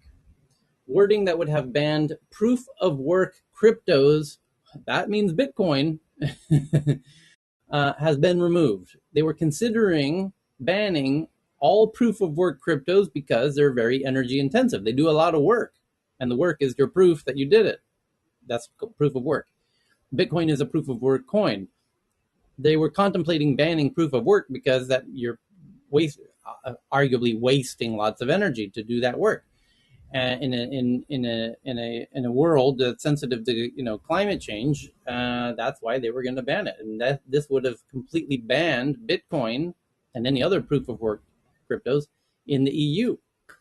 So this shit's going down, both with Biden right now and the EU simultaneously. Oh wow, what an interesting coincidence that both simultaneously, one's doing an executive order next week, and the EU's doing a committee next week to determine the fate of crypto. Oh wow, gee, I wonder if they're collaborating in the back end on this. Gee, I wonder if they're going to have kind of in sync views on these things. Oh wow, what a mystery! This is what a real puzzle this one is. So There's a city that uses its Bitcoin heat to fuel the water heating, and then they use that to keep the sidewalks not icy during the winter. So there are clever applications depending on where you are. So you can integrate it into the infrastructure. sure, it says after having previously been postponed, um, a vote for the Monetary Committee of the European Union's Parliament on the EU's market and crypto assets legislation will take place March 14th. The news was tweeted out minutes ago, and by a member of the parliament in charge of shepherding this issue through parliament, quote, an independent topic of proof of work is no longer provided in the MICA, he said, confirming his promise to remove language he had previously called a de facto ban on Bitcoin. My suggestion is to include crypto assets, like all other financial products, in the taxonomy area in view of the controversial discussion surrounding the energy consumption of crypto assets. The taxonomy could provide clarity and ensure a better information basis for consumers. Quote, strong support for MICA is a strong signal from the EU Parliament for a technology neutral and innovation friendly financial sector. So a whole lot of political speak. The last article, with 4 minutes remaining, that I have, and we could find others no doubt, is that and thank you to Heyman, who's no doubt listening on the live streams with our friend Cal Patel, that thousands of Russians are stuck in Thailand as sanctions kick in. Thousands of tourists from Russia are currently stranded in Thailand, officials said on Tuesday, as unprecedented Western sanctions over the invasion of Ukraine put a squeeze on Russians struggling to find flights and finances. Flight cancellations, a ruble currency in free fall, and payment problems from Russian banks being cut off from the global SWIFT system has left more than 7,000 Russians in limbo in locations like Phuket, Koh Samui, Pattaya, and Krabi. Thailand's tourism authority chief said, quote, we have to be good hosts and take care of everybody. He told Reuters there are still Russian tourists on their way here. Russia's embassy in Bangkok did not immediately respond to requests for comments on its citizens. Quote, we've asked hotels to reduce prices and extend their stays, Phuket's Tourism Association president said. Some visitors, when able, had used China's Union Pay after cards issued by Russian banks using U.S. firms Visa and MasterCard stopped working. Visa and MasterCard announced on Saturday that they were suspending operations in Russia. Russia has called its actions there a special operation, blah, blah, blah. Hey, Tyler, separate subject. Did you talk to Intel's investment in the U.S. recently? No. So Intel is building a $20 billion plant just east of Columbus, Ohio, and they're planning on adding additional possibly 7 to 8 fabrication plants in the U.S. for possibly reaching a total of $100 billion for, again, more domestic production for chips. I Thank you. recall Biden mentioned that in his State of the Union. When was that? Monday or yeah? And he applauded them for that. Yes. Yeah. Everybody go make your mimosas. It's time. Here we go, everybody. 2 Stay on minutes. top. 2 minutes until Santa Claus brings the hot new hotness to the Apple ecosystem. Apple.com. Yeah, I've pinned it on top of the room. Thank you.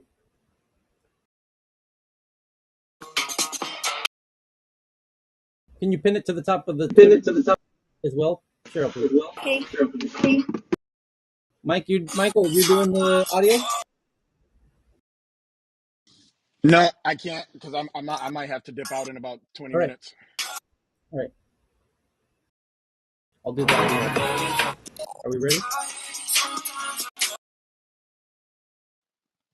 I can't handle this. I'm so excited. I'm gonna explode. Here we go. I'll do the audio.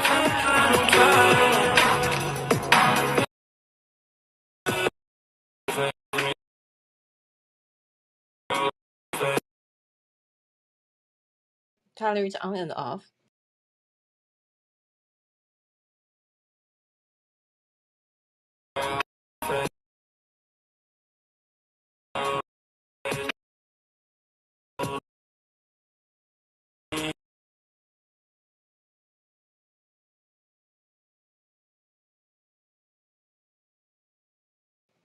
Tyler seems no sound. Did we lose him? I'm here. Yeah, yeah, but no sound of the event. Oh yeah, now it's on and off. Oh, it's very nice. Mm, You don't hear the music? now it's okay, but previous is on and off.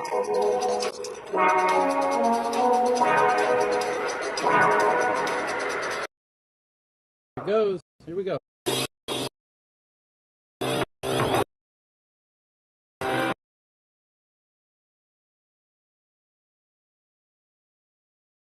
Yeah, we lose you again.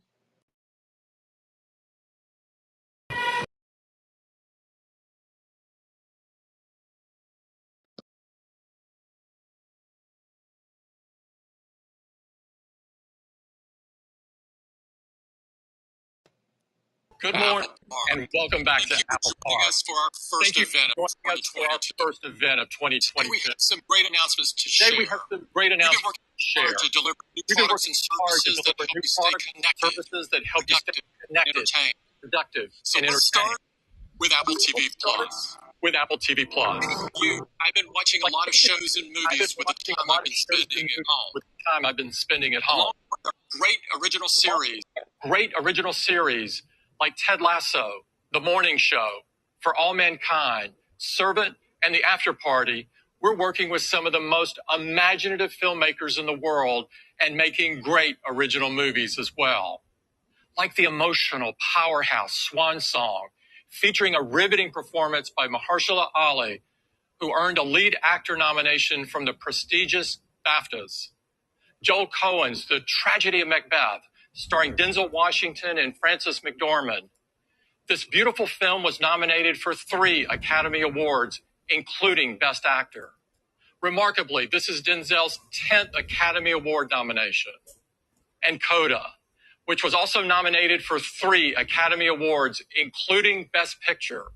Coda is a powerful and inspiring story which broke barriers with its predominantly deaf cast, including Troy Kotsur, who became the first deaf male actor to be nominated for an Oscar. Now let's take a quick look at these Apple original films and some more incredible ones coming soon.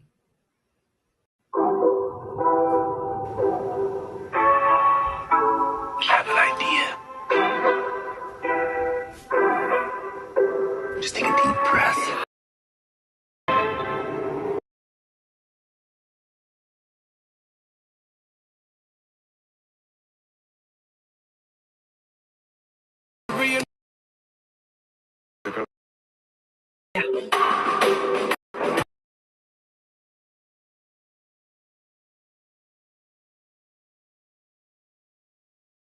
Tyler, we're having a problem hearing it. Yeah, no sound Okay, again. I will on it then. Hold on. How many others are out there? You got it.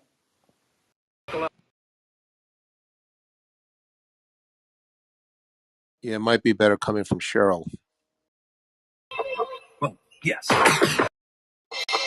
Well, yes. I found an actual lucky penny. And what did I do? Lost it. What did I do? Lost it. You just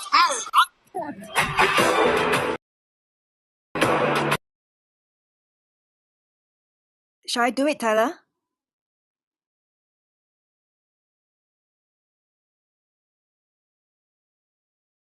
Yeah, you Try do to it. play play it, Cheryl, and try to back channel him and find out if he wants you to have it.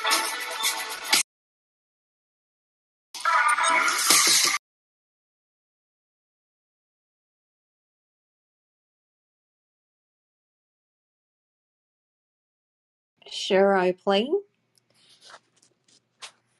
Oh, Sherry, we can't hear you as well. Future. Okay, you're back. Yeah.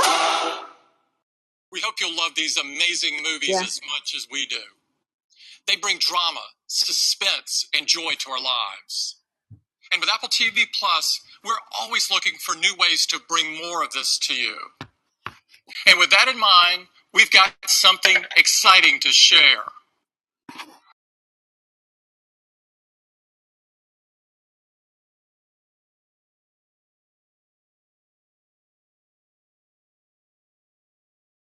I think maybe Club Deck and your web page have some kind of conflict during this. But just so everybody knows, though, I'll just give you guys a quick filler. Basically, they just showed a bunch of the movies and TV shows that are going to be coming to Apple TV Plus, and they just announced Friday Night Baseball. They're going to have exclusive Major League Baseball on Friday nights live on Apple TV. And now they're talking about iPhone.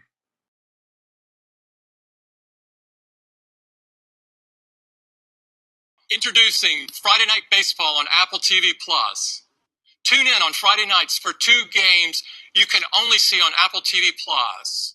We're really excited about this. This is going to be the best way to watch baseball on your iPhone, iPad, Mac, and anywhere that Apple TV Plus is available.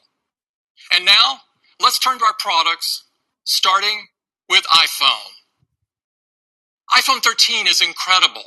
It features our powerful A15 Bionic chip. And together with iOS 15, the world's most advanced mobile operating system, iPhone 13 delivers experiences like cinematic mode, ProRes video, provides all-day battery life, and powers stunning graphics on the immersive Super Retina XDR display. In addition to all of its great capabilities, people also love the design of iPhone 13 and its wide range of beautiful colors. So today, we're introducing 2 gorgeous new finishes.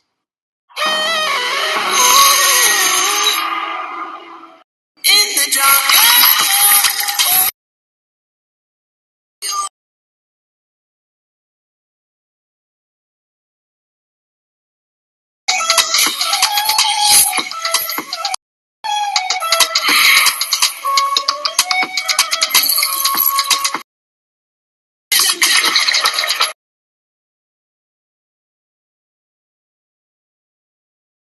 iPhone 13 looks stunning in this bold new green with its precision milled back glass and color matched aluminum edges. And iPhone 13 Pro in a sophisticated new Alpine green joins the most pro lineup we've ever created. You can pre-order these new models starting this Friday, and they will be available on March 18th. Now let's talk about Apple Silicon. The development of Apple Silicon was inspired by iPhone and has delivered cutting-edge performance and capabilities for many years. It continues to have a phenomenal impact on our products and the industry. In addition to industry-leading performance per watt, Apple Silicon delivers many other advancements. Custom-built image signal processor drives our dynamic camera experiences. The neural engine unlocks breakthrough machine learning capabilities. Secure Enclave protects the biometric information used in Face ID and Touch ID. These are just a few of the innovations enabled by Apple Silicon that makes our product such a huge hit with customers. Today, we're bringing our extraordinary A15 Bionic chip to another iPhone. Uno, dos, tres, cuatro.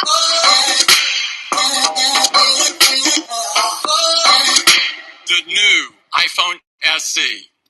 From the very beginning, we designed iPhone SE to include some of our most advanced features and technologies while delivering the iPhone experience at an incredible price. This is important for our existing users who want a smaller iPhone and a great value. It's also been an incredibly popular model with new iPhone users, and we're continuing to add new users to iPhone at a faster pace. In fact, this past fall, we've added more new users to the iPhone 13 lineup than in each of the previous 5 launches. And we're excited for the iPhone SE to build on this momentum. Now, here's Francesca to tell you more.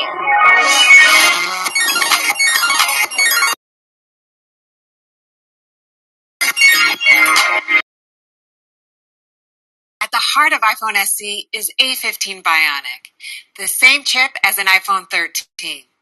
Bringing this level of performance to our most affordable phone is something only Apple can do. A15 Bionic makes nearly every experience better. From simple things like launching apps and scrolling through photos, to intense workloads like processing depth information on the fly. A15 Bionic packs a powerful 6-core CPU to handle demanding tasks smoothly and efficiently. It's up to 1.8 times faster than iPhone 8 and even faster compared to older models. This CPU is faster than all the competition at any price.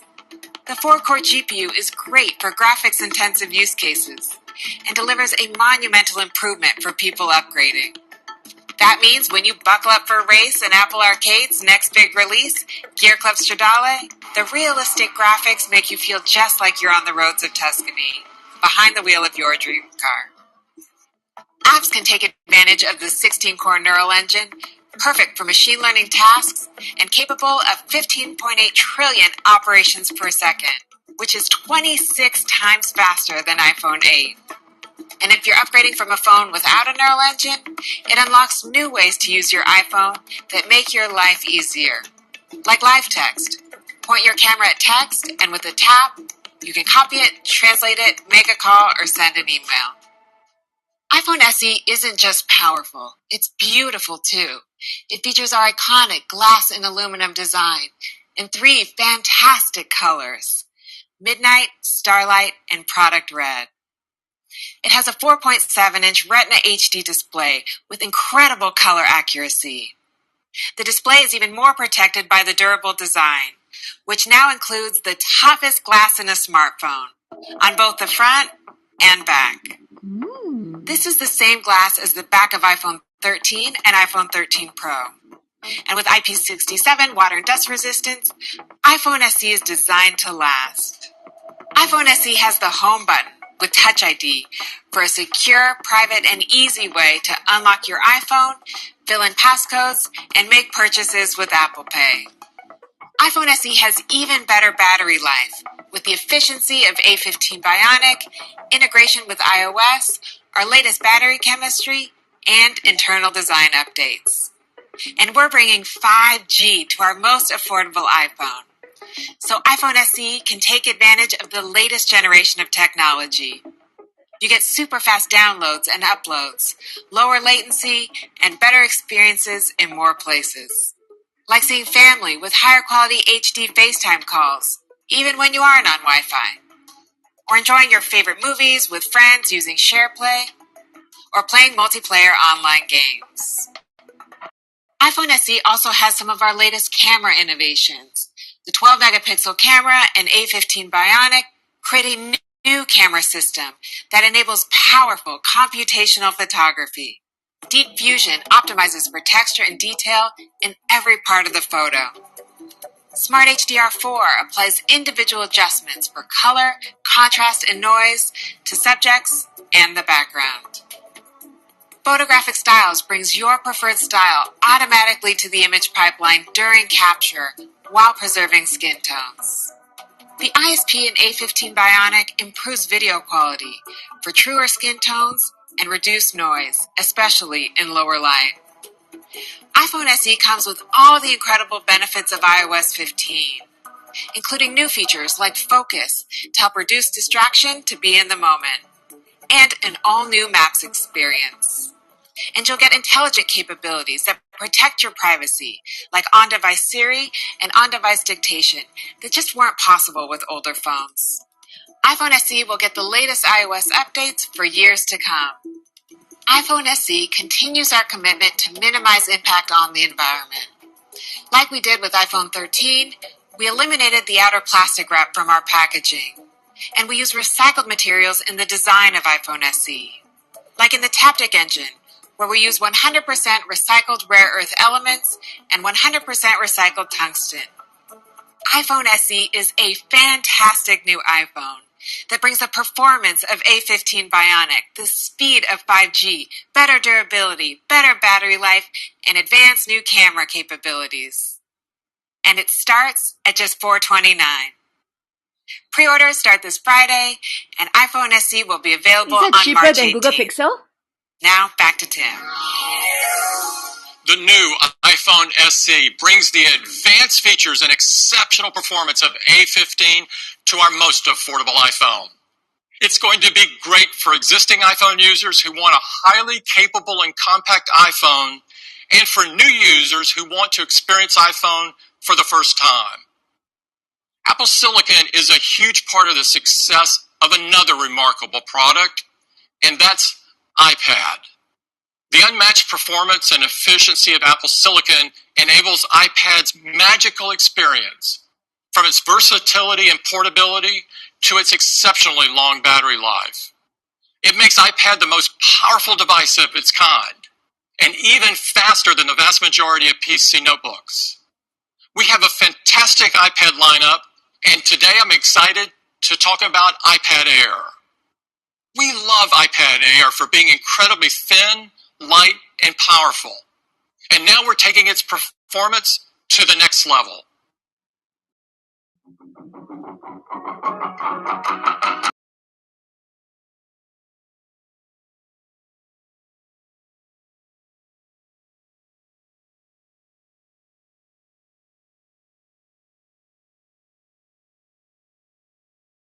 The new, even more amazing iPad Air. And to tell you all about it, here's Angelina.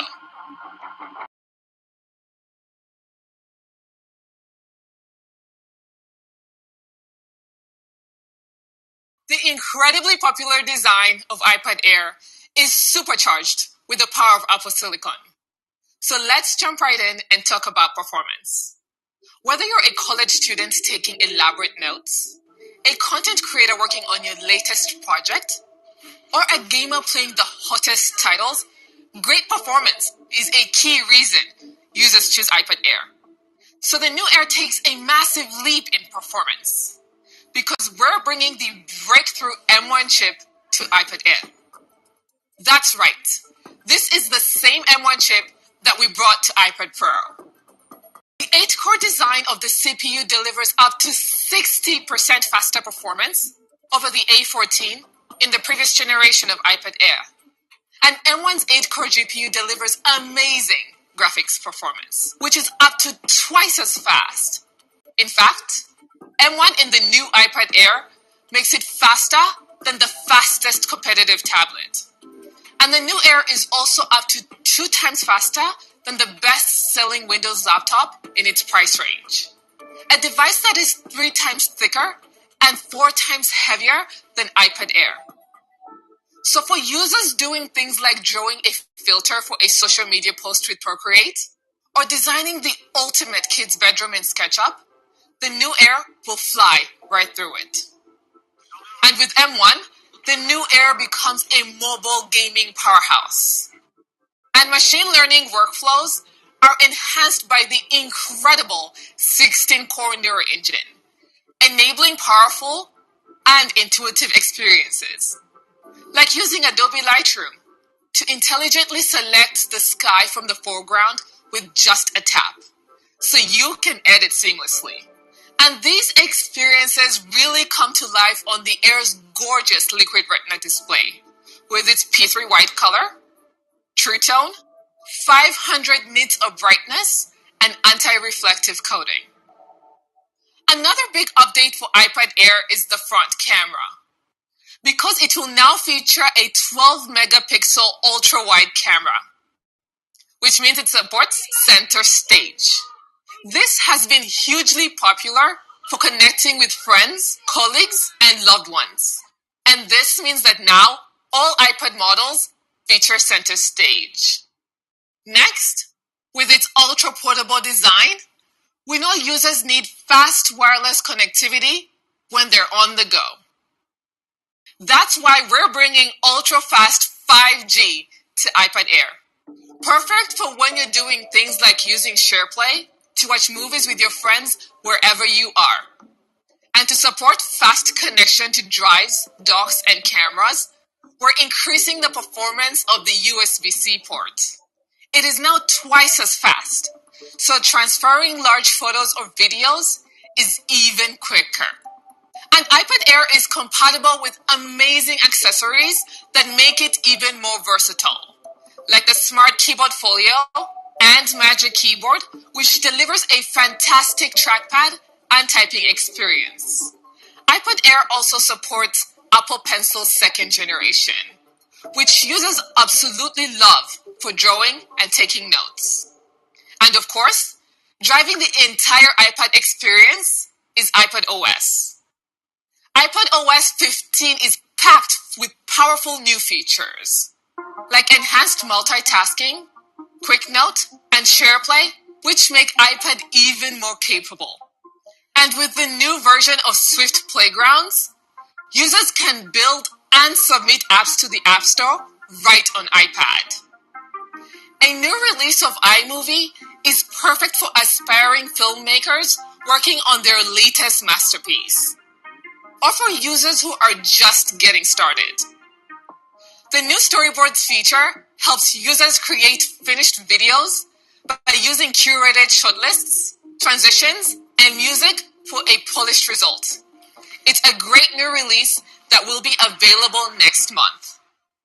And we continue our commitment to the environment. The new Air has a number of components with 100% recycled materials, like the aluminum in the enclosure, tin in the solder of the main logic board, and rare earth elements in the enclosure and audio magnets. We're really excited about the new iPad Air. Let's take a look.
So this is the new iPad Air, and it comes in a gorgeous array of colors: space gray, starlight, pink, purple, and a stunning new blue. It will be available starting at the same great price of $599. This is an incredible price for such a powerful device. It comes in both 64 and 256 gigabyte configurations, and it will be available in both Wi-Fi and cellular models. You can begin ordering Friday, and it will be available March 18th. With the supercharged performance of M1, ultra-fast 5G, and center stage, we think you're going to love the new iPad Air. Back to Tim. With the addition of M1, iPad Air is now more powerful, more capable, and simply more fun than ever. Next, let's talk about the Mac. Apple Silicon has transformed the Mac over this past year. Its incredible performance, custom technologies, and cutting-edge power efficiency have ushered in a new era for the Mac. We transitioned nearly every product in the Mac lineup to Apple Silicon. And each of these products has blown away users and shocked the PC industry. When we introduced the MacBook Pro and MacBook Air with M1, our customers no longer had to choose between incredible performance and amazing battery life. They have it all. And Apple Silicon has enabled us to design products we never could have imagined before, like the remarkably thin and powerful new iMac made possible by M1. And the newest MacBook Pro with M1 Pro and M1 Max has completely redefined what pros expect from a notebook. It simply has no equal. Customers are absolutely loving these systems. In fact, every quarter since we started shipping M1-based Macs has been record-breaking, and we've outpaced the industry growth during this time. And we're not stopping there. To tell you how we're going to take Mac even further, here's John.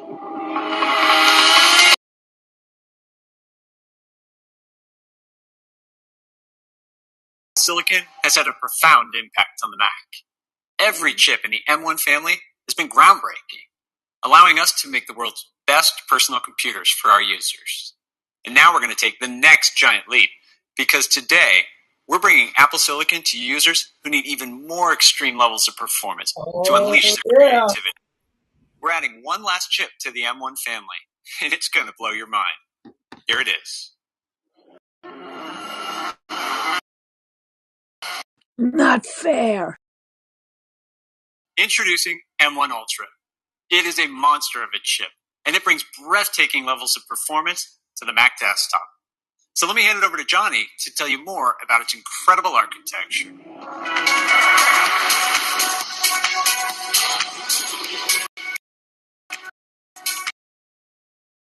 M1 Ultra is the next breakthrough for Apple Silicon. So far, we've scaled Apple Silicon for the Mac from M1 to M1 Pro to M1 Max. Chip, we've extended the architecture to deliver phenomenal performance while maintaining remarkable power efficiency and scaling the unified memory architecture.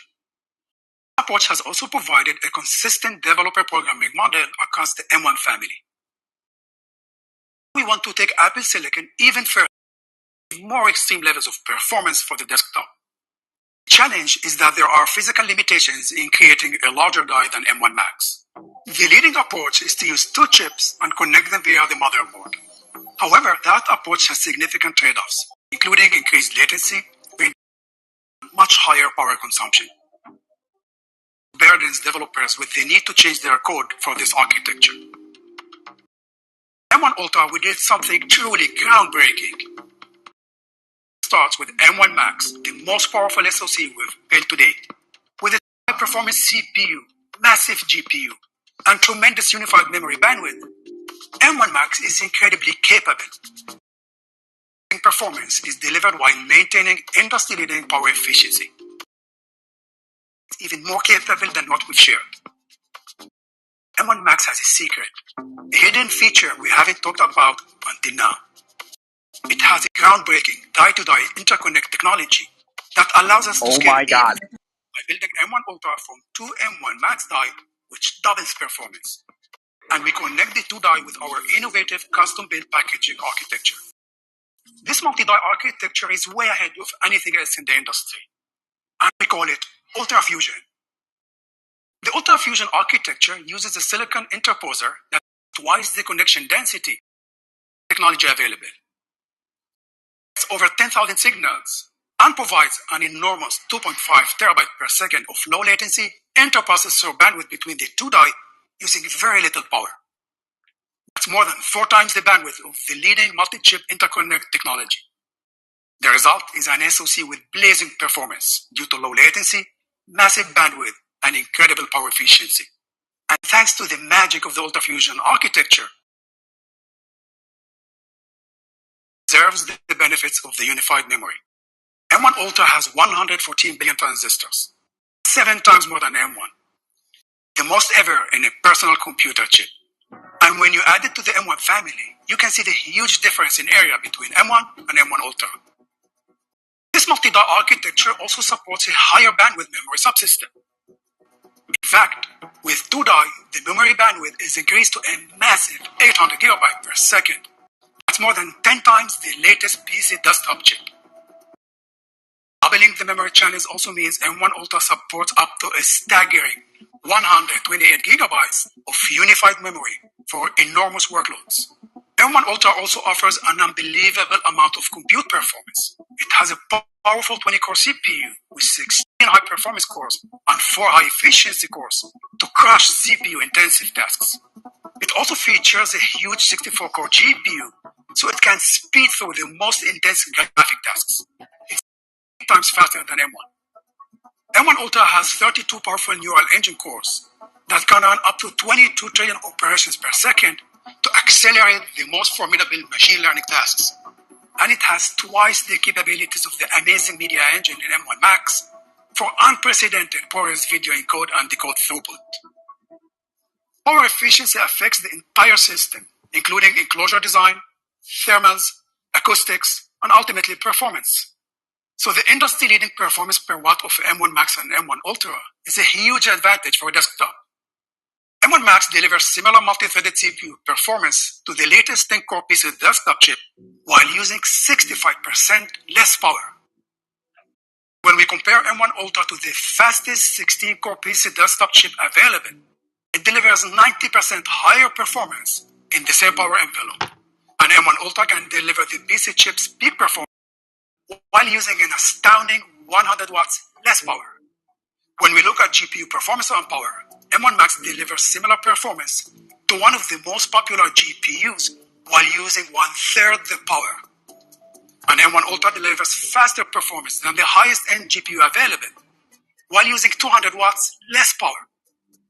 M1 Ultra provides industry-leading desktop plus performance and power efficiency, allowing us to deliver incredible performance in a much smaller, more efficient design. So that's the groundbreaking M1 Ultra. It's the most powerful and capable chip ever for a personal computer. M1 Ultra takes Apple Silicon further than ever. It's another game-changing chip for our pro users. Now, one of the things that makes Apple Silicon so unique is how tightly it integrates with the operating system. This integration enables macOS to scale with M1 Ultra, allowing it to automatically benefit from M1 Ultra's immense capabilities, delivering another big step forward in performance. It also enables us to deliver an amazing experience for our users. Everything is super fast and incredibly responsive, and the system and user data are protected with industry-leading security. The transition to Apple Silicon has delivered the largest collection of apps ever for Mac, including iPhone and iPad apps, which can now run on Mac, and universal apps that unlock the full power of the M1 family. And new apps with unbelievable performance continue to be released every week. We're thrilled with how well this transition is going. And because M1 Ultra looks like a single piece of silicon to software, apps will benefit from its extraordinary capabilities without any additional work. Let's hear what some of our developers have to say about it. What? 128 gigs of RAM? There is no delay. It's just a toggling, like a light switch. You don't actually have that time to stir your coffee because the file just opens. And you're like, oh, okay, let's get to work. Hi, I'm Anna, and I work at Ableton as a software developer. Principal product manager at Adobe for motion graphics. I'm Ruby at Vectorworks. I'm Eddie White, and I work at Maxell. I'm Larissa Sepnik. I'm the lead Sapphire developer, 3D designer, and I specialize in fabric simulation. What we're really seeing with the M1 Ultra is a faster workflow from very first launch all the way through to final export. The UI is more fluid, previewing's faster. If you can speed up every one of those loops, you keep people in their creative flow. Getting that kind of performance change between generations is really amazing. Now a designer can say, I want this change and I want to do this, and do that instantly. Scene rendering is up to 4 times faster, and now with these new performance speeds, I can take it to the next level. You're only limited by your own imagination, whether it is photorealistic renders or whether it is millions of objects flying everywhere. Everything flows. One of the things that you'll really notice is the navigation in the 3D environment. It's all very responsive, and it creates this uninterrupted experience. With the 270 Sapphire effect, being able to get effects that users love using so much of the time faster is phenomenal. You could just keep putting layers on top of layers and more layers. It's a fabric. So I'm able to see little subtle details, little things like puckering, gathering, pulling of the fabric, when I wasn't able to see that before. It doesn't feel buttery smooth. There's an emotional component to it. M1 Ultra seems very unimpressed with the load I ask it to handle. Now you could add more wavetable synthesizers together, and that contributes to the richness of your sound. There's more room for improvisation. DJ sets become more expressive. People are going to be able to really push the bounds of their creativity. You can actually trust that your stuff's going to get done on a deadline. Now we're going to have designers from different backgrounds, different voices, different experiences, being able to have a seat at the table. The answer to what's going to happen is, I don't know, and that's exciting.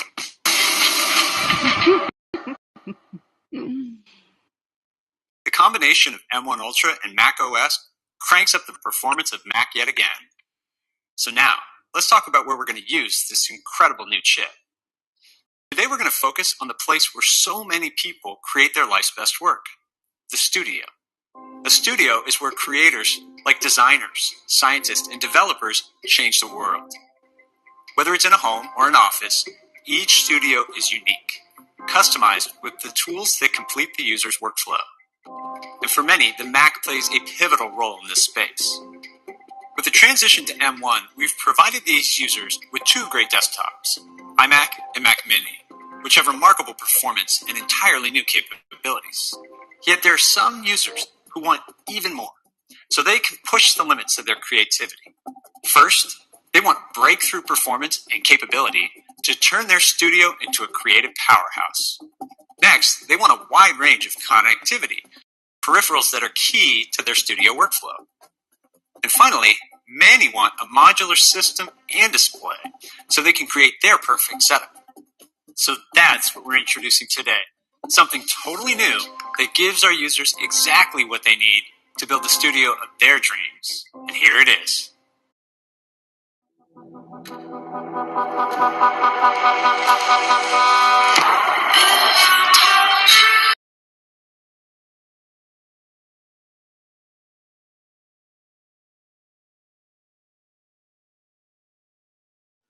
Tyler, you must unmute.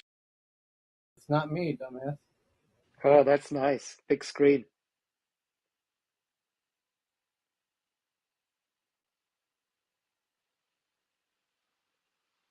It'll come back when they talk. Now it's music. Oh, you can't hear the music? This Yeah, is No, every Mac it's time. very Studio. quiet. That's okay. Mac Studio is an entirely new It's Mac back. with the unbelievable performance of our most powerful Apple Silicon, M1 Max and M1 Ultra. And the Studio display is the perfect complement to Mac Studio, with a phenomenal set of features and that integrated experience Mac users love. So let's dive in, starting with Mac Studio. And to tell you all about it, here's Colleen.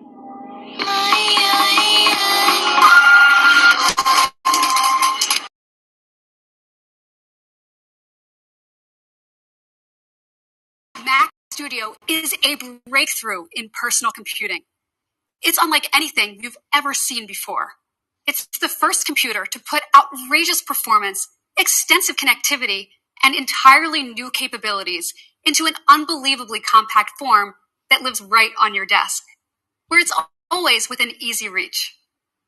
Mac Studio is going to completely transform studio workflows everywhere. Let's start with its design.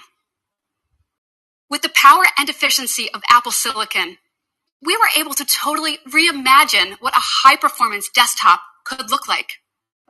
The exterior is machined from a single aluminum extrusion, with a footprint of just 7.7 inches square, and a height of only 3.7 inches. So it takes up very little space and fits perfectly under most displays. Inside, every element was designed to produce an unprecedented amount of performance in such a small form factor. The innovative thermal system begins with a unique double-sided blower pulling air into the system across the entire circumference of the perforated aluminum base. The air moves over the custom circular power supply and through channels precisely placed to guide it to the chip's thermal module. Finally, the air is propelled through a low-impedance rear exhaust containing over 2,000 precisely machined perforations. And due to the efficiency of M1 Max and M1 Ultra, the sound is so minimal, for most workloads, you'll barely even hear it. With this remarkably compact and quiet system within arm's reach, you get easy access to essential connectivity throughout the day. So next, let's take a look at the high-performance I/O Mac Studio provides.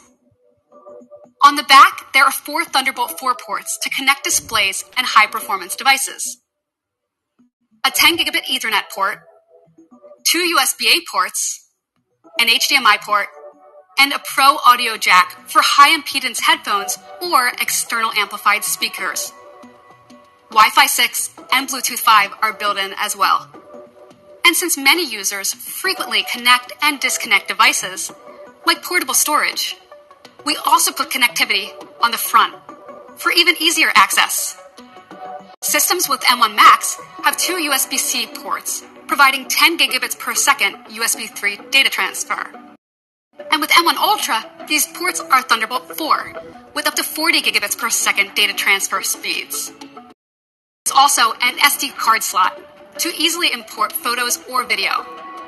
And Mac Studio offers extensive display support for up to 4 Pro Display XDRs, plus a 4K TV, driving nearly 90 million pixels. With this wide array of advanced connectivity, you can configure your studio to your exact needs. Now, let's take a look at the unprecedented performance Mac Studio will deliver. When you compare Mac Studio to our most powerful Mac desktops, the 27-inch iMac and Mac Pro, it takes performance to astonishing new heights. Let's start with Mac Studio with M1 Max. For CPU performance, Mac Studio with M1 Max is up to 2.5 times faster than the fastest 27-inch iMac. And it's up to 50% faster than Mac Pro with a 16-core Xeon processor, our most popular configuration. Graphics performance on Mac Studio with M1 Max is also tremendous. It's up to 3.4 times faster than the fastest graphics on the 27-inch iMac. And it even outperforms Mac Pro with its most popular graphics card. Mac Studio is over 3 times faster. Mac Studio with M1 Max is the high-performance machine many of our users have been waiting for to take their workflows to the next level. And Mac Studio with M1 Ultra takes performance to a whole other dimension. The CPU performance on Mac Studio with M1 Ultra is up to 3.8 times faster than the fastest 27-inch iMac. And it's up to 90% faster than Mac Pro with 16 cores. We can even compare Mac Studio with M1 Ultra to Mac Pro with 28 cores. It's up to 60% faster. That is incredible. And graphics performance on Mac Studio with M1 Ultra just crushes 27-inch iMac.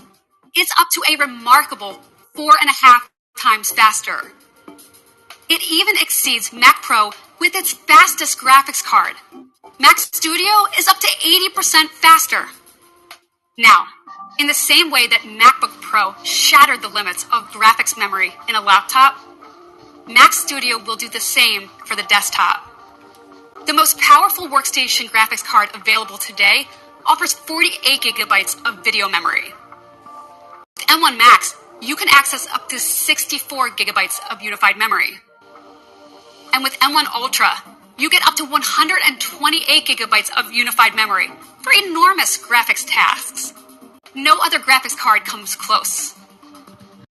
And when it comes to storage, The SSD in Mac Studio delivers up to a super fast 7.4 gigabytes per second of performance and up to 8 terabytes capacity.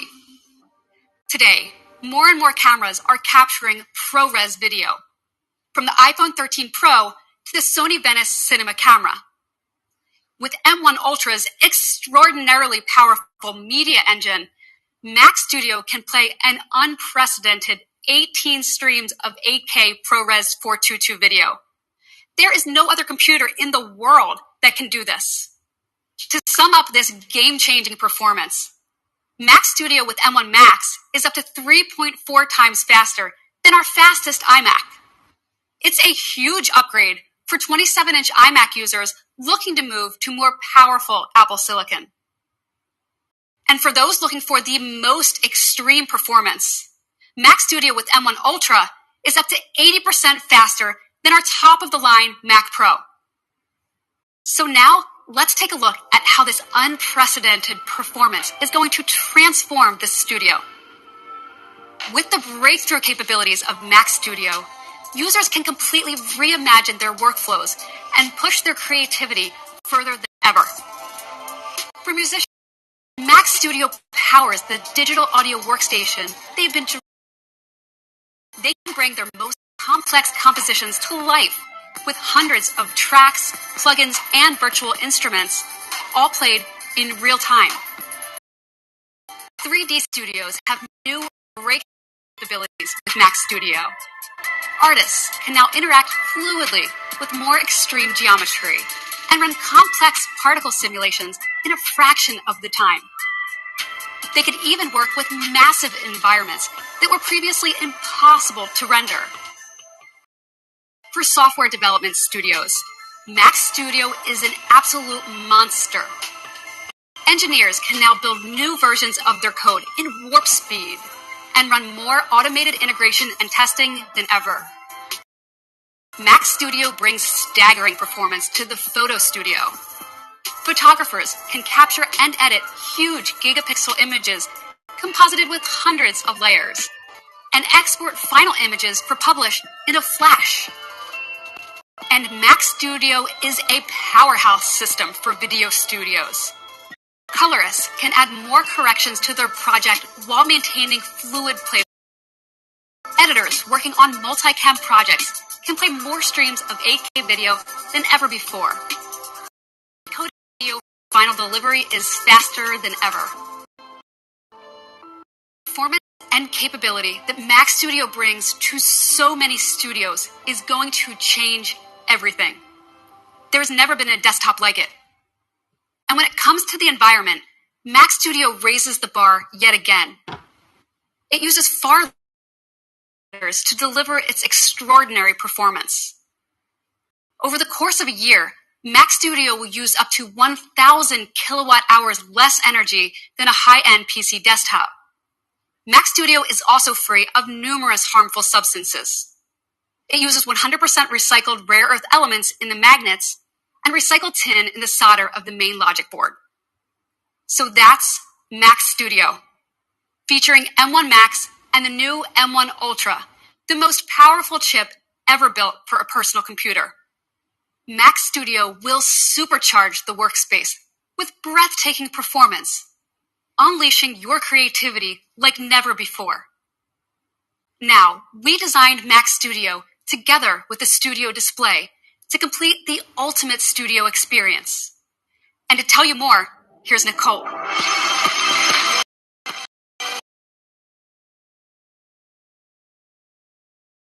The Studio Display is in a class of its own. Along with a gorgeous screen, it's loaded with incredible features that no other desktop display can deliver. And it provides that integrated experience Mac users love. Let's start with the design. Studio Display has an all-screen design with narrow borders. Its all-aluminum enclosure houses an advanced set of features in a slim profile. And the stand allows you to tilt the display up to 30 degrees. To customize Studio Display for your workspace, you can also choose a tilt and height adjustable stand option, which has a counterbalancing arm that makes the display feel weightless. There's also a VESA adapter option that lets you mount the display in landscape or portrait orientation. Studio Display features an expansive screen that has a 27-inch active area with a total of 14.7 million pixels at 218 pixels per inch, making it a 5K Retina display. And with 600 nits of brightness, P3 wide color, and support for over 1 billion colors, it brings images to life with spectacular detail. It also has True Tone for a more natural viewing experience, plus an industry-leading anti-reflective coating for better comfort and readability. And for studios with bright light sources, there's an innovative nano-texture glass option that scatters light to further minimize glare, while delivering outstanding image quality. Another thing that makes Studio Display unique is the fact that it actually has an A13 Bionic chip inside, which enables it to deliver amazing experiences with a highly advanced camera and audio system. There's a 12 megapixel ultra-wide camera, which is the same sensational camera that's been a huge hit on iPad.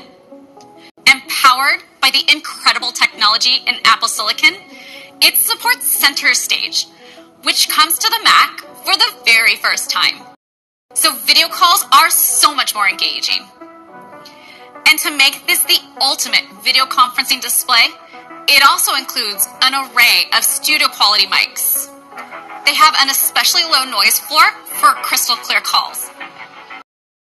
Studio Display also features a high-fidelity 6-speaker sound system that delivers an unbelievable. It has 4 that minimize distortion, and 2 high-performance tweeters that create accurate mids and crisp. Because Apple Silicon can process multi-channel surround sound, the speakers also support spatial audio for music and video with Dolby Atmos, creating a truly cinematic viewing experience.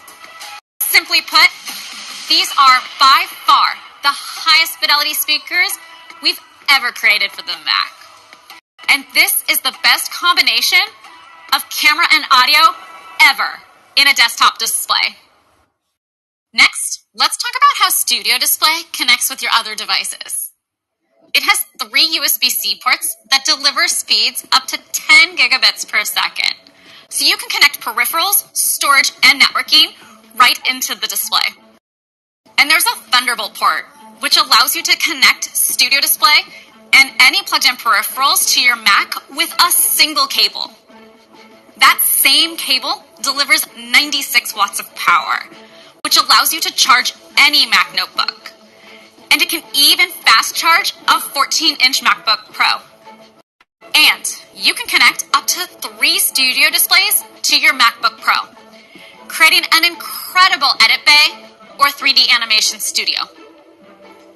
Finally, to complete your setup, we've added a new silver and black color option to the Magic Keyboard with Touch ID, the Magic Trackpad, and the Magic Mouse, which beautifully complement the design of the display. Studio Display has also been designed to minimize its environmental impact. It uses 100% recycled rare earth elements in all magnets and is free of numerous harmful substances. It also meets our high standards for energy efficiency. So that's the all-new Studio Display. No other display has this unique offering of 5K Retina resolution, an advanced camera with Center Stage, and incredibly high-fidelity audio, all in a refined aluminum design. And it's a great display to pair with any Mac, like MacBook Pro, MacBook Air, Mac Mini, and of course, Mac Studio.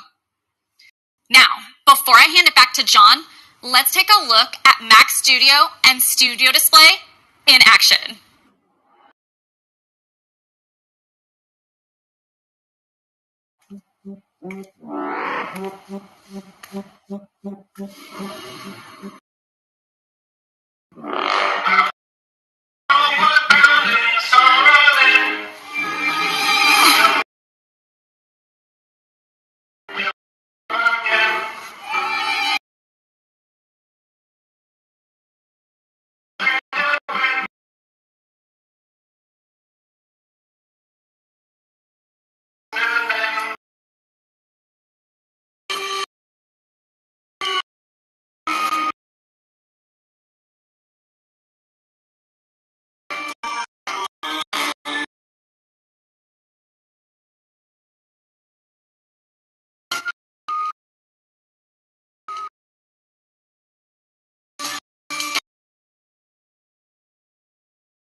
It's a promo video for Mac Studio Studio Display. So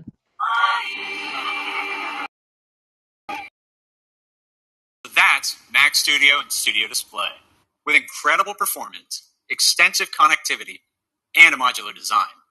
Mac Studio with M1 Max starts at $19.99. $400. Wow. Mac Studio with M1 Ultra starts at $4,000. $39.99.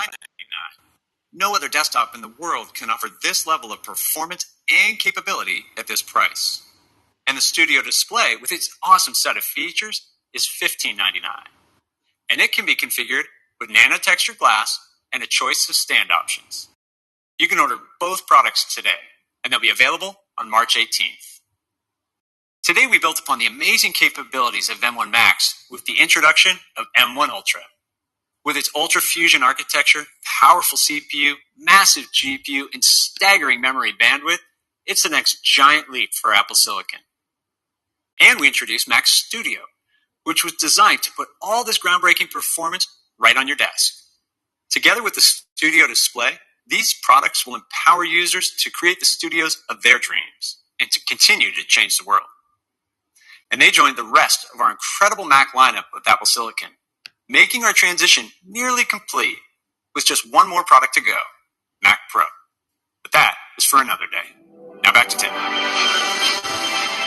We've had an extraordinary relationship with the world's creative community, and the Mac has been such an important tool for these users. We're excited to bring them an entirely new system, Mac Studio and Studio Display, and to see all of the amazing things they will do with it.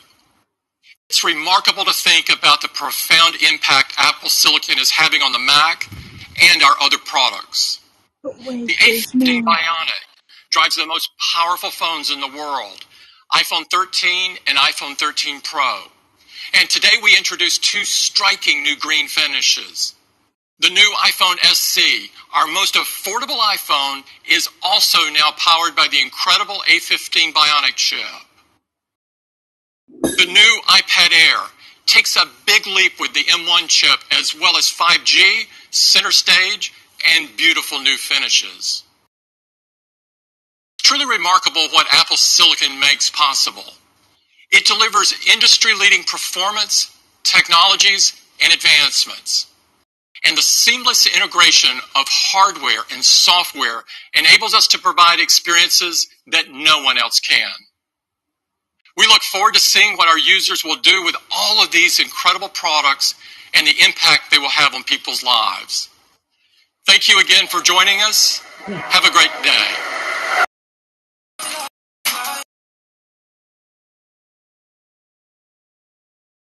No finished. ARVR. No Wow, ARVR. that was crazy. That was the fastest wrap up they've ever done. Okay, bye, finish. Yeah. Okay. There It you really Oh, go. out of was. breath. Be like, see you later. Sorry, no M2. Hey, Oh, Michael, are you there? Versailles. What's your take, Michael? So, all right, as I'm sitting here right now, if you guys could see my studio, I have a 2019 Mac Pro with the 28 core that they were referring to. The problem is, and this is my only gripe, this is Apple's always done a little bit of sneaky on their advertising and marketing. I noticed they were comparing it to the 16 core with the 5700X GPU.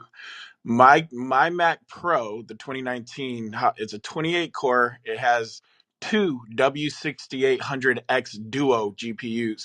Basically, my system is faster than equivalent PC with three RTX 3090s.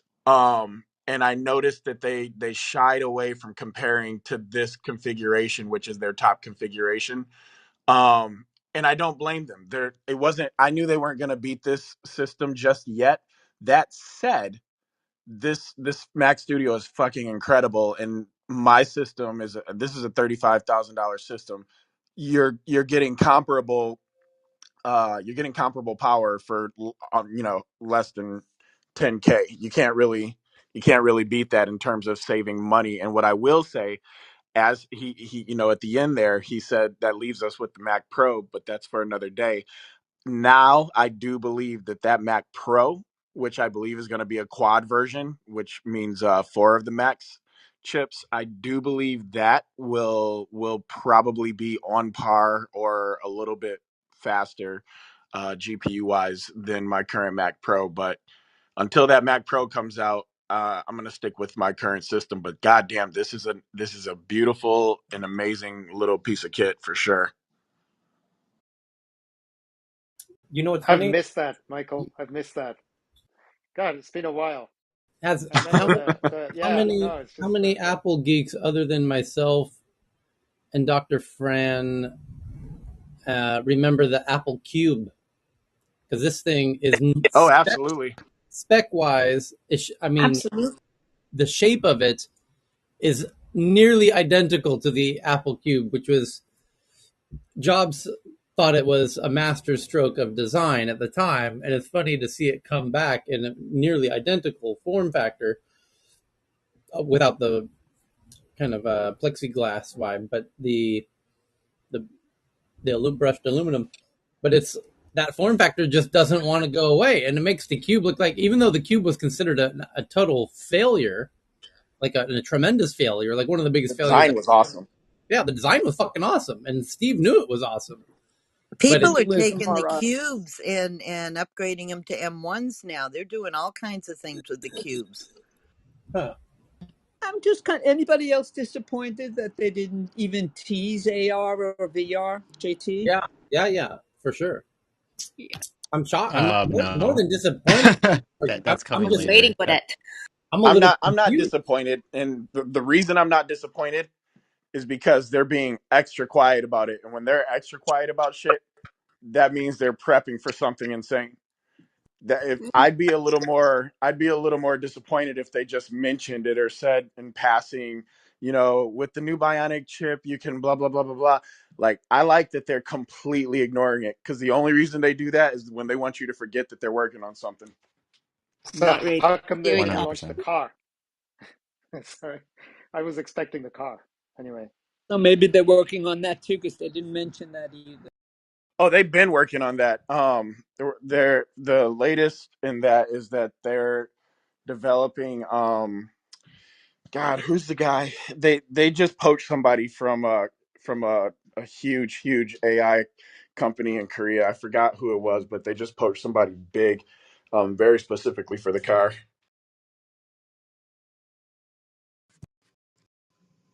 There it is. In either case, the chips that they're now building proprietarily in-house speaks to the kind of performance we might get in a mixed reality headset, right? Because there's been rumors that one of them is going to have an M1 chip, which, stage of it, not too sure, but nevertheless, an M1 is a powerful beast on its Yeah, own. And so I'm when you glad you have mentioned that, that. yeah. I'm Maybe glad you you want to mentioned add a that little for bit more sure. to that, Michael. Yeah, I was gonna say I'm glad you mentioned that, because that the one thing that I did notice is that they threw a damn M1 into to the iPad Air. The fact that they're starting to be able to, the scariest thing about what Apple's doing right now is simply how powerful their baseline chip is. The baseline chip of this new generation is so stupidly powerful that every category that they have at the baseline is already way faster than anything else, and basically the only thing they have left to compete with is themselves. And as these chips get smaller and smaller, it's only going to become more and more crazy. And the fact that hang on one second. Hey, just follow me in. The Yeah, the fact that these chips are getting smaller and smaller means that they're going to be putting them in smaller and smaller items. And just like he just brought up, that means that what they are going to be doing with their headsets is going to blow anything else out of the water. Quest 2, as you guys know, I have a couple of Quest 2s. I have the ones that I use with my friends when they come over, and I've got the ones I use for development. And Quest 2 is easily, far and away, the best thing out right now. And not because it's the most powerful. It's definitely not the most powerful. But It is absolutely the most versatile, and it's absolutely. I will say this for Meta, they're doing a fantastic job of making that thing user friendly as hell. The only problem is that they it's Meta. We all know, we all know what's going on over there at Facebook and what they're basically trying to do right now, and they're making a lot of really bad choices, mind you, saying that you can't have legs in VR and all this other kind of bullshit. um, they're really, really trying to steer the industry in a very specific direction. And I think that they're kind of fucked with what Apple's doing here, because their chips are not only the most powerful thing available and the most powerful thing out there, but they're so tiny, and they run so cool, and they need so little maintenance, that they're when they finally do release these VR and AR glasses, I genuinely think that it's going to usher everybody into VR finally. Now, don't get me wrong. VR has grown rapidly, and when I say rapidly, they sold well over 10 million units of the Quest 2 during Christmas. It's growing rapidly. That said, it is still very much a niche industry, and the only reason it remains a niche industry is because there isn't a company that's gotten involved that everybody feels capable of trusting with that much of their personal data. Apple getting involved as they are about to is going to open up a whole new can of worms. Not only because people trust them, but also, anytime Apple does introduce a product, this is the one thing that cannot be refuted about Apple. When they do introduce a new product, as we just witnessed, they do nothing less than swing for the fences. They're not going to do it unless they're going to go all out. Like they're not trying to get on first base. They're not trying to get an end park home run. These motherfuckers grand slam out the park every damn time. Every time is a different conversation, but they're going to go for it. And so I think what we're going to see with that first AR VR headset is the actual ushering in of the VR AR space. So that's my 2 cents on it.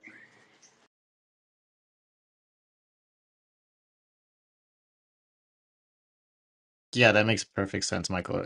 When you look at Meta and sort of their product strategy at the moment, right? They have the Quest 2, and now they want to release another version in Project Cambria, and that's a more high-end device. And the reason, they need to do this is that obviously a different demographic, but also the Quest 2 without the wire on its own, as you mentioned, like the computing device itself, the performance is very it's good, but it's not comparable to a tethered device like their their companion, or even like the PSVR that's tethered to the PlayStation, or any other tethered device in general. So if you just take Meta's products and their vision of what they're trying to do with mixed reality, and rendering actual faces on avatars, everything that they talked about in Connect 2021 with respects to the metaverse, all that can be achieved with Apple's M1 product, whether that's M1 Original, M1 Pro, M1 Max, M1 Ultra. It's just like ridiculous. The possibilities of what they would be able to do in terms of the experiences and apps that you would be able to run on a mixed reality device. Now, it's going to be very interesting how they take that kind of chip and whether that chip would actually work on AR glasses. But nevertheless, it would be so cool just to hear something from Apple, because this year we have so many companies getting into the space now, right? Samsung, they're talking about releasing their own VR headset. Sony obviously just made an announcement a few weeks ago.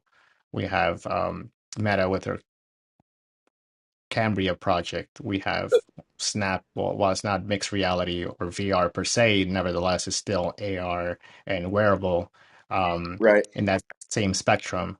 They're possibly going to release something this year. We have a new market entrant in Nreal Light, who came to the US from from overseas. We Mm. have HTC Vive, but Reverb 2 that's tethered, but nevertheless very powerful. So we have all these different companies that are now, you know, really moving their money and their budget towards these kind of products like never before. And obviously that's probably with the announcement of Meta changing their name, but also because of the pandemic and also because of other factors that just, are apparent that VR provides better experiences in terms of content consumption.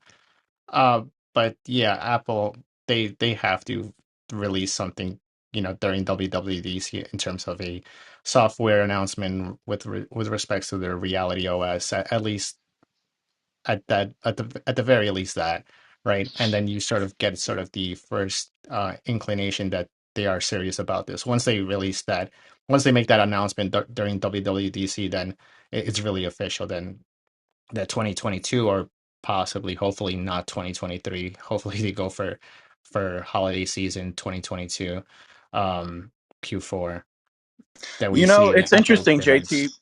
It's really interesting because one of the things, this is what I think is going to happen this summer at the conference. Um, I don't, this will indicate to us if it's coming out this year or not. If they actually announce it at the conference, it's coming out this year. If they have, if they have webinars and if they have sit-ins and if they have different teaching sessions about AR and VR, that means they're prepping still.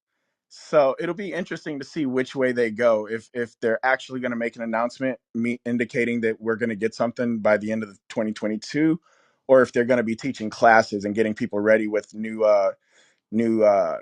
APIs and kits and whatnot to kind of start developing for the hardware on the software side. But either way it goes, the reality here is AR and VR isn't going to take off the way we all know it's going to take off until Apple's in the game. And once they are in the game, it's going to blow up in a major way because we all also know the second they do it, all the knockoffs are going to start coming out.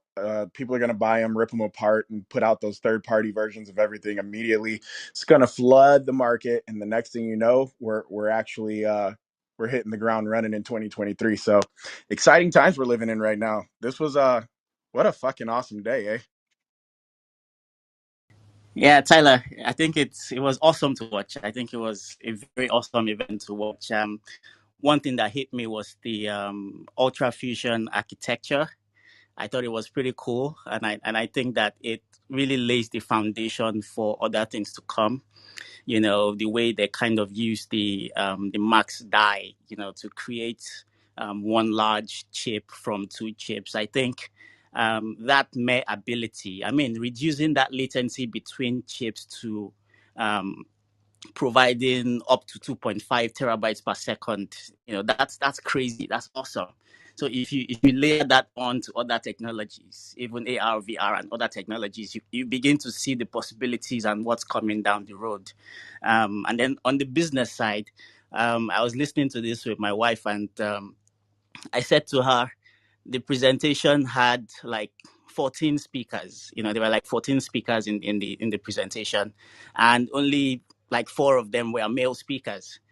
So Apple kind of found a way to chip in the International Women's Day celebration without actually saying it. And then when you overlay that with what's happening with chip shortage, with the great resignation and the loss of talent in the tech space, that's another play. That was a business play without them actually saying it. So that way they get to attract female talent from other tech companies without actually saying anything. All in all, it was an awesome event. Thanks. Whatever they're whatever they're paying that Israeli chip architect dude, that guy's worth $1 trillion fucking dollars. Yeah, I have a question. I mean, my big question around this is: are they going to be a big old headset, or is it going to be real AR glasses? Right? Because AR is going to be, you know, 100 times bigger than the Headset VR. That's first. yeah, Definitely headset first. Not They're not ready for glasses yet. yeah, yeah. So you Definitely think they're not going ready to do for the headset glasses. first? Mixed reality headset. That's what everyone's saying. That's where the patents are alluding to. Um, People that are very close to the source, quote unquote, have been reporting mixed reality, and I just been like following it from the very beginning. Um, Everything is moving towards mixed reality first. If I'm wrong, then I'm wrong. But nevertheless, I think that's sort of the just if you take a step back and see how you give experiences to individuals, first at home, right? Entertainment and sort of I'm sort of like reiterating what Robert Scoble, who is like very in tune with what's going on in the actual space. He talks about, when you're watching a movie, when you're playing a game, you're either at home in a stationary position, when you're doing productivity on your computer, which you would be doing in your device, your mixed reality device, same thing as in your Quest device, right? You're sitting down or you're standing up, but you're normally at home or in an office. And then there's obviously the cases for being on sites for different applications, but that's sort of the first step. Then you move on to AR glasses when you get people comfortable with the not only the experiences, obviously the experiences are not going to be the same, just based on the computing power and the types of capabilities that are um, different from one device to the other. But nevertheless, you're sort of getting them comfortable in this ecosystem, and then when they're ready for AR glasses, that's where you start introducing sort of the more utility kind of applications and uses when you're out in the actual real world, and you're able to bring less bulky things out there, whether that's through fitness or whether that's through actual navigation or however they decide to build out their um, actual utilitarian valuable applications and different ways of actually using that vice. So yeah, that hopefully that answers the question. But that's just speculation. But hopefully it's rational enough.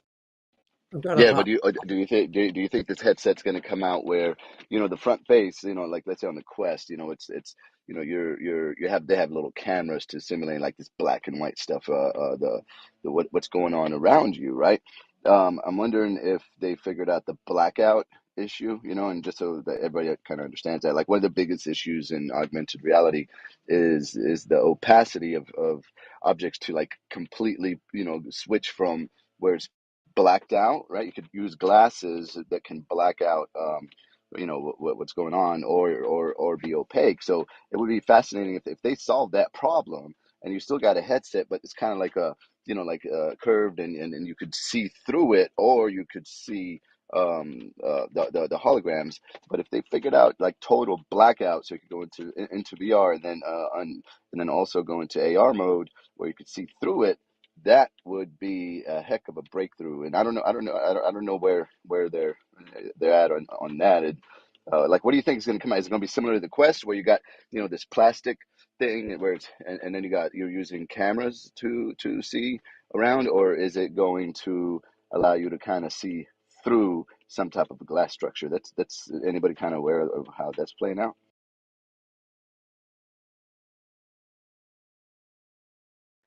Again, you have to go back to the patent, and that's what I use my primary source as, because there's no information available right now that's 100% confirmed, or there's no announcements with respects to the actual features. So if you look at just some of the things they've been working on within these patents, and again, it covers a whole spectrum of things, and they cleverly do that in order to pretty much release anything they want and update their product accordingly to any changes in the market, or however they feel needed. But nevertheless, what you're referring to with the Quest is the mixed reality. At the moment, when you go into AR mode, you sort of see a black and white kind of environment, and that's because they don't have that capability built out in that device yet. So Cambria is going to be obviously different. You're going to have color.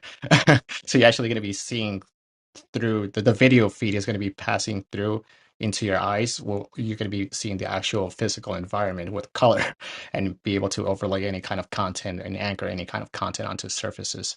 What I've been reading with respects to Apple, which I'm not, hesitant. It's not going to be a surprise to me if they figured it out, right? They have like the most smartest engineers and software developers in the world working for them. So what they're working on, at least from the patents from what I'm reading, is that it's either going to be video pass through, or you're actually going to be able to bring physical, which you're able to do in Microsoft HoloLens to a certain extent, and to a certain extent in Quest, you're able to bring 3D reconstructions of the objects in your environment into your actual headset. So those would be like, for example, if you see a chair, or if you see a bed, or whatever the case is, a table, all of that gets reconstructed uh, in either a mesh or a video form, and you're sort of seeing that object in your experience. Is more complicated than what I'm saying, and I'm probably not giving it justice to the explanation, but hopefully that answers the question. But yeah, that's as much as I can say with respects to that. The Mac Pro tease was interesting because they don't normally do that. It's kind of un-Apple-ish. But the chip expandability factor, which is also Tesla announced a few months ago, and Shahin can probably speak to this, the Dojo supercomputer that they're planning to build for training their AIs, which has an endlessly scalable architecture of just endlessly adding chips together.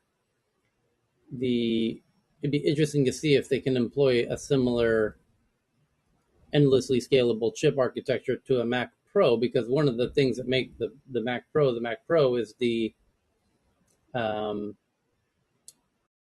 modularization, for lack of a better word, where you can sort of set it up in a tailored way to your needs for memory and chips, and that would be quite interesting to give people the option to have the number of chips is only limited by your imagination, essentially, or your budget.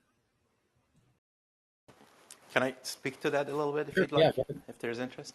Yeah. So this, my analogy is that we used to build houses on our chip real estate, and then we started building condos and hotels, and now with the transistor density that is afforded by latest fabrication technology, we are building entire cities. And as you build entire cities, it sort of naturally lends itself to modularization, because you're going to say that, okay, that's like where the city hall is, and that's where the stadium is, and that's where the school is, and I'm going to maybe need 2 of them here, 3 of them there. And I think that's partially what we're observing. It's also the case that when fabrication technology goes up, power requirements go down. So now you can benefit from low power, low temperature processing that we are seeing in M1s. Now, the idea of taking multiple chips and connecting them together through something other than the motherboard, that's like not new. Multi-chip modules go back to the 70s, as in 1970s, where they had them in mainframes, and then in the 80s when they put them in a thermal module. If you Google MCM and TCM, you will see them. And the word interposer that they use, that comes presumably from some Greek word, kind of like put in between, is an ability to connect these chips together faster than before. And you essentially make a bigger die out of 2 smaller dies. Not quite, but close enough. And the Ultra shows that. Now, at some point, you're going to be hitting the size of the wafer. So that takes you to wafer scale technology. And there's a company called Cerebras that does an entire wafer that is 1 single chip. And they've had to work on lots and lots of problems. I mean, it's just a wonderful, fun project to even do that. But they are sort of the state of the art in terms of just a massive number of transistors on 1 single die that can do incredible things. And then the next level below that is what we are observing with these connectivity. The Dojo from Tesla sort of remains to be proven. It looked really interesting when they had that AI day, but the supercomputing community wasn't quite familiar with what they were doing or who is doing it. So they're not discounting it, but they're sort of waiting for proof. And the whole exascale project within the US has been a little bit slow. So they're observing that, but obviously those guys can execute as well. So thank you for that. If I'm happy to comment more if there are any questions. Pretty Well, we're gonna be. comprehensive, Shaheen. I think we're gonna be able to get some hints right from this new release. This box is you can kind of go in. I imagine you're gonna be able to tether the headset onto that unit, that little cube.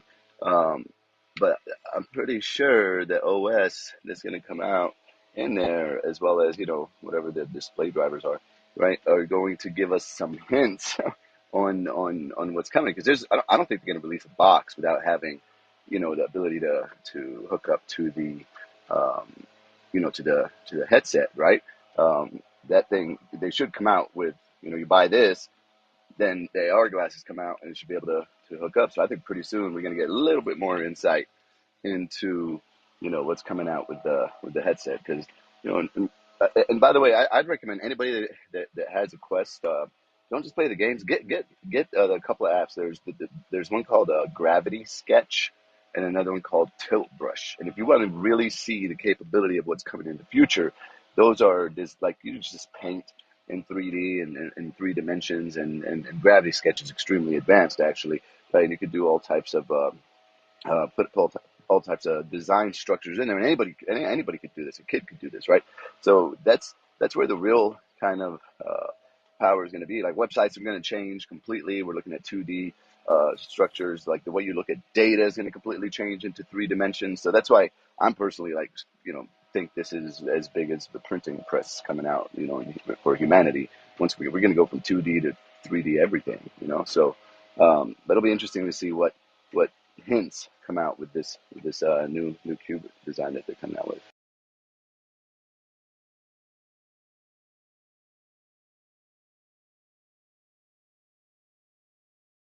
Can I make a comment from a kind of a marketing standpoint with my marketing hat on?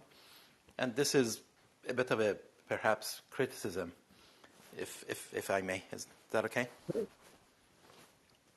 So I think the products are obviously awesome. They're fantastic. And they really nailed it with their ESG scoreboard here. I mean, they had the environmental stuff covered on every presentation.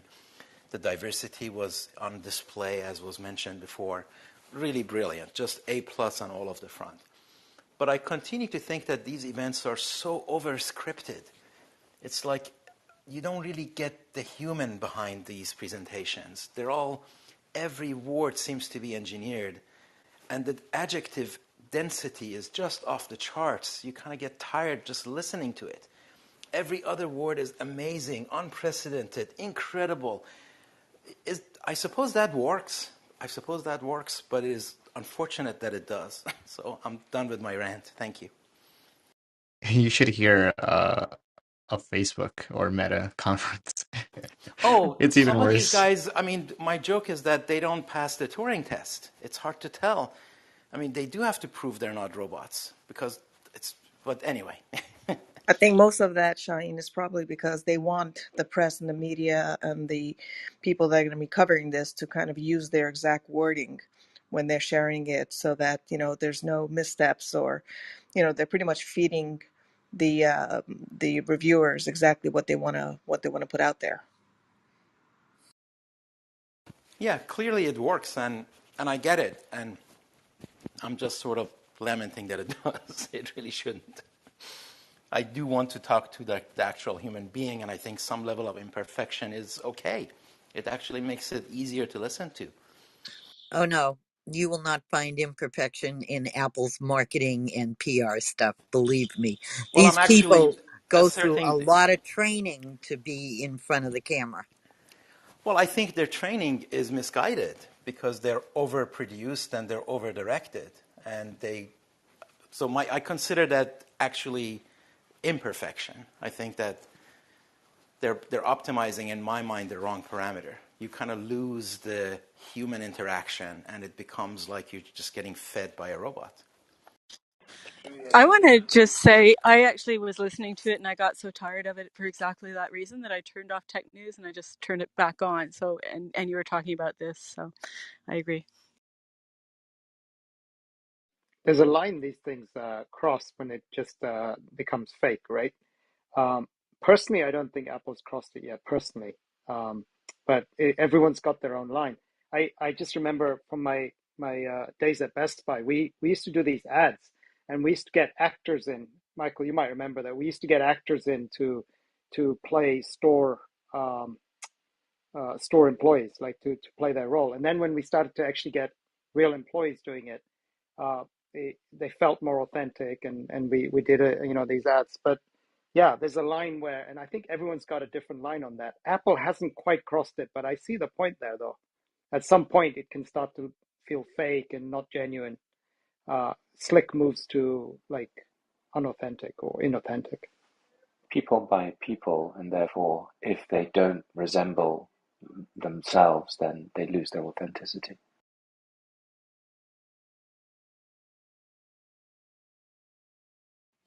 Apple just announced some amazing machines, and you're talking about the marketing presentation? We talk about everything here. Yes, I am. I think that's quite fine.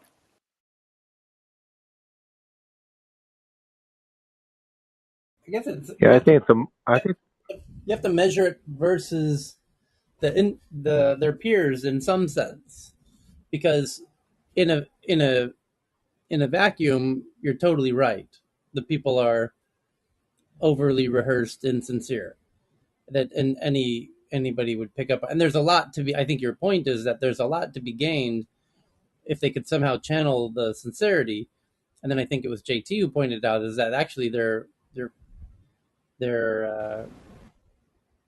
competitors are even notably worse in many ways. Um, and I think it's a keenly observable by people who remember the Jobs era ones where there was a magicalness to it, where Jobs was noted, and especially the early ones were notably unscripted for the most part, and he was spitballing, and there was this amazing. There's something very special about unscripted public speaking appearances because it's like watching a tightrope walker without a net, where anything could happen at any moment. So you're kind of fixated on. But when something's way over rehearsed, it's even worse than a net. It's like the whole thing is pre-recorded on a green screen or something, and there's no, it's of course it's going to be kind of sterile to the nth degree, and something definitely does get lost in that. And so, for whatever reason, while Michael will no doubt agree, or anyone who's ever done any kind of video production, the production quality of what they're doing and the transitions and everything is state of the art. Like it's just fantastic. It's phenomenal. But the the not the choreography, but like the delivery of the narratives is done in a I'm at a loss for what the word is. Script? Yeah, not it's no, but in a yeah, out it's of touch. I don't know with it, just this false flattery that the insincerity of it. It's just too palpable. Disingenuous. Yeah, yeah, it's that, but it's even weirder than that. Anyway, it's a shame because it speaks to um It's a fomance. yeah, I don't know. There's something I think we're in an era where people crave authenticity and crave unscriptedness uh, and realness, and they know what they're doing, obviously, but they are in a position where they can't do the unscripted thing. The only one who potentially could is probably the CEO, Tim. Interestingly, though, that how this new cast of characters that they have, it has been quite consistent for, I don't know how many has it been now, 4 of these, where they're using essentially the same cast with the, ever since the M1 came out, and this is the 4th or third, at least 3rd video with the M1s, because that Israeli guy with the chips and the other guy down in the basement, and there's a handful of characters who just keep returning. Anyway, I'm surprised that they are so sticking to the formula so tightly with the characters. And Yeah, so Tyler, I was going to ask. I was intrigued by the studio setups they had. I was wondering if you think any of those studios are actually like reflection of real life studios. I mean, I know you used to work in music. Did the music studio look authentic or just too yeah, perfect? that I'm part, a, I'm a, I'm a yeah, photographer. They almost look like a perfect Barnes and Noble kind of scene. yeah. The thing that, yeah, no, those looked quite very. They didn't catch any attention to somebody who has a studio exactly like that. It's actually so much so that the thought that went through my mind was the the default screen arrangement was 2 of those studio screens side by side, 2 27s, mirror reflected on, side by side, left and right. I had that set up for a while, of 2 27s side by side, where you sit in the middle with the screens meeting, and that's a masochistic endeavor. That's just, that doesn't work long term. The human brain wants an uninterrupted center workspace instead of this bifurcated 2 split screen with a break in the middle. You don't want the break in the middle. You want a seamless middle. And so it's, that to me was the only unreasonable. It looks great to a designer who's trying to design a scene to look modern and futuristic. And but if you ever get down to doing it, it'll last a month or 2, and then you'll inevitably end up with a unbroken center point in your view.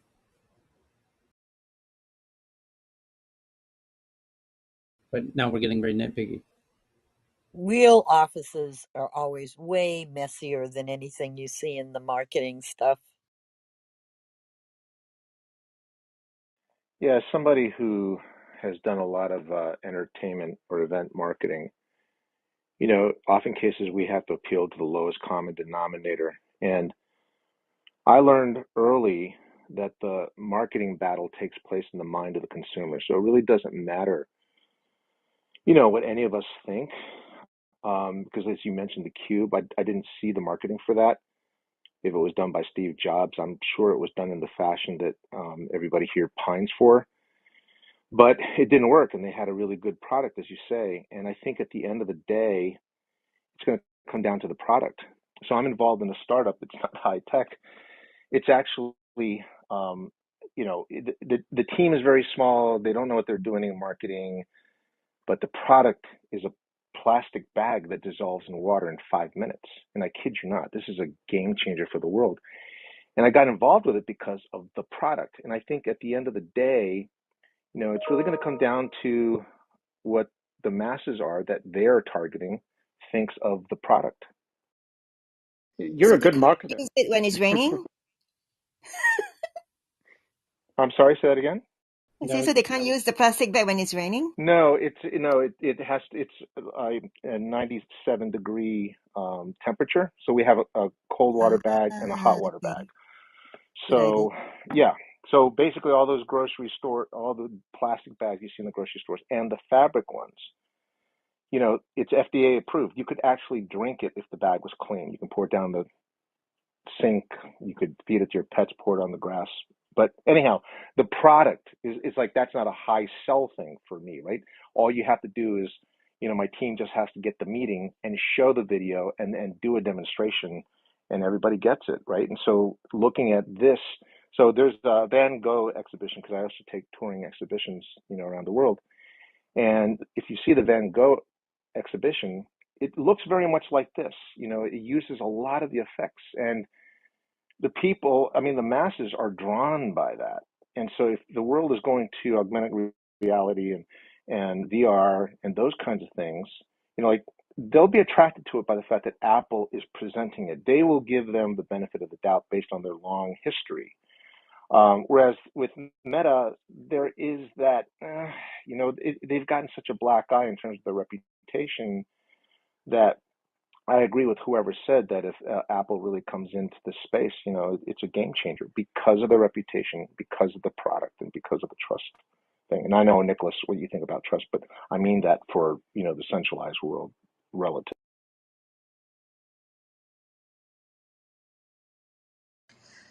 I'm actually thinking while you guys are talking here, about the marketing of it and what it was, and even putting the music business, kind of, Tyler, you remember when people used to refer to that as corporate rock, when people were, going in, they're like, oh, they've changed, they've signed with the label.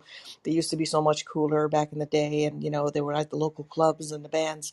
Now they've signed up with a big label. Now they've gone corporate, and everybody was going against the, the corporate um, theme. And in a way, as you guys are talking, it's kind of reminding me back in those days and equating it that maybe, what it was, on the outside, you may look at it and say, hey, there's such a bigger conversation here. They have this great new technology. Let's talk about that. And so what about the marketing? But it kind of actually put me into thinking that if originally things were so much, let's say, easier, the flow was easier, it was, it was a lot more raw, maybe it was the same mentality, maybe it was the same feeling that everybody was having in these, in the workplaces. And I'm wondering if by having such a rigid, by having kind of following the template, following the rules, I'm wondering if that psychology is also happening inside the atmosphere, inside the workplaces,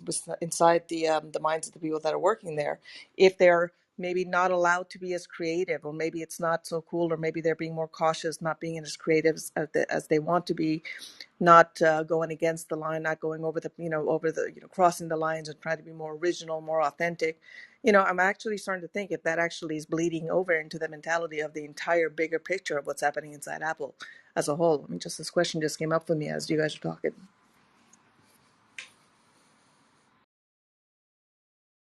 Actually, Netta, along those lines, when they talked about their studio product, I couldn't help but think that, at a time when nobody wants to go to work, they're talking about a studio, and then they quickly said whether it's at home or at the office, and they just totally addressed that. So that was a good move by them, but at the same time, it sort of What's their latest indicates. policy? Are they asking their employees to come back? I haven't been tracking it.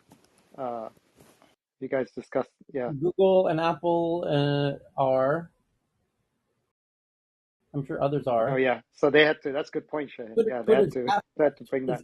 well, Google and Apple are both softly demanding with a timetable, and Twitter's asking, but it's not mandatory.